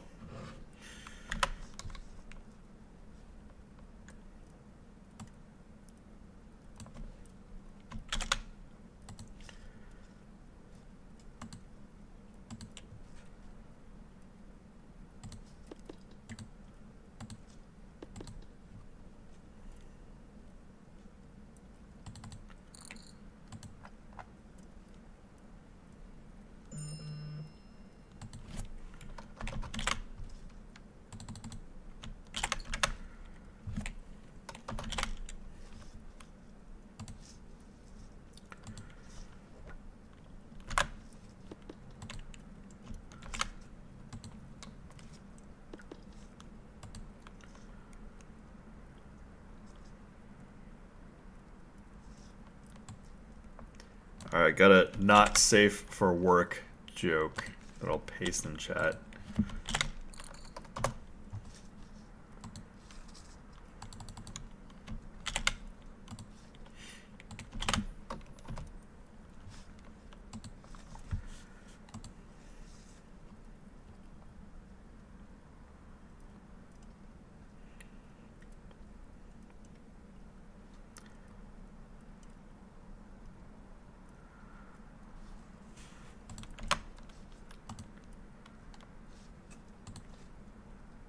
Come on, somebody needs a bust.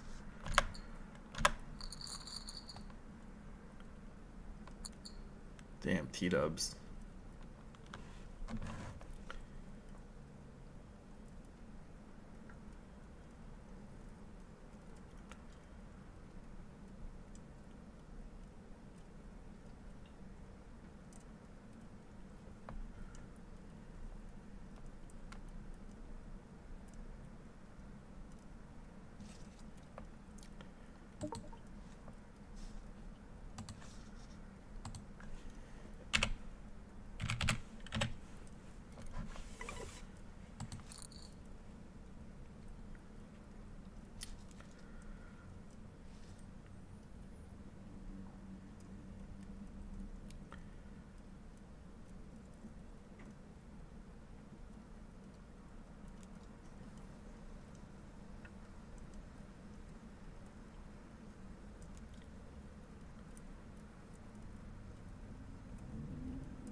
Take it down.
I broke up with my girlfriend over the internet.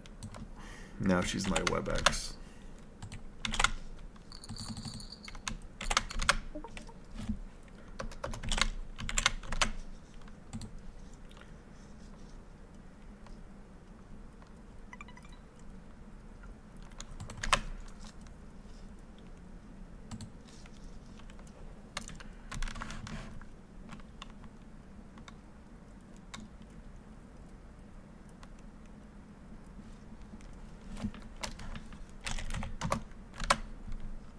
Whoa, okay, we're in the money.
Action.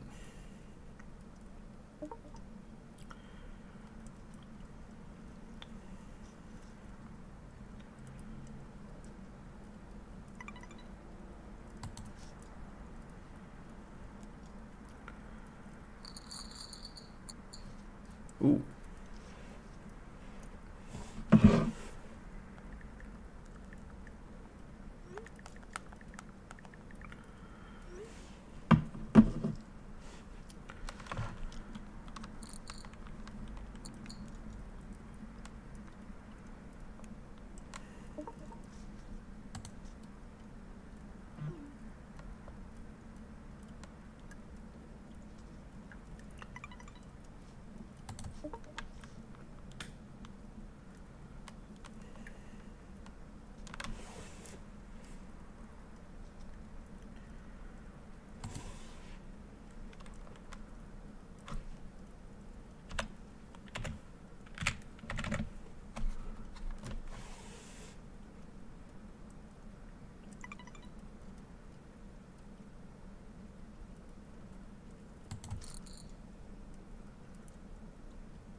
Oh, of course, art.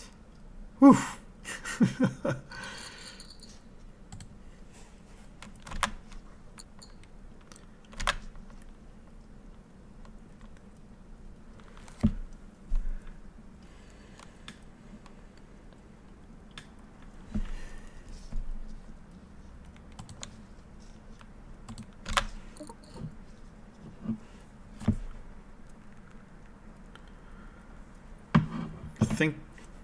15's a page out.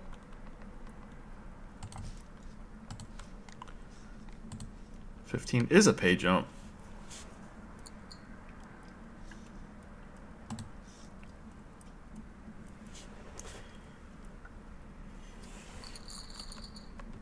We get a page jump.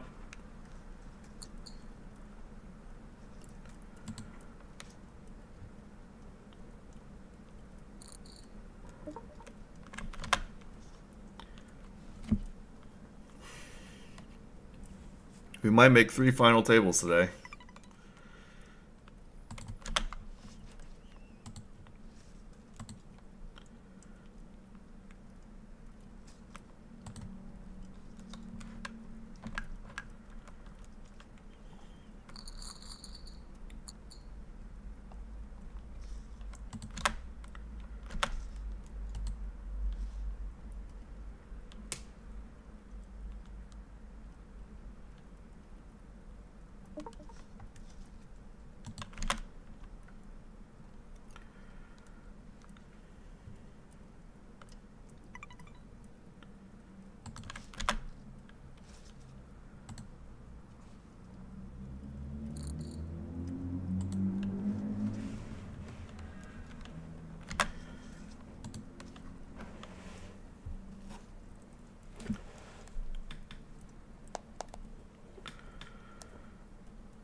Need 4 more people to bust for the final table.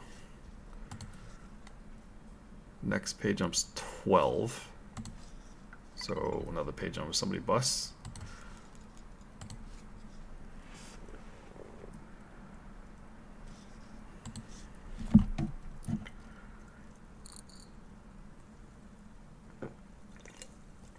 Wow, that's strong for T-dubs.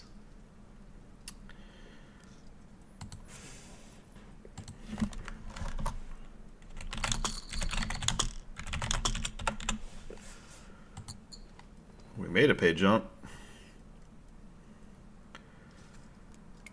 3 more, and then 3 final tables.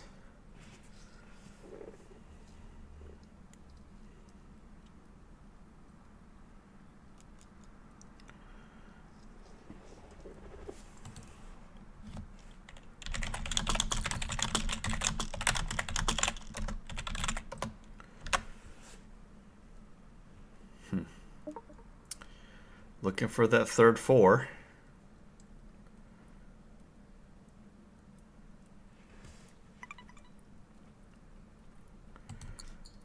And we found it.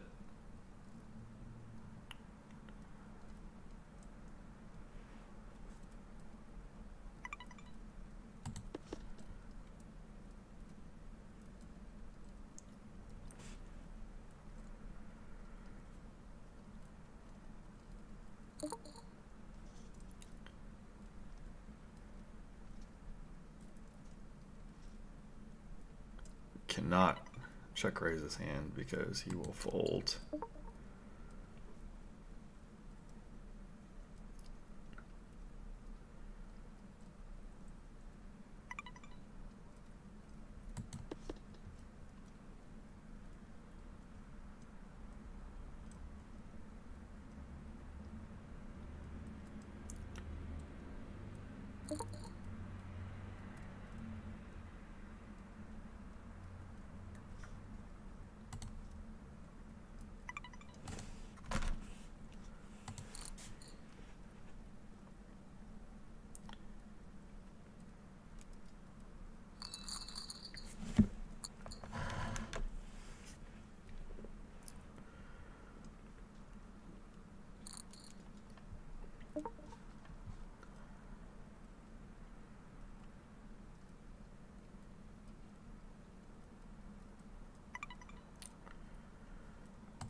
Wonder how big of a fold he made. What's up, Anonymous? Thanks for the donation.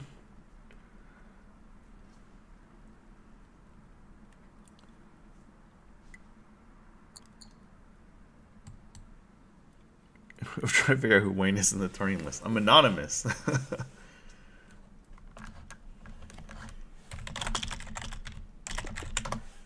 Even my chat pros don't even know who I am.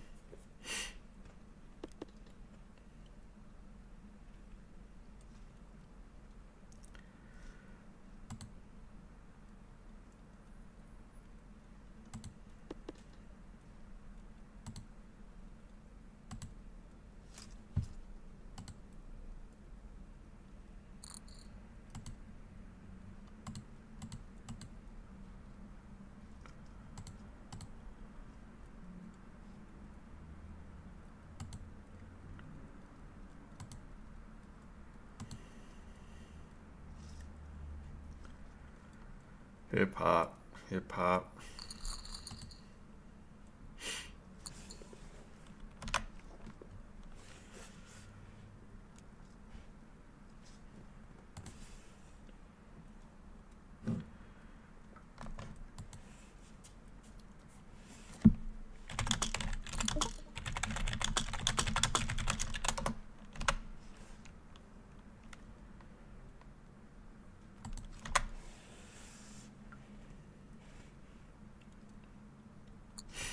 I turn it up.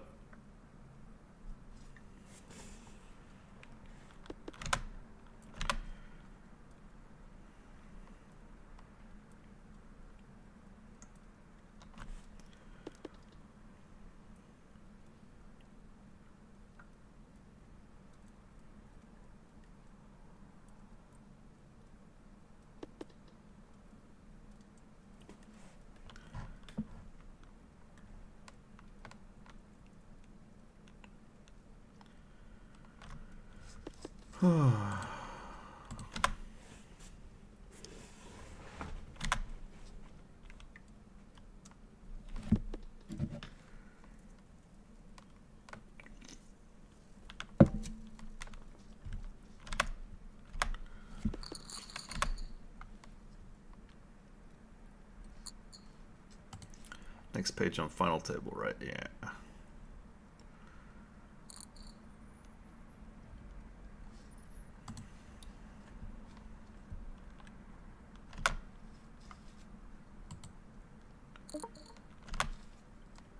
Lot of action. Lots of action.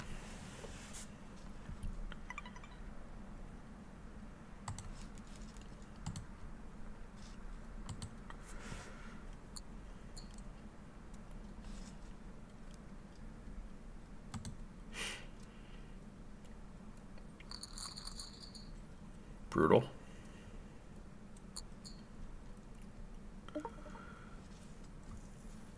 He had that ace blocker.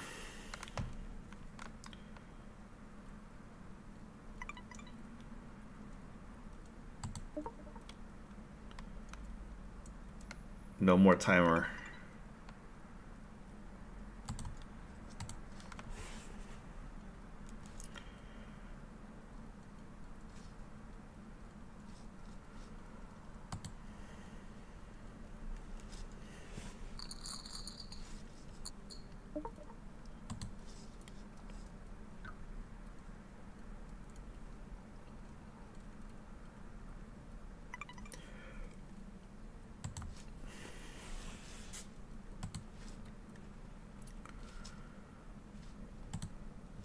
At least we're up in the stream.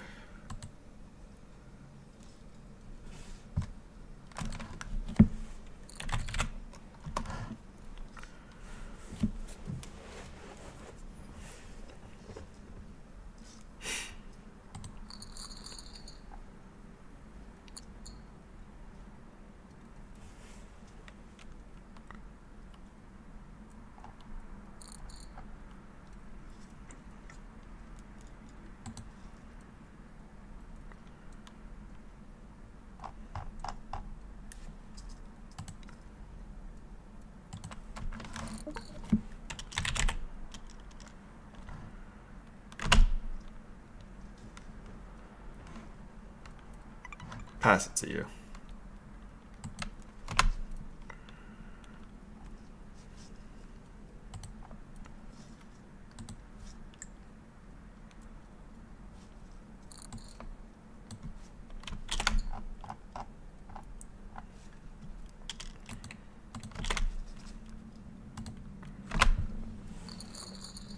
Whew, rough day for T-dubs.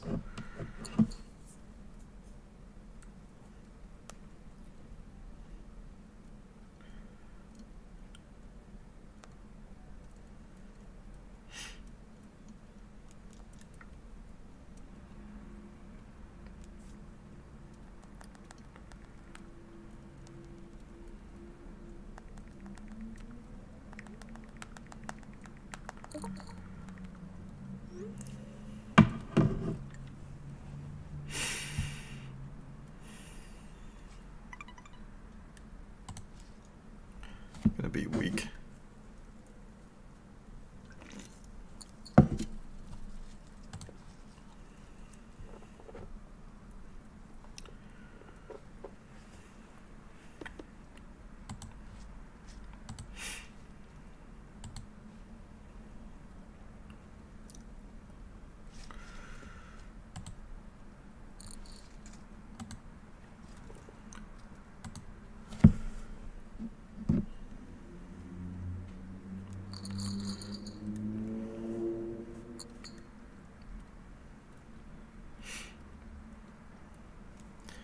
Need two more to bust.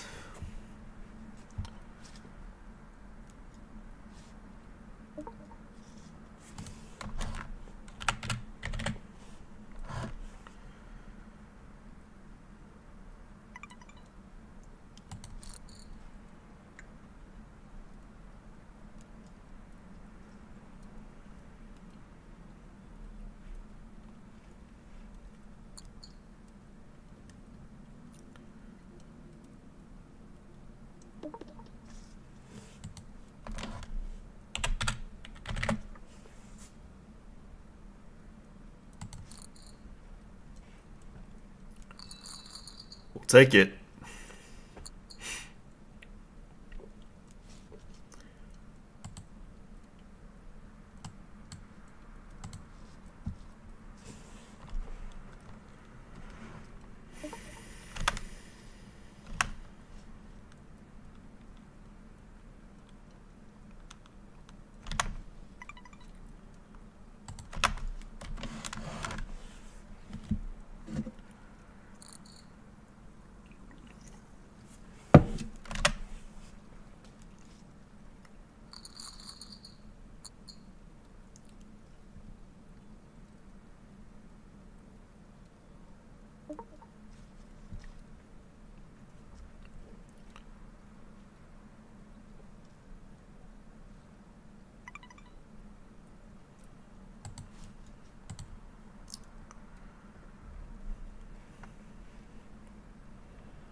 One is the brawls or one of the bonus SC tournament.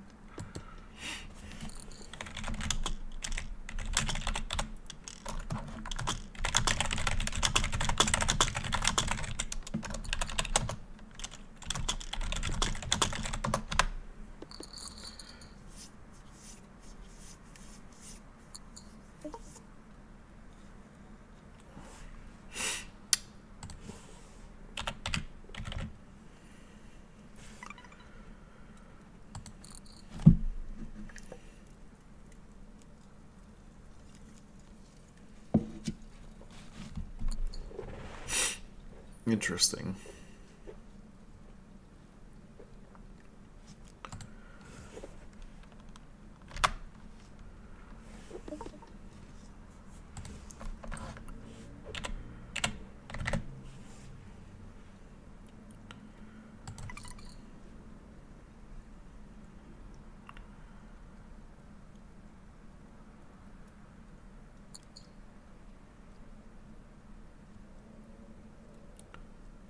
Now I gotta wonder if my diamond is good.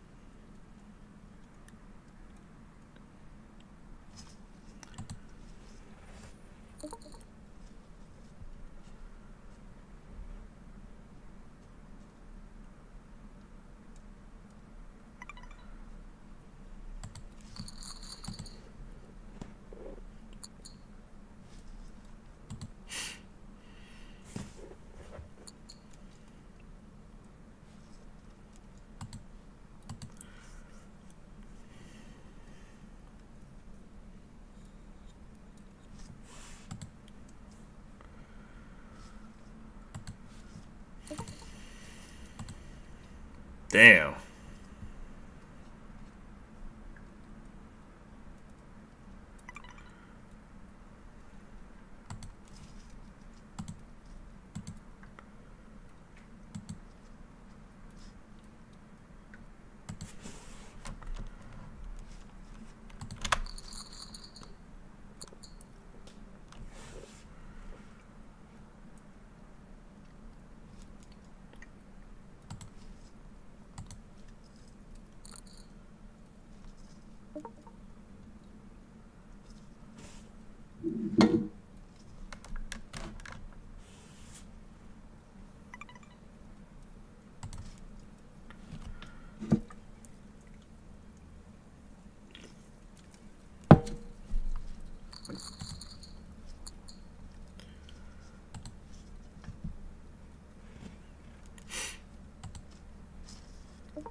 Bump, bump, bump.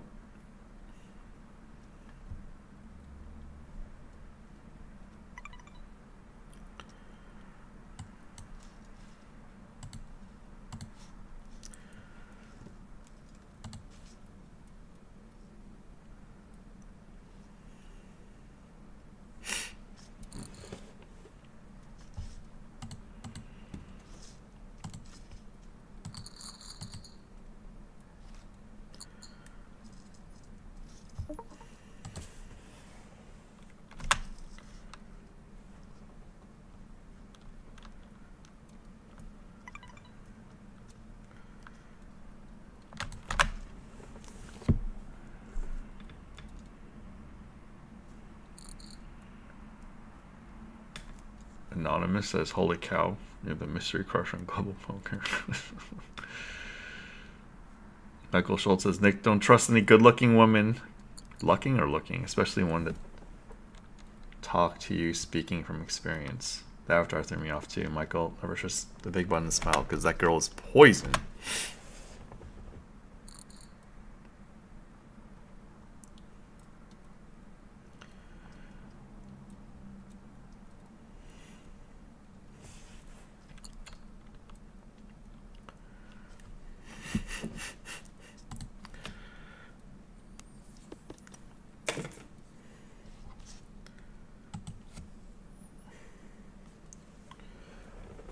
This is funny.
Look at all these nits.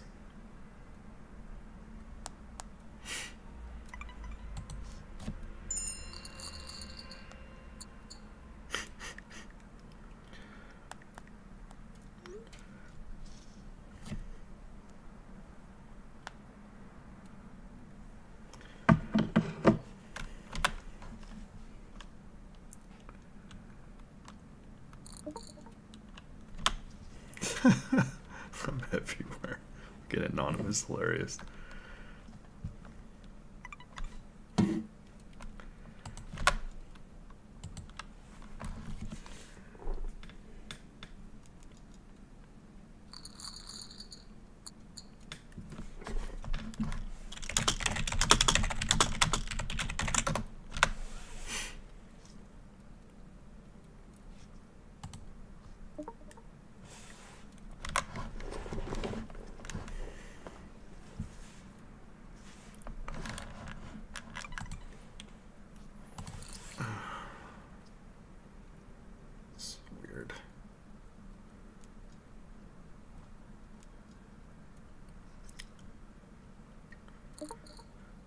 Yeah, I was afraid of that.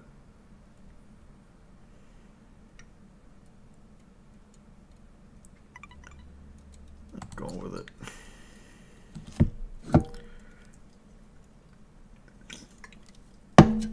Woo! One more before the final table.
Damn it.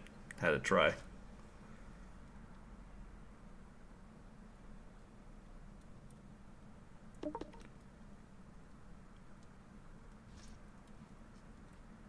Alright,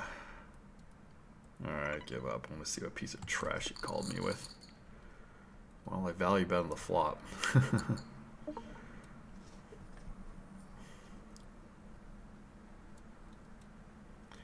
I guess I could pot blow him off the river.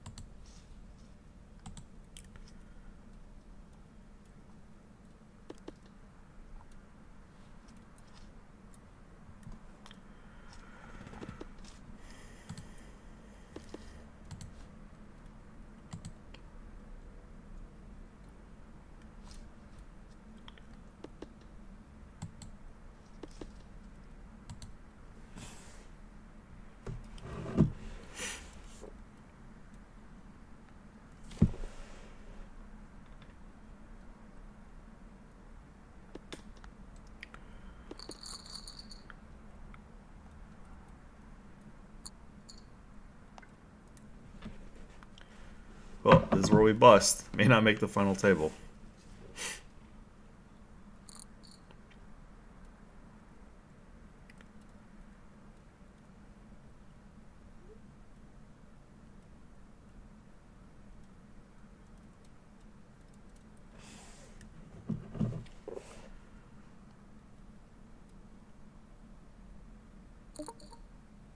Wow. This guy, like, doesn't really bluff either. I'm folding tens. I mean, he just, his solid, he limps. So him ripping is just, like, huge. It's, if I could have a one time and see his whole cards, I would really want to see.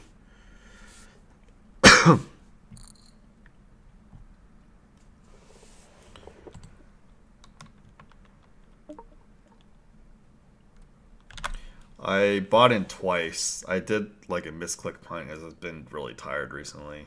But yeah, it's not good. I bought in twice this one.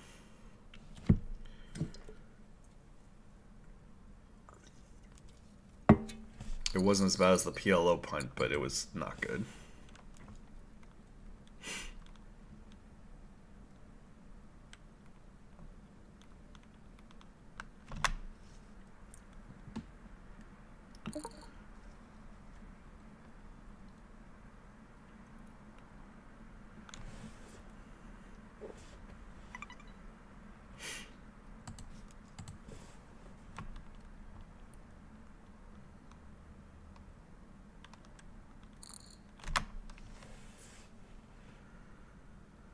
Well,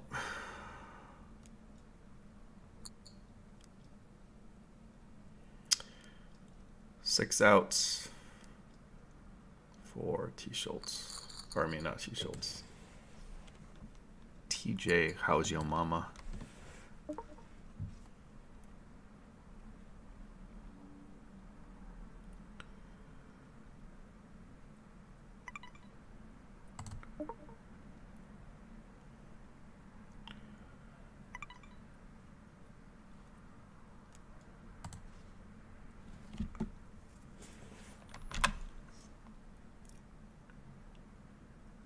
I am in ICM jail.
Wow.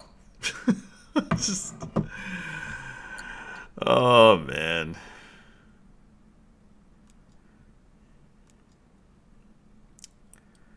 No final table for me.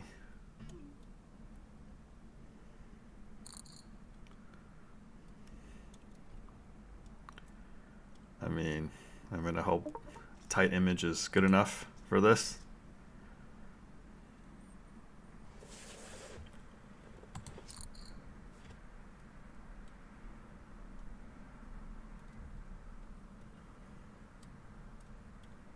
Is that mount chip too? Barely. Oh. Damn it. Wow.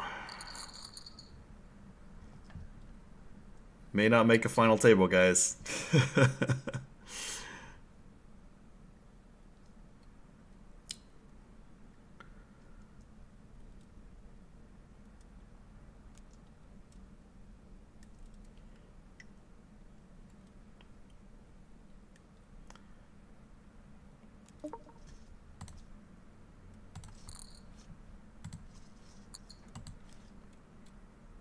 Okay, well, I should have this one.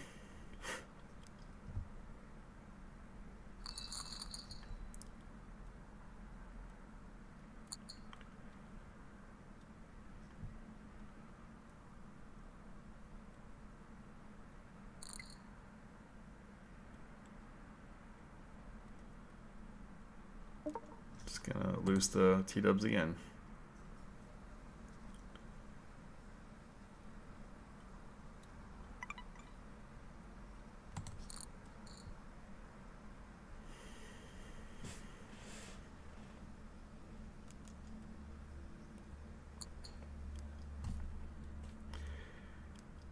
All right, no final table from me. Thanks for tuning in, guys. Shout outs. Catch you guys later.